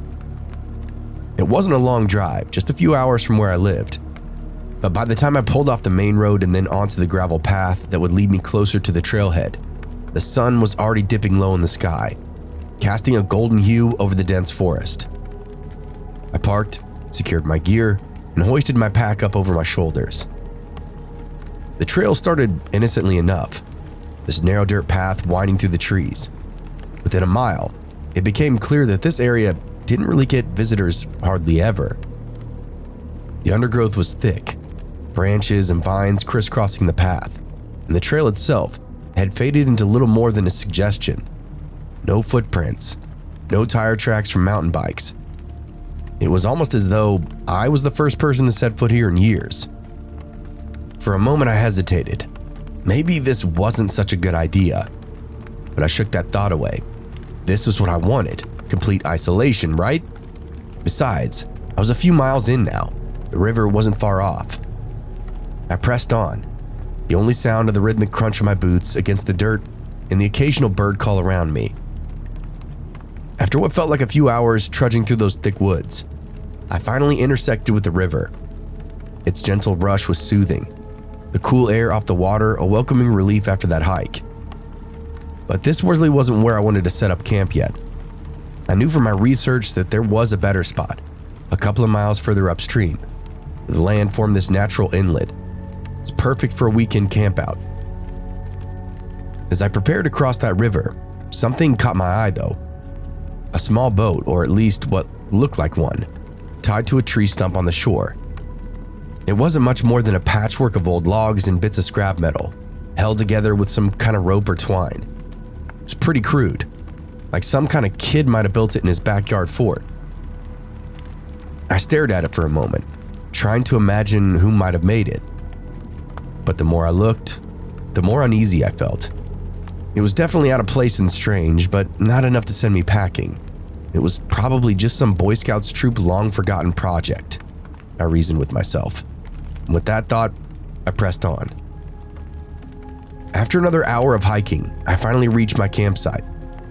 It was everything I'd hoped for, a flat spot right along that riverbank, with just enough open space for a fire pit and plenty of trees around me to string up my hammock. The sun was now getting really low, but I still had just enough daylight to set up camp and get a fire going. I spent that afternoon fishing, catching enough to cook over the fire for dinner, then took a short hike to explore the area. The views around me were stunning, rolling hills and towering trees as far as the eye could see. Up above, and near the summit of one of the larger hills, I thought I spotted the mouth of a cave, just barely visible between the jagged rocks. I made a mental note to check it out tomorrow. For now, all I wanted to do was sit by the fire, enjoy my meal, and let that peacefulness of the woods settle in around me. But as the night fell, those woods, they changed. It's funny how the dark can shift the way you see things. The forest, which had felt serene and inviting during the day, was now looming in around me, the trees towering like these silent sentinels. The fire was my only source of light, its flickering glow barely cutting through the oppressive blackness. The mountain and thick canopy of trees above me blotted out any stars and moon, leaving me in what felt like a bottomless pit of darkness. Even the river, which had sparkled in the afternoon sun, seemed to have now lost its shimmer, the water now absorbing whatever light dared reach its surface. I sat by the fire for hours, adding on logs to keep it blazing, unwilling to let it die out. The silence was too complete, too heavy, like the world had been swallowed up by the night. Eventually, though, the fatigue of the day had finally caught up with me. I strung up my hammock just a few feet from the fire, convinced that being up off the ground would keep me safe from any wandering animals. Besides, I had my knife, and to my knowledge there was no bears in this area, or at least none that I'd ever heard of. I dozed off, the warmth of the fire still glowing in the distance. I woke up around 2 a.m. to a faint shuffling sound, my mind still foggy from sleep, and it took a moment to register what I was actually hearing. Something was moving around my camp. I lifted my head slightly, peering up over the lip of the hammock. There, now near the smoldering fire pit, something small moved throughout the shadows.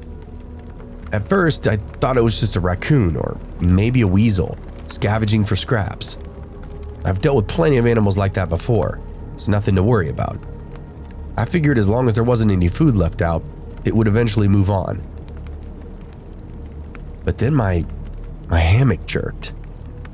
Not violently, but enough to make me sway back and forth in the air. I froze, my heart thudding in my chest. For a second, I thought maybe the animal had somehow tangled itself inside the straps, which caused the hammock to move. I tried to stay calm, thinking through all the possibilities. But the more I listened, the more I realized that that was not the case. That shuffling sound continued. It's now moving closer to the fire pit. Whatever had moved the hammock had indeed let go, but it had not left. Then, the unmistakable sound of somebody clearing their throat rang out in the air. It was faint, barely above a whisper, but it was unmistakably human. There was somebody in my camp. Someone had been standing next to my hammock, close enough to touch me, and I hadn't even known it. My first instinct was just to bolt, to get out of the hammock and run. But I stopped myself. If whoever it was wanted to harm me, they could have done so already. The fire was low, casting just enough light for me to make out this vague shape of a figure moving near the riverbank. Slowly, I leaned out of the hammock, trying to get a better look. My heart was pounding in my ears and my breath was shallow. The figure moved toward the water. I watched it as it bent down and pushed something into the river. That small, makeshift raft, almost identical to the one I'd seen earlier that day. The figure stepped onto it, and then with a quiet push, it began to drift downstream. Figure standing motionless as it floated away. I didn't move. I didn't even breathe until that figure was out of sight, now swallowed up by the darkness itself. I'd say it took me a full minute to gather up the courage and climb out of that hammock. My legs were shaking, my mind racing. I grabbed my flashlight and clicked it on, the beam slicing through the night like a lifeline. I swept the light over the camp, and that's when I saw them. Bare footprints, clear as day, leading from the river to my hammock and then back again. Whoever it had been, it hadn't been wearing shoes. I knew I had to leave. There's no way I was staying another night out here, not with the knowledge that somebody, some stranger, was out lurking in the woods. But the thought of hiking back in the pitch black with nothing but a flashlight to guide me was really even more terrifying. I spent the rest of that night by the fire, stoking it until it blazed high enough to ward off whatever might be out there. I turned on every light I had, my lantern, my headlamp, until my camp was lit up like a beacon. Did not sleep. I couldn't. Every rustle of leaves, every snap of a twig set my heart racing again. When dawn finally broke, I packed up as fast as I could. And that's when I noticed my cooler is gone, along with most of my food. But that was really the least of my concerns. I searched the area one last time, and as I did, I found more of those footprints leading off into the woods. They were small, but they were everywhere. As I headed back the way I came, those bare footprints stayed with me almost the entire way, even when I was back on the main trail, far from where I'd set up camp. And that image from last night kept replaying in my mind. Those small, naked feet pressed into the soft dirt, moving silently through the woods. I couldn't shake the feeling that I was being watched, even after I'd left the river far behind me. That hike back felt longer than it should have. Every step felt heavy with dread. I kept constantly glancing over my shoulder, expecting to see a figure standing there, watching me from somewhere out in the shadows. But the woods remained empty, silent, just like they had been the night before. Too silent. No birds chirping, no rustling in the underbrush. It was as though the entire forest was holding its breath, waiting for something, waiting for me to leave. When I finally broke out through the tree line and reached my truck, it felt like a weight had been lifted off my chest. I threw my gear into the back, not caring how haphazardly it was packed, and just immediately jumped into the driver's seat. The engine roared to life, and as I pulled away, I couldn't help but glance back in the rearview mirror. The woods stood there, tall and dark, like a wall of shadows that was leaving behind. As much as I tried to convince myself that I was out and I was safe, that lingering feeling would not leave me alone. The drive back home was a complete blur. My mind raced with questions that had no answers. Who was it that had been in my camp? Why hadn't they spoken or even made themselves known? What was the point of pulling on my hammock? Of creeping around my campsite in the dead of night? And that raft? Why'd they been floating downstream in the middle of the night on that makeshift raft with no light or direction? It was all too strange, too surreal. I spent the next few days trying to rationalize that whole experience, telling myself it was some kind of hermit or vagrant living off the grid, scavenging campsites for supplies. Maybe they'd seen my fire from a distance and then just came to check it out. Maybe they hadn't meant any harm. Maybe it was just some harmless drifter passing through. But the more I thought about it, the less that really made sense. Why didn't they say anything? Why didn't they take more than just my cooler and food? And the throat clearing. It was almost deliberate, pointed, like they wanted me to know that they were there, but not to know who they were. I did a little research on my own later, looking into old legends and stories about the Great Smoky Mountains, trying to find anything to explain what I'd seen that night. That's when I stumbled across a few stories about so-called hill people, reclusive groups or individuals who live deep in the mountains, far from civilization. Some of the stories were old, passed down through generations, tales of mountain men who avoided society, living off the land in near total isolation. Others were more recent, reports of strange encounters, missing hikers, sightings of figures in the woods that vanished as quickly as they appeared. It was all folklore, of course, local legends meant to spook tourists and explain away the occasional unexplained disappearance. But after what I experienced, I wasn't so quick to dismiss them. I thought of people, if you could even call them that, living out there, deep in the wilderness, unseen and unknown. Maybe that is what I had ran into, and maybe they weren't just stories after all. I haven't gone back to that part of the Smokies since. In fact, I avoided deep wilderness camping altogether. The now idea of venturing that far from civilization, of being that isolated again, just doesn't hold that same appeal. I still love the outdoors, but I now stick to the more popular trails, those well-traveled campsites where you can hear the distant hum of cars or even the chatter of other campers. It's definitely not as peaceful, but at least I know I'm not alone.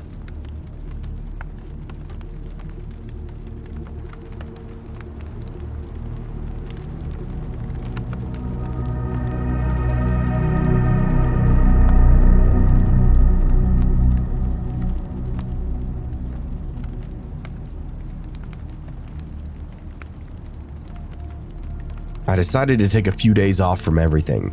Work, life, people, just take a breath for a while. There's this spot that I love near the river, a little piece of heaven hidden away from the crowds. And I knew it would be perfect for what I needed. Solitude, peace, and quiet. Midweek was the perfect time. No tourists, no weekenders, just me and the woods. I threw my gear in the Subaru, packed for a couple of days, and hit the road. The drive itself was pretty uneventful. The winding Oregon roads calming me as I made my way deeper and deeper into the forest.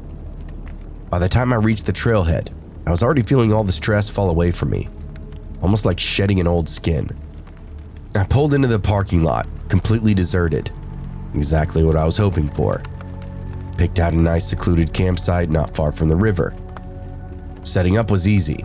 Tent, sleeping bag, fire pit, the usual. I even brought my guitar this time, something I hadn't done in a while. It felt good to just play around with the chords, let my mind wander. I strummed lazily, listening to the rustle of the leaves and the distant gurgle of the river, the occasional bird song. The quiet was intoxicating. A few times though I heard what sounded like clapping, faint but far off in the trees. It was probably just an echo from something deeper in the woods, I told myself. People hike out here sometimes, but not today. At least, I didn't see anybody. As night fell, the forest closed in around me, a thick black wall of trees and shadows. Fire crackled as I grilled up some sausages, the flames throwing flickering lights onto the trees. I kept hearing that clapping again. It was faint but persistent, like somebody mocking the silence with their own distant applause. It was spoiling the mood a little bit for me, but I guess not enough to worry me, not yet at least. I brushed it off as the wind or the wildlife, and let the exhaustion of the day just take me over completely. I slept like a rock until the morning brought a gut-wrenching discovery. I stepped out of the tent, stretching and getting ready for some coffee and breakfast, when I noticed the door of my car was now wide open. My heart dropped. I knew I didn't leave it like that. I always lock it, especially when camping alone. I walked over and checked the interior. Nothing seemed out of place and nothing was missing, but the feeling of violation was unmistakable, and it made my skin crawl. I just shook off the unease and shut the door and made for sure that it was locked this time. Then just tried to get on with my day. Breakfast and some cleanup around camp. Then I packed a bag for a day hike. There's a beautiful trail that runs along the ridge, offering up views of the river and the surrounding mountains. I was determined to enjoy it. As I made my way through the trees, that usual calm of the forest started to settle back in. I'd say after a mile in, I started hearing this strange distant whistling though. It was faint, like the clapping, barely audible over the sound of the wind in the trees. There's something eerie about it, like somebody was trying to get my attention from really far away. I stopped a few times and scanned the woods, expecting to see a hiker or maybe some kids just messing around, but I didn't see anybody. Just the trees, thick and still, that faint whistling of the breeze. It made my stomach turn in a way that I couldn't really shake. Eventually, I shrugged it off and just kept walking. I wasn't going to let some random noise ruin this for me. By the time I got back to camp, it was late afternoon, and the light was beginning to fade. And there it was again, my car door, wide open. This time though, things had been moved around. Some of my stuff in the back seat had been rifled through, and I noticed a few small items, a book and my flashlight, had been tossed onto the ground outside. My heart pounded in my chest, that sickening realization now dawning on me. Somebody had definitely been here this time, and I had no idea when or how close they got to me. I felt a rising sense of panic, but it was too late in the day to pack up and leave. I would have to stick it out till morning. I built up a big fire, much larger than I normally would, kept close on those woods around me. Nothing moved, but the feeling that somebody was nearby, watching, never left. It was uneasy, almost this suffocating sensation, the kind you feel when you're not alone, but you really can't see who's there. I stayed up late until my eyes could barely stay open. I finally forced myself to just head to bed, hoping for the best. The next morning, the air was crisp and the sky was clear. My car door, blessedly, was still shut this time. I took it as a sign that things would go smoothly from here on out. I brewed my coffee and made some breakfast, then grabbed my swimsuit and a towel. It was time for a swim and maybe soak in the nearby hot springs. The swimming hole was only a short hike from my camp, and as I made my way down, I saw a couple leaving the area. They waved and I waved back, grateful for the brief human contact. Now the swimming hole was all mine, the water crystal clear, the sunlight filtering through the trees in golden rays. The sound of that river was just extremely soothing. I found a flat rock to spread my towel and book on, and after dipping my toes in, I couldn't resist the pull of the cool water. I jumped in, the shock of cold invigorating, and for the next hour, I lost myself in the current, swimming lazily from one end of the pool to the other, floating on my back and just staring up at the sky. Just as I was about to take another lap, I saw him. At first, he was just a figure on the trail, a shape moving throughout the trees. But as he got closer, more details emerged. The man was dressed in these old, worn-out clothes, nothing that looked suited for hiking or camping alike. His boots were scuffed and caked with mud, and his shirt hung off of him like a rag. But the clothes isn't what unsettled me. It was his skin. His body was entirely covered in these horrific burns or scars, red and shiny like melted wax. His face, what little I could make out from the distance, was a mess of craters and warped flesh. His eyes, two dark pits just staring straight at me. His lips were non-existent, leaving his teeth exposed in this permanent grimace. I tried to act casual, but my heart was racing. I called out a nervous hello, to which I got no response. He just walked to the edge of the water, sat down by a rock, and stared at me. I tried again, asking if he was camping nearby. This time he shook his head, but still didn't say anything. My mind was racing. I'm trying to figure out what to do. I'm alone, far from camp, and this man, or this thing, was just sitting there, watching me. The way his eyes followed me and my every movement just made my skin crawl. I decided it was time to leave, and fast at that. I started swimming towards the shore, toward my pile of clothes and gear, but before I could get down there, he stood up and walked over to my things, never saying a word, just crouched down and started going through my stuff. Scarred fingers flipping through my book, picking up my towel, even rifling through my clothes. I wanted to scream out, but my throat was tight with fear. I managed to call out, asking him to stop, but he still ignored me. Then he picked up my underwear, holding it up like a trophy, before tossing it aside. I swam faster, desperate to get back to shore. He picked up my book again, this time holding it up to me, scarred face twisting into something that might have been considered a smile. "I have this," he rasped, his voice rough like gravel. I didn't care about the book, I just wanted him to go. "Sure," I said. "Take it, it's a good one." Now I was trying to sell this guy on stealing my stuff. True desperation in the moment. He nodded, tucked the book into his trousers, and then without another word turned and disappeared back into the trees. I didn't want to see where he went, so I just grabbed my things, threw on my clothes, and ran back to camp as fast as my legs would take me. I never saw him again, but I've never forgotten that face, that twisted, melted face. I left the campsite that evening, packed up everything, and drove home as fast as I could, vowing to never return to that swimming hole ever again. I don't know who he was or what he wanted, but I do consider myself lucky that I escaped that day.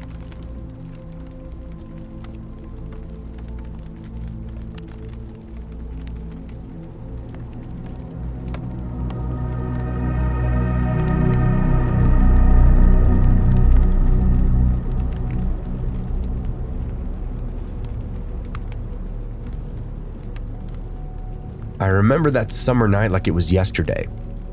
It was definitely one of the moments in life that changes you, makes you see the world just a little bit differently. I must have been, 15? Yeah, right about there. It was the summer before my sophomore year. The long, slow days when everything felt like it was dragging on forever and ever. The heat baked the grass behind the house. The woods stood tall and dark, just beyond the clearing where our backyard ended. Those woods had always been there, silent and almost a little intimidating, but they were familiar. We had hiked through them plenty of times. My dad used to take me out on those trails, telling me stories about the old days when his father made him spend a night alone in those very woods. It's a rite of passage, he called it, and I'd always known my turn was coming, but that didn't mean I was excited about it. "Time to become a man, son," my dad had said, a grin splitting his face as he packed up a few essentials into my bag. "Just you, the woods tonight. You'll be fine." I didn't feel fine though. I was about to back down. After all, he did it, and his fathers before him.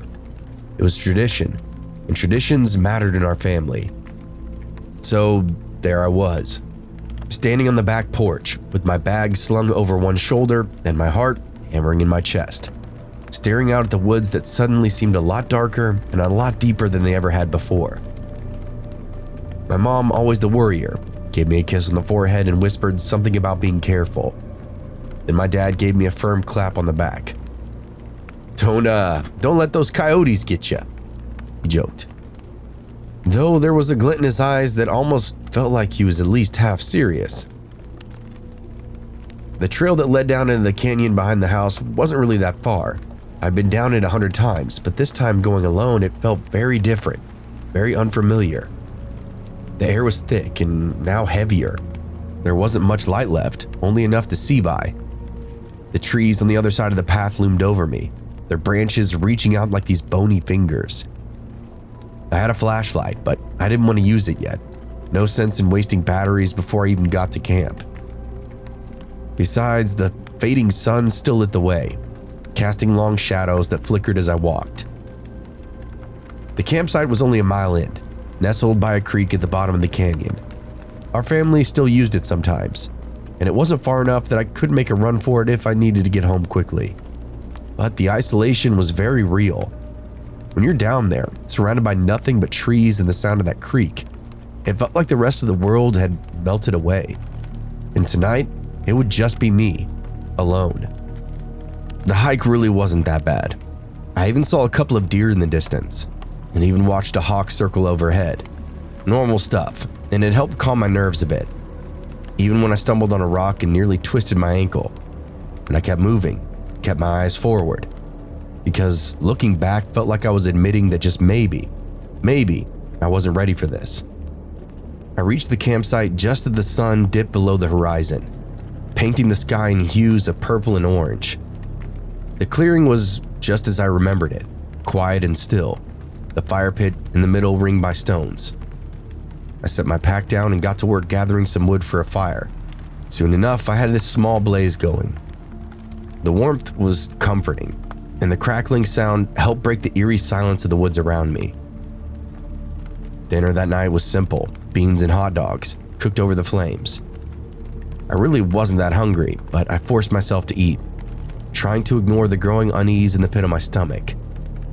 Those woods around me were quiet now, just too quiet. No birds, no rustling leaves, just the fire and me.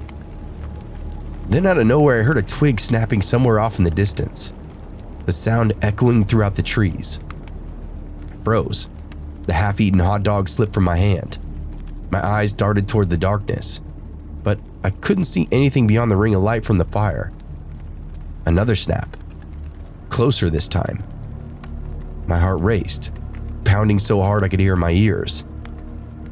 And then they appeared. Two figures walking slowly through the trees, just at the edge of my vision. They didn't have any flashlights or gear.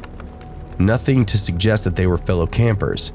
Just two people, a man and a woman, moving silently through the underbrush. I couldn't see their faces clearly, but I caught the glint of the man's eyes in the firelight. He turned toward me and raised a finger to his lips in a slow, deliberate gesture. Shh. I couldn't move. I couldn't speak. I was paralyzed, watching as they disappeared into the trees just as quickly as they appeared. My throat was dry and my hands shook as I grabbed for the flashlight beside me, fumbling with the switch until the beam of light pierced out into the darkness. But I saw nothing, just the trees swaying gently in the breeze.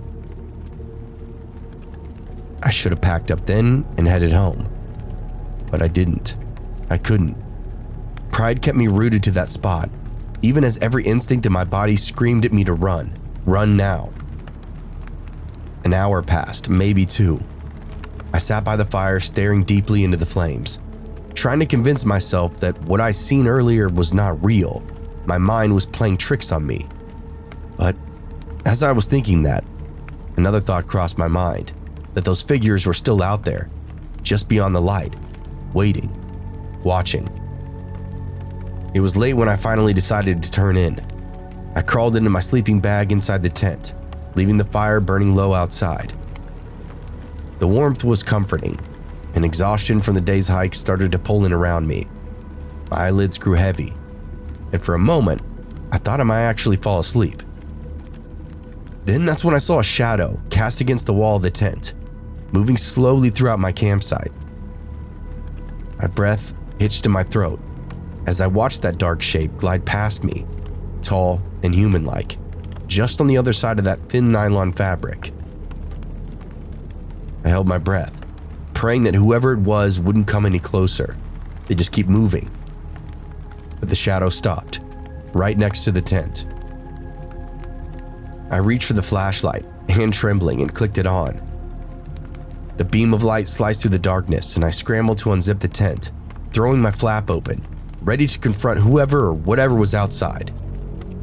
And that's when I saw him. My dad, crouched in the bush, grinning like a madman.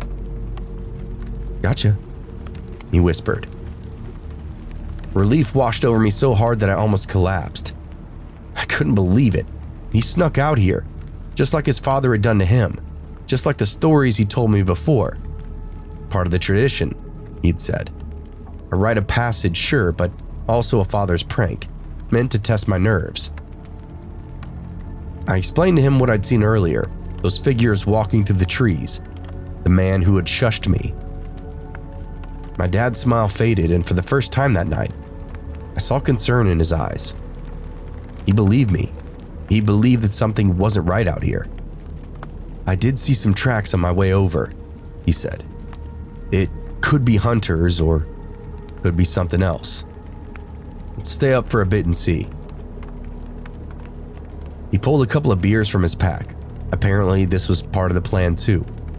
We sat by the fire talking, the flames flickering up in the dark as the night stretched on. Nothing else stirred in the woods. No more strangers, no more shadows. By the time the first light of dawn crept up over the horizon, I felt the tension start to ebb. We packed up camp together, and as we made our way back up the trail, I glanced over my shoulder, half expecting to see those figures again, silently walking through the trees. But they were gone, whatever or whoever they were. We never really talked about it again, not really. My dad still laughs about the night he scared the hell out of me. But there's always something in his eyes, a flicker of doubt. He knows just as I do that we weren't alone out there. Maybe we never were.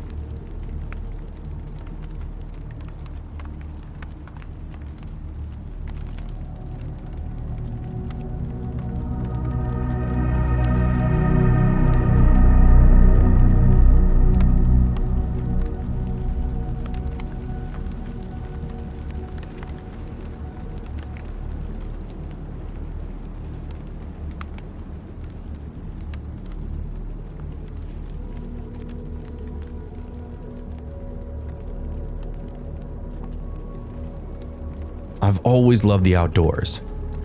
Growing up, I spent most of my summers threading between the towering pines and oaks of our state's backcountry, losing myself in the whispers of the wind and chatter of unseen critters.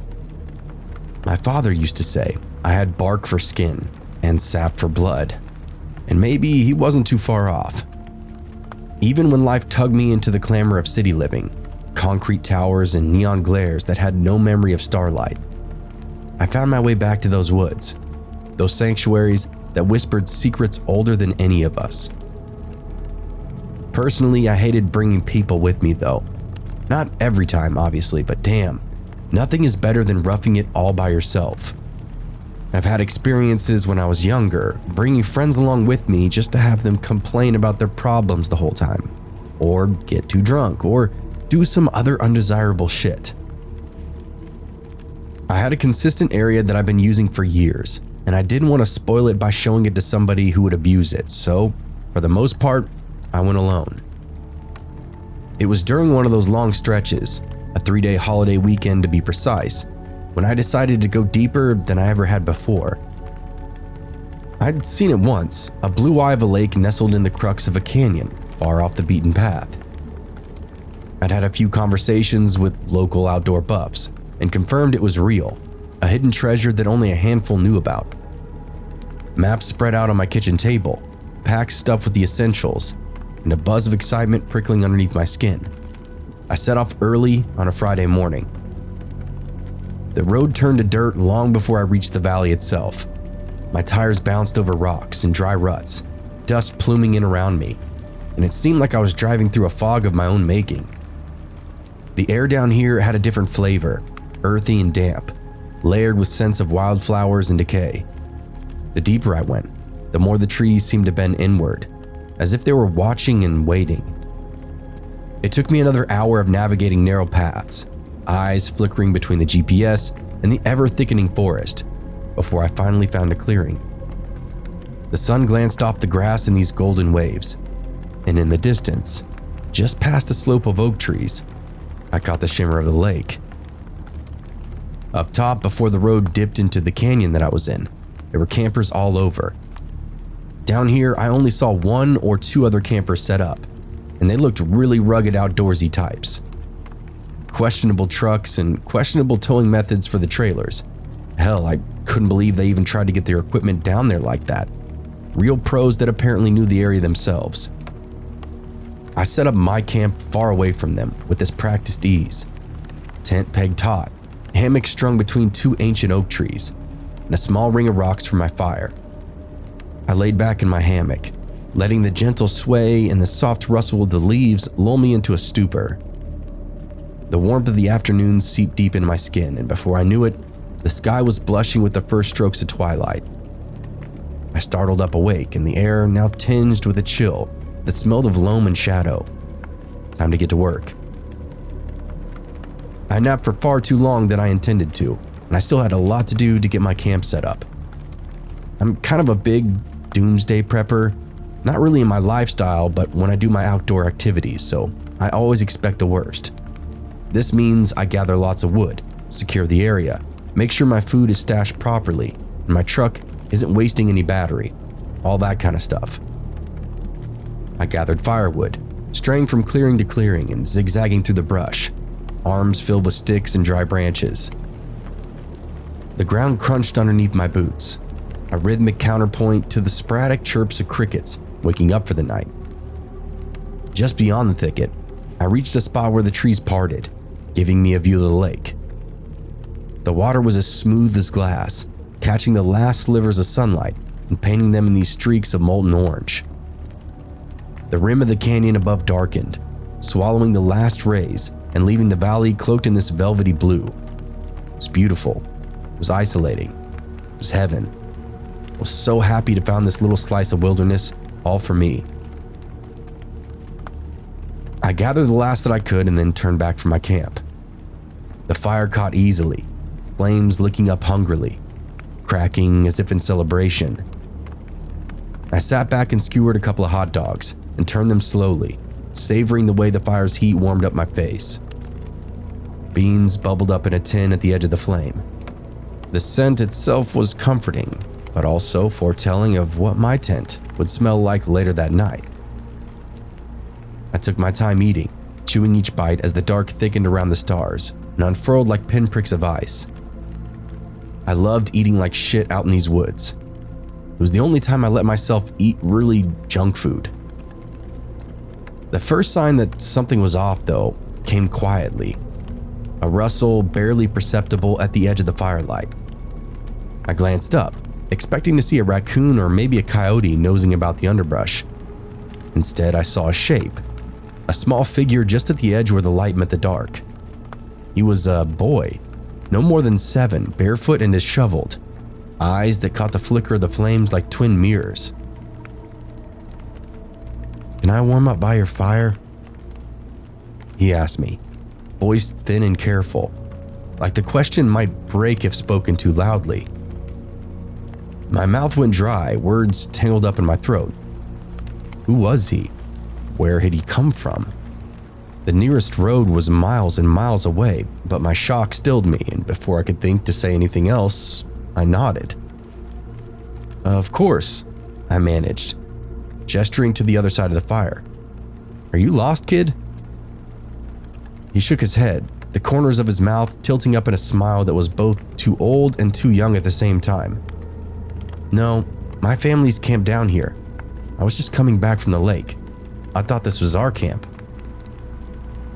My eyes swept to the dark, searching for the faint glow of another fire, the distant hum of voices, but there's nothing. The woods swallowed up like a glutton. I forced myself to keep the conversation going, though, my heart kicking against my ribs slowly. "It's late," I said, more to myself than him. "It's dark. Aren't you getting worried about getting turned around out here?" He looked at me, eyes unblinking. "It doesn't really matter down here. The trails are always the same." Something about the way he said that just made my skin prickle. The flames cracked, spitting embers, and I flinched. He was right, but damn, it was creepy coming from a 7-year-old.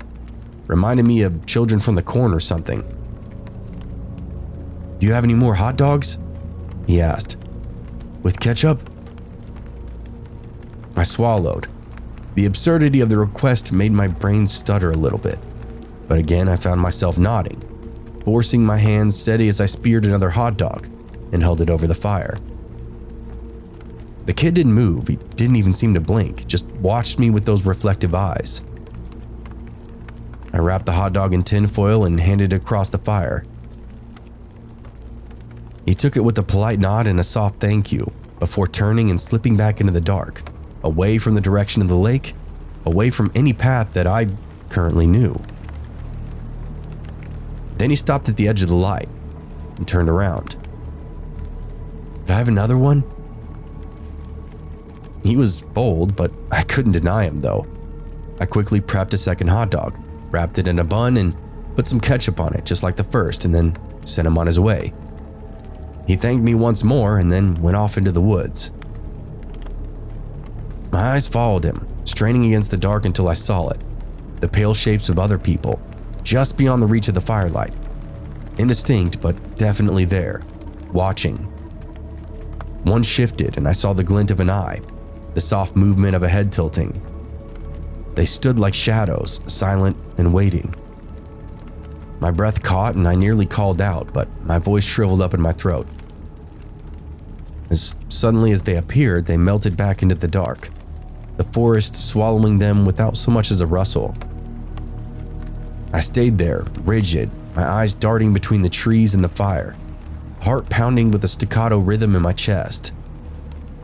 Minutes blended into hours, the fire burning down to glowing coals while I sat guard, unable to shake the image of those silent watchers.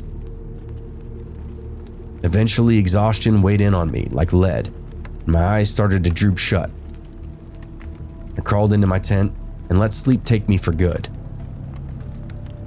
The morning came in a rush of light and bird calls. I blinked awake, muscles stiff and mind heavy with the fog of restless dreams. The clearing itself looked unchanged, peaceful even, as if the night before had been nothing but a fevered trick of the dark. But the footprints, small and pressed into the soft dirt by the fire, told me otherwise. I spent that morning scouring the area, looking for any sign of where the boy might have gone to. When I didn't find anything, I made my way to a nearby camp that I passed by on the way in. It was a couple, weathered and friendly, sat by their own fire, sipping on steaming cups of instant coffee. "Sorry to bother you folks, but did you guys happen to see a kid last night?" Their faces darkened, glances fitting to each other's before the woman answered. "Yeah, we did. He came by asking for food, barefoot. We ended up giving him some granola bars." A cold coil of dread tightened up in my gut. "Did you happen to see anybody else?" The man nodded, slowly. "Shapes though, people out there in the woods. Too many for comfort."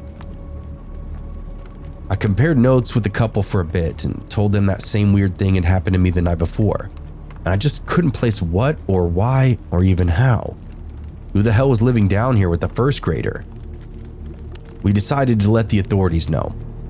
The ranger who came by later had this look in his eyes that suggested he'd heard this all before.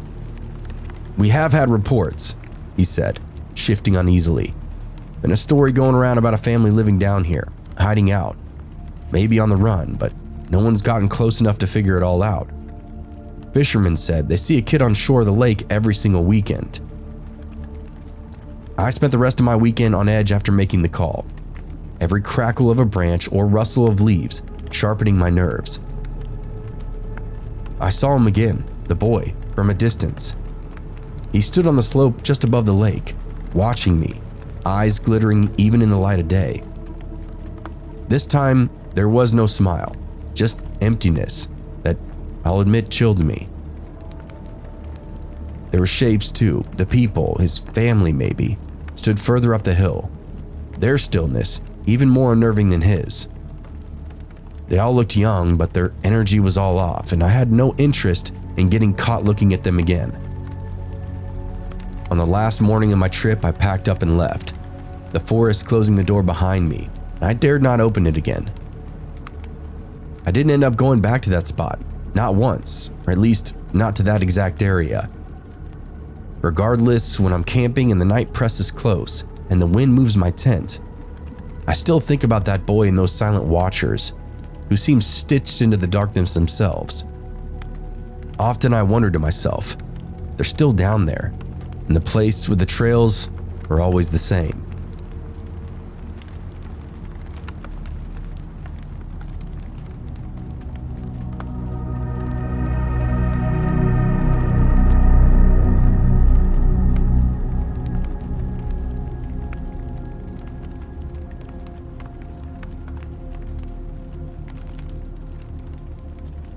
It was the summer of 2018 when I'd bought my van, this clunky steel gray home on wheels that promised freedom inside its simplicity. I knitted it out with everything that I needed: a bedroll, a small kitchen setup, a solar-powered heater, and a robust external lighting system. For over a year, I crisscrossed the country, embracing the call of towering redwoods, quiet deserts, and roaring rivers. But nothing would prepare me for the night that everything changed. It was spring of 2019. I was winding through the untamed backcountry of Colorado, far from the paved roads of civilization. The air smelled of pine needles and wet earth, and a cool breeze sifted through the cracked window as my tires crunched over the gravel roads. I'd heard whispers from other travelers about this off-map trail that promised solitude and breathtaking vistas, and I wanted to experience them for myself. By late afternoon, I emerged from a canopy of dense forest and into a clearing and saw, to my surprise, a tiny settlement nestled there. It wasn't marked on any map. A collection of weather-beaten houses, a small chapel with peeling white paint, and a country store stood crookedly, like the last sentinels of some kind of forgotten time. The store had one half closed up, and the other half was emblazoned with a neon open sign that buzzed faintly, barely even visible in the waning light.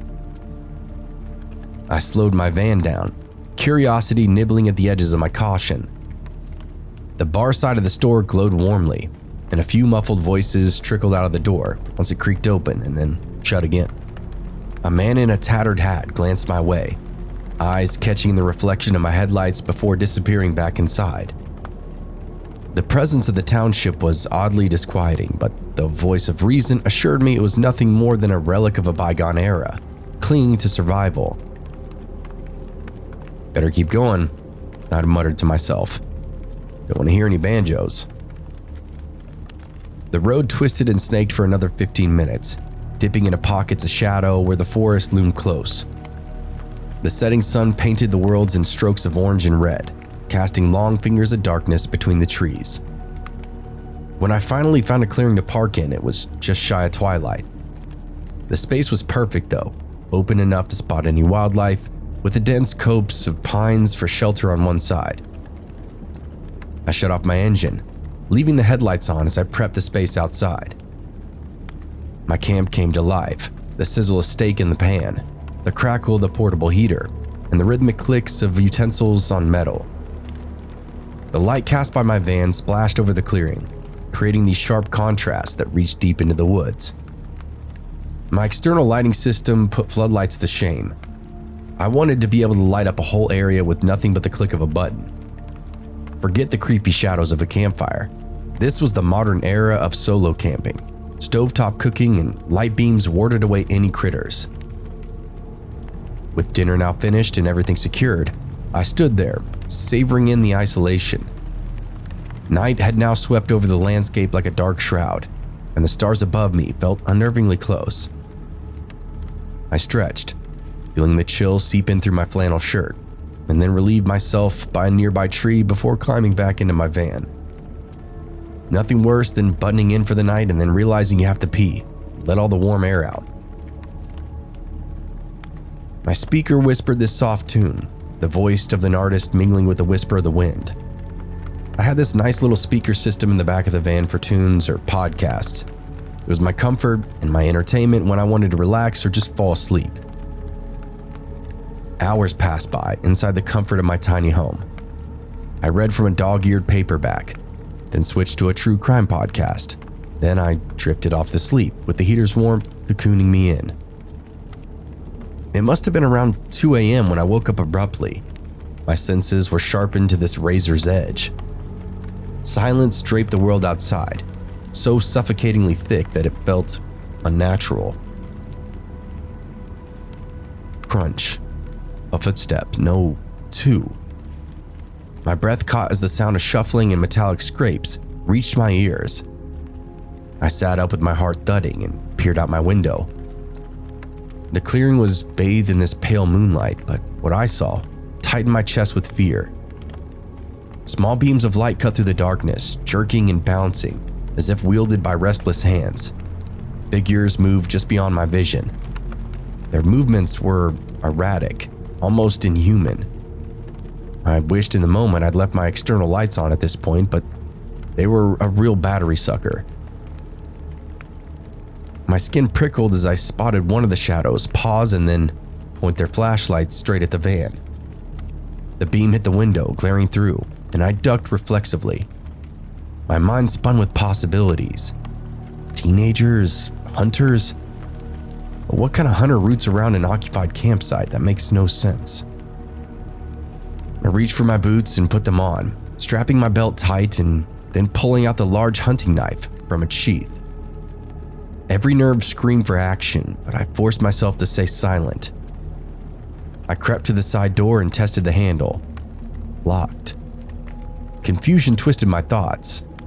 I didn't lock it from the outside. Why couldn't I open it? The shiver traced my spine as another flashlight swept across the side window. This time, it lingered, revealing a pair of eyes glistening and wild, framed by a face that almost seemed skeletal, had sunken cheeks and cast these long shadows. The beam quickly shifted again, blinding me, and I recoiled instinctively. "Hey!" I shouted, breaking the taut silence. My voice cracked and raw with fear. "Get away from here, I'm armed!" I got no response. The only reply was the low murmuring of voices outside, words slipping away into the wind. I stumbled backwards, clutching my knife so hard that my knuckles were turning white. My phone, where is it? I lunged for it, unlocking the screen with my shaking fingers, only to see the no service indicator glaring at me almost mockingly. I checked my back door and it too was sealed shut. A metallic click echoed from above, and I looked up, eyes wide as the overhead hatch swung open with an unnatural creak. Cold air now rushed in. There was a sound like a coin being flipped repeatedly, a metallic ringing that sent a chill down my spine. My pulse was pounding so loudly I could hear it drumming in my ears. So, somebody had locked me inside my van from the outside, and they were forcing me to exit through the roof hatch. Beyond sketchy. I remember sweating right through my clothes, but shivering at the same time, almost like I was going through some kind of withdrawal. The hatch hovered open above me, gaping like a mouth. A voice deep within me screamed at me not to look, not to risk meeting whatever stared back from that void. The seconds stretched off into eternity. Then, with sudden violence, the hatch snapped shut, shaking the roof of the van. There were no footsteps up there, which creeped me out even more. I swallowed a scream and peeked out the side window. The figures were now on the move again, lights bobbing like fireflies in a mad dance. Only now they were sprinting, dashing back into the forest towards the distant township, I believe. Their retreat was a frenzy, beams flickering in this crazy pattern that made the shadows lurch and shudder. Honestly, there was so much movement that it didn't even look like people nor even flashlights. I couldn't tell what they looked like. Gritting my teeth, I tried the side door handle once more, and this time it clicked open. The cool air then rushed in, filled with a sharp scent of pine and something else, something metallic and sour. I stepped outside, my breath visible in the cold, and scanned the scene. Everything that I left out was in disarray. Plates overturned, a pot rolled into the brush, but nothing was taken. The dirt around the van bore deep, curving impressions, like something heavy had been erected or impressed. My heart faltered at the thought of what kind of ritual or game could leave such a mark. Enough of this, I muttered to myself. My hands were shaking with frantic precision as I packed everything back into the van, slamming each door shut. I was not about to wait around for another round of this eerie dance. Within minutes, the headlights sliced through the blackness as I turned the van around, speeding deeper into the forest, past those trees that stood like silent judges. I drove for nearly an hour, tires skidding over unseen potholes and roots, my mind racing with images of hollow-eyed figures and strange metallic sounds. When I finally stopped, my breath came in these ragged gasps. The night was silent again, and exhaustion swept over me, heavy as a lead blanket. I didn't head for town. I was going deeper into the woods. Believe it or not, isolation, wilderness, that was my biggest security and my biggest defense. The further I could get away from those people, the safer I would be. I locked every door and checked them twice, then collapsed into my bedroll, knife clutched in my hand. Sleep came fitfully, interrupted with the smallest noises, the wind brushing leaves, the creak of the van settling in on its wheels. Morning brought weak light filtered in through those pines. My body ached with tension as I stepped outside to inspect my van once more. The chill of the night had given way to a still eerie calm, but what I saw, I couldn't comprehend. Around the van, the same patterns as before, these deep impressions, only this time they were fresher, clearer, and too perfectly spaced to be random. I ran a shaking hand over the marks, the cold seeping into my fingertips. There was something deliberate, almost ceremonial about them. My mind flitted back to the strange village, to those figures sprinting back towards in the dead of the night. I wanted to believe this is all a prank, a group of locals pulling a fast one on this helpless stranger, but deep down I wasn't sure. The impressions in the dirt seemed to almost mock me with their silence. My mind raced with questions that refused to resolve into any sense. What ritual left these sort of marks, and who were those people? Was it some kind of cult? Was it an ancient practice that outsiders like me would never fully understand? The answer eluded me, dancing at the edge of reason. I snapped a few pictures of the impressions with my phone, a futile attempt that reassured myself that I wasn't losing my mind fully. The morning sun crept higher, its light offering a meager sense of security. But daylight was this thin comfort now. The memories of last night still clung to me like a skunk spray. With a sigh of defeat, I resolved back towards civilization. I drove until I reached the next real town, a place bustling with people and mundane lives that seemed so distant from the terror that I'd just experienced the night prior. The diner I pulled into buzzed with the morning chatter and the clink of cutlery against ceramic. The smell of bacon and coffee was a balm to my frayed nerves.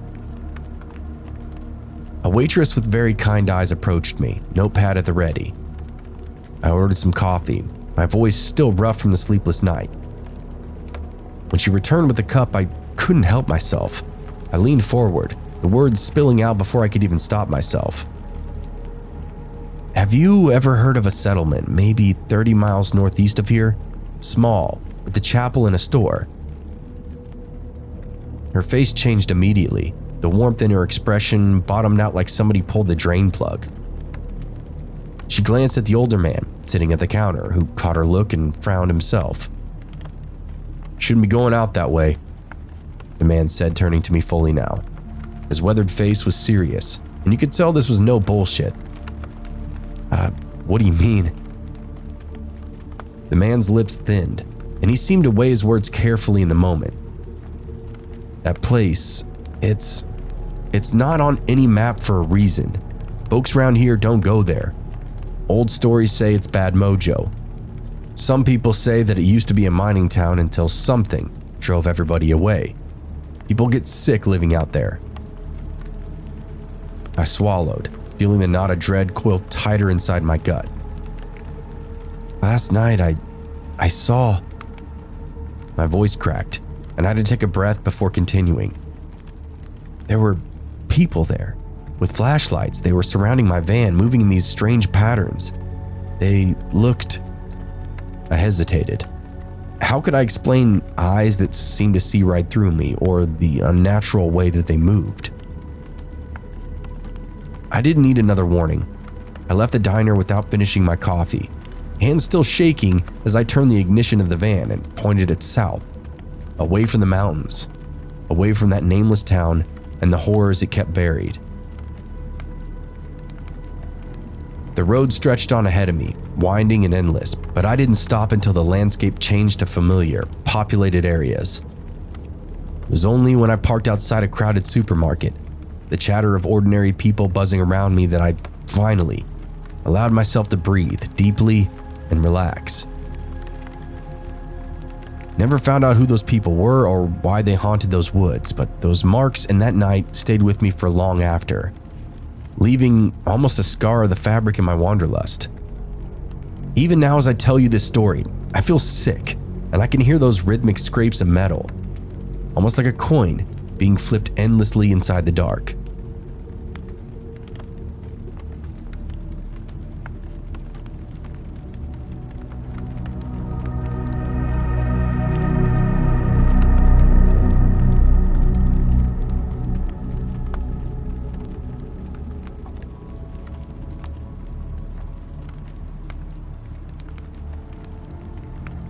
I've always craved the thrill of pushing my body to its mind and its limit.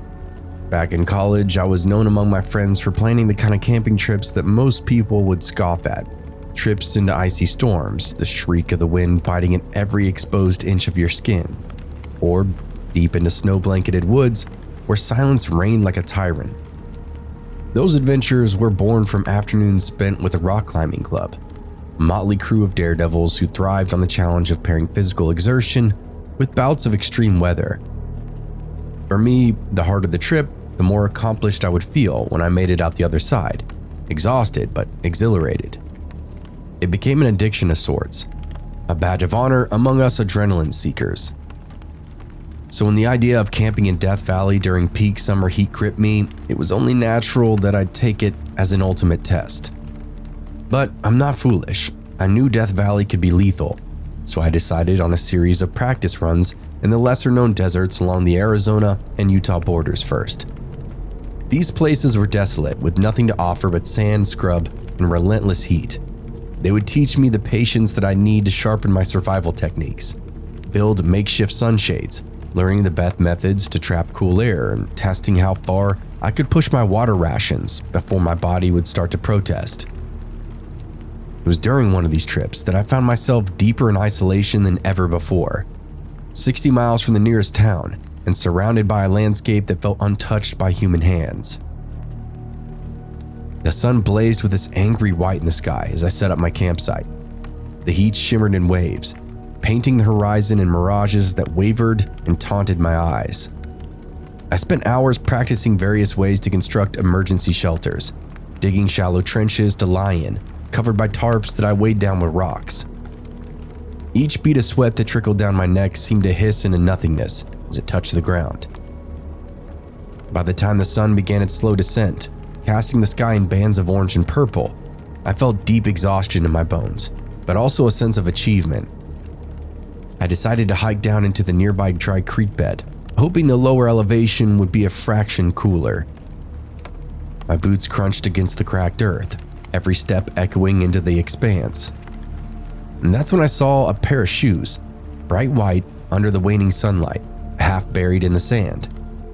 I frowned and stepped a little closer, curiosity gnawing at the edge of my exhaustion. The shoes were splattered with dark crusted stains as I prodded one of them with a stick. It rolled just enough for me to see that they were filled with this grotesque slurry of dried blood and unidentifiable fragments. My pulse spiked with a little adrenaline. The distant hum of cicadas seemed to swell to a shriek now. Animal attack, I told myself. Maybe a coyote or even a snake bite gone wrong. But there was this nagging whisper in my mind, telling me that didn't add up. Shoes that neatly placed, in a place so untouched and that much blood? The hell was inside of it? Toes? The sun sank further, and long dark shadows stretched across the sand, turning the once familiar landscape into something alien and unfathomable. It wasn't dark yet, but it would be in a couple of hours. I stood there for a few more moments, scanning the flat plains, looking for movement or signs of life. There was nothing though, only the wind brushing against the dry brush. I forced myself to finally turn away. My throat was tight, but I made my way back to camp. The ground felt less solid now underneath my feet, as if it might give way to reveal something hidden, something unspeakable, and something that might kill me. As I neared my tent, I saw more clothes scattered like debris along the path, snagged on thorny brushes and half covered by sand. A pair of jeans, a torn blouse, each one stained with that same telltale red-brown splatter. My heart sank and I broke into a run, skidding to a halt at my camp. My gear was still in place, untouched, but now I felt eyes on me, a pressure against the back of my neck that made the fine hair stand on end. It's this spooky, almost primal feeling. I spent the next hour securing everything I had. I made sure my tarp and tent stakes were tight, and the small reflective emergency blankets hidden from plain view. I had my flashlight ready, the .22 pistol loaded as well. I crouched low, listening to the silence that had swallowed the desert. No coyotes now, no flutter of wings, just an expanse of emptiness so deep it felt like it could consume me. I took another deep breath and grabbed my binoculars, climbed this short bluff that overlooked my basin. My legs trembled slightly as I ascended, muscles tight from the weariness of the day and tension of what I'd seen earlier. From that vantage point, I could scan the miles of cracked earth and pale shrubs with this meticulous care. The glass lenses cut through the afternoon glow, showing every bump and shadow. My gaze caught on something peculiar, I'd say about a mile out. A haphazard pile of shapes, strange enough to make me look twice. I squinted, adjusted the focus, and saw what appeared to be a chaotic scattering of clothes. Wigs, shoes, high heels, even makeup kits. All of them marked with that dark smear of blood. A shiver went through me, sweat freezing on my skin in spite of the heat. The breeze picked up slightly now, rustling the sparse vegetation. I swore it carried with it the faintest hint of decay. I lowered those binoculars and rubbed at my eyes, as if waking myself from some sort of nightmare. But when I looked again, that sight remained. The quiet around me was deafening now, pressing down until even my breath seemed like a betrayal. Whoever or whatever had left those things out there, it hadn't been the work of Mother Nature. I didn't know if it was the killer's discard pile or some grim shrine, but my instincts screamed at me to get out. I wandered out that direction to inspect what I'd saw through the glass, and sure enough, there was all kinds of women's belongings scattered for almost a mile. Dresses, shoes, dozens of fingernail extensions inside the sand. It was super weird and super creepy. The sun bled out over the horizon, leaving only a thin strip of deep red. Deep down, I knew I should leave now, while there was still enough light to make the drive easier, but my gear was just too scattered. The car was parked a ways off. Every instinct inside me told me not to make a mistake, and that would get me stranded inside the desert at night, so reluctantly, I decided to stay, if only I could gather my things at first light. I ended up building this small fire, more for comfort than anything else. Forced down some dehydrated food while keeping one eye on that expanse beyond me. The flames cast jittery orange shadows on the rocks and bush around me, flickering like warning signals. I doused the fire as soon as I could, wanting to stay hidden from view. I only needed it to warm the water for my dinner. I tucked into the shadows of my car in the brush, settled in with my pistol at my side and my ears straining to catch every whisper of the desert. I did some rearranging before sundown. I moved my camp really close to my car, or as much of it as I could. Made my little makeshift fire pit far off from camp, so as to not totally give away my position in the dark. Once I was done eating and doused it out, I walked back to my car and hid out there. Hours passed by, fatigue nipping at the edges of my awareness, urging me to close my eyes, if only for a second. But then faint and far, a voice echoed out across the basin, a long, drawn-out holler that twisted and warped as it reached me. My heart leapt out into my throat. Another voice joined it, shouting back, the sound too high-pitched and full of static to be natural, though. Was it drunk or delirious? The voices argued, spat curses that I couldn't quite make out, then erupted into peals of laughter that turned my stomach. They were close, maybe a mile or two at most, and moving. I gripped my pistol tight, hands sweating as I listened. The shouts rose and fell, moving across the landscape without any discernible path, until the growl of an engine shattered the stillness. A car screeched and spun in the distance, roaring away with a fury that made the echoes bounce between the cliffs. Then silence once more, thick and accusing. I could not wait for morning. My gut was tight with dread, and the idea of being found out here, isolated and alone, gnawed at my resolve. I scrambled to pack what I could in the moment, leaving behind what I didn't need. My fingers were numb and fumbling around. My car clock blinked at 3:02 a.m. as I pulled onto that dirt road, the beams of my headlights cutting weak, jagged paths through the dark. The road was pitted and rough. My teeth jarred with every mile, but I pressed the gas, wanting nothing more than to see the small lights of the nearest town. And then I saw headlights up ahead, bright and racing towards me from a side path. The shadow of a car behind them, moving fast, far too fast. I gritted my teeth and pushed harder on the accelerator. The landscape blurred at the edges of my vision. My pulse was pounding so hard, it could have been another engine. The headlights kept pace with me, a hunter's gleam in the rearview mirror, but the distance between us grew and grew as the road finally smoothed out. By the time I reached the intersection that marked the main highway, the lights behind me had now faded, swallowed up by the desert's maw. Dawn was just this pale line when I found a gas station with a flickering neon sign. As soon as I got a signal, I called the police, breathless, recounting every single detail I could. The shoes, the bloody clothes, the voices, the pursuit. The officer on the other end of the line was silent for a moment, then promised to send somebody out to check it. I sat in that parking lot as the sky warmed to pink, the hum of life all around me. But those questions never left. Who had been out there, and what had they done? I never found out if anything came from my report to the police, but I really hope it did. Everybody just tells me it was a dump site, but part of me struggles to accept that it really was.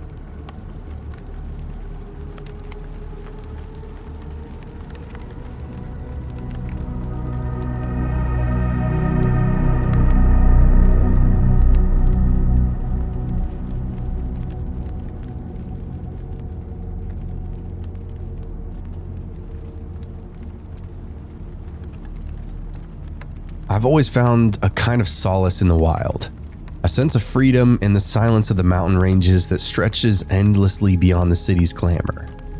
Those overnight backpacking trips were like a secret ritual. Leave work at dusk, drive out to the trailhead, hike up a peak, and settle inside the solitude underneath the stars. It was this unspoken bond between me and the wilderness, and it kept my mind sharp and my heart steady. I could feel my pulse sink to the soft murmur of the night winds, the steady chirping of the crickets, the occasional call of an owl. It was perfect. Each trip another page into a personal journal, written in sweat and starlight. That evening felt no different as any other as I set out for that new peak, one that I'd yet to mark on my map. The trailhead was deserted, its gravel lot holding only the evidence of countless travelers before me. The sky bled shades of crimson as the sun dipped beneath the horizon, casting long, eerie shadows across that rugged landscape. It was the ideal start to an overnight adventure, the air crisp and full of anticipation. I was making pretty good time, my boots kicking up dust, my pack a familiar weight against my back. The mountain loomed ahead, its jagged edges glowing under that soft embrace of the twilight. By late afternoon, I could see the summit, a crown atop the rough spine of a rock. I reached a flat clearing at the base of a massive boulder, its surface streaked with these scars of time and weather. This would be my camp for the night, a lonely sentry above a sprawl of suburban lights, winking just a few miles below, closer than I was used to. The sight gave me pause. A neighborhood out there, its glow a smudge of neon on the ink-black canvas of the desert. I pitched my tent, my fingers moving with the memory of a seasoned camper, and settled in for the night with a tin of beans and a protein bar. The moon, bloated and full, watched me from its throne high in the sky. I let the quiet seep into my bones. I put on a podcast to fill the void and leaned up against the cool, rough stone behind me. I drank most of a 12-pack as well. Somewhere far down the mountainside came the faint rumble of engines. I sat up, squinting out into the dark. 2, maybe 3 cars moved sluggishly across the desert floor, their headlights cutting swaths of brightness into the otherwise pitch-black night. I shrugged and leaned back. It wasn't uncommon for night drivers to take these paths, sometimes campers, sometimes teens out for a thrill. I pulled my fleece tighter. The gravelly voice from the podcast recounted some old ghost story when a sharp sound sliced out through the night. A rapport, flat and echoey. Gunfire. My heart thumped, sudden and harsh as silence fell again, almost like a heavy curtain. I strained my eyes, searching the darkness, and saw it. A tiny flash, orange and wicked, like the blink of a predatory eye. Another flash. The rock behind me thudded dully as something struck it, sending pebbles skittering. Realization came in like a sickening wave. Those shots were aimed at my camp, at me. I dropped, chest heaving as I pressed myself hard against the ground. The night erupted with a cacophony of shots, the boulder behind me cracking and spitting shards of stone. Panic clawed at every part of me. I was expecting to take a round in the ass at any second now. I scrambled on all fours, dragging my body across to the other side of the rock, where the shadow pooled the deepest. The shots continued to ricochet, their echoes rolling up the mountain like thunder. Why were they shooting? Did they even know I was here? I pressed my face into the dirt, the air thick with dust and sweat, ears straining for any pause of the gunfire. When it finally came, a breathless hush blanketed the mountain. I didn't dare move.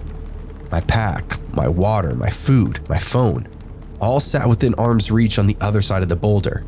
I had to get to it. Adrenaline surged, pushed me into motion, and I quickly lunged, hands grasping for the canvas strap, fingers brushing the nylon as a new volley erupted. I yanked the bag back, bullets stitching the earth where I'd been moments before. The chaos was deafening, my thoughts scattered like leaves in a storm. Crouched in the narrow space behind the boulder, I sucked in deep breaths, trying to quiet the jackhammer rhythm of my heartbeat. The gunfire stuttered, then halted, replaced by voices carried on the wind. Laughter. It was eerie and dissonant, mocking in a way that made my blood chill. I peered over the edge, risking a glance down the slope. The cars were still there, headlights washing the sands in this harsh white light. Figures began moving in the glow, their silhouettes distorted by distance. I could see them waving guns, gesturing at the mountain, pointing at my refuge. I flattened as their voices rose again, words undistinguishable but filled with strange manic glee. I could not tell if they knew I was there or not, or if this was some kind of grotesque game that they were playing, out underneath the indifferent gaze of the moon. Hours passed by, time stretching painfully as I counted each beat between the shots, each moment of fragile quiet. The night was alive with distant shouts, the metallic clink of gun barrels, the sharp hiss of whispers, too close to the surface of my sanity. I couldn't risk a fire, couldn't risk moving an inch beyond that boulder's shadow. Each second gnawed at my composure, stripping me of the confidence that had once carried me up to this peak. The winds now shifted, carrying the faint scent of gasoline and gunpowder. It made my throat close, fear a tangible, suffocating thing. Finally, that laughter drifted away, the sound unraveling into the dark until silence took its place. It was past midnight when I dared shift my position, muscles sore from holding still, my joints stiff and aching. Sleep was now out of the question. I waited out the hours, every minute a battle with my nerves. I couldn't look down without the image of that orange muzzle flash searing into my mind. The first light of dawn crept up over the horizon, softening the harsh lines of the desert. The gold rays painted the boulder in these hues of pink and orange, highlighting the cracks where the bullets had gouged into it. I examined the damage, and not just last night's frenzied shots. This rock was a canvas of violence, etched with years of reckless bullet scars. Packing up only took me a few minutes. I moved mechanically, eyes darting down to the emptiness below. I found holes in the fabric of my tent, torn clean by the shots that could have found me in the dark. Lucky me. The word felt hollow in my mouth, a bitter aftertaste. The descent down was grueling, every step an invitation for some kind of final shot, a sudden yell. The desert lay mute, its secrets buried beneath the sun-baked earth. When I reached that same gravel lot, my heart sank. My car, a trusty old sedan, was gutted. Tires flattened, windows shattered, paint gouged by rounds. The desert had claimed it too. My report to the authorities was a blur of questions and clipped answers, radio static and flashing lights. Cops swarmed the site, combing for shells, piecing together the chaos of the night. The investigation stretched on, each day a reminder of those blinding muzzle flashes and the laughter. But they found nothing. No leads, no names, just the whispers of those who came out at night with guns and adrenaline. Weeks passed before a call finally came in. They'd caught them, kids, barely even out of their teens, bored and armed with a sense of invincibility that only comes from stupidity. They'd come out there again firing at the rock, laughing in the face of their own recklessness. This time an officer had seen them, requested backup. The arrest was clean, the shock of it all sudden and brutal, or at least so I was told. Lots of the locals to that community pressed charges, and those kids and their families had to pay a lot. Eventually, I did get reimbursed. They paid for the tires, the windows, the tow fees. But that night, in that boulder, it's etched into my memory more deeply than the bullets that scarred my car. I haven't been back since, and the city lights are just a little brighter now, and the mountains just a little darker.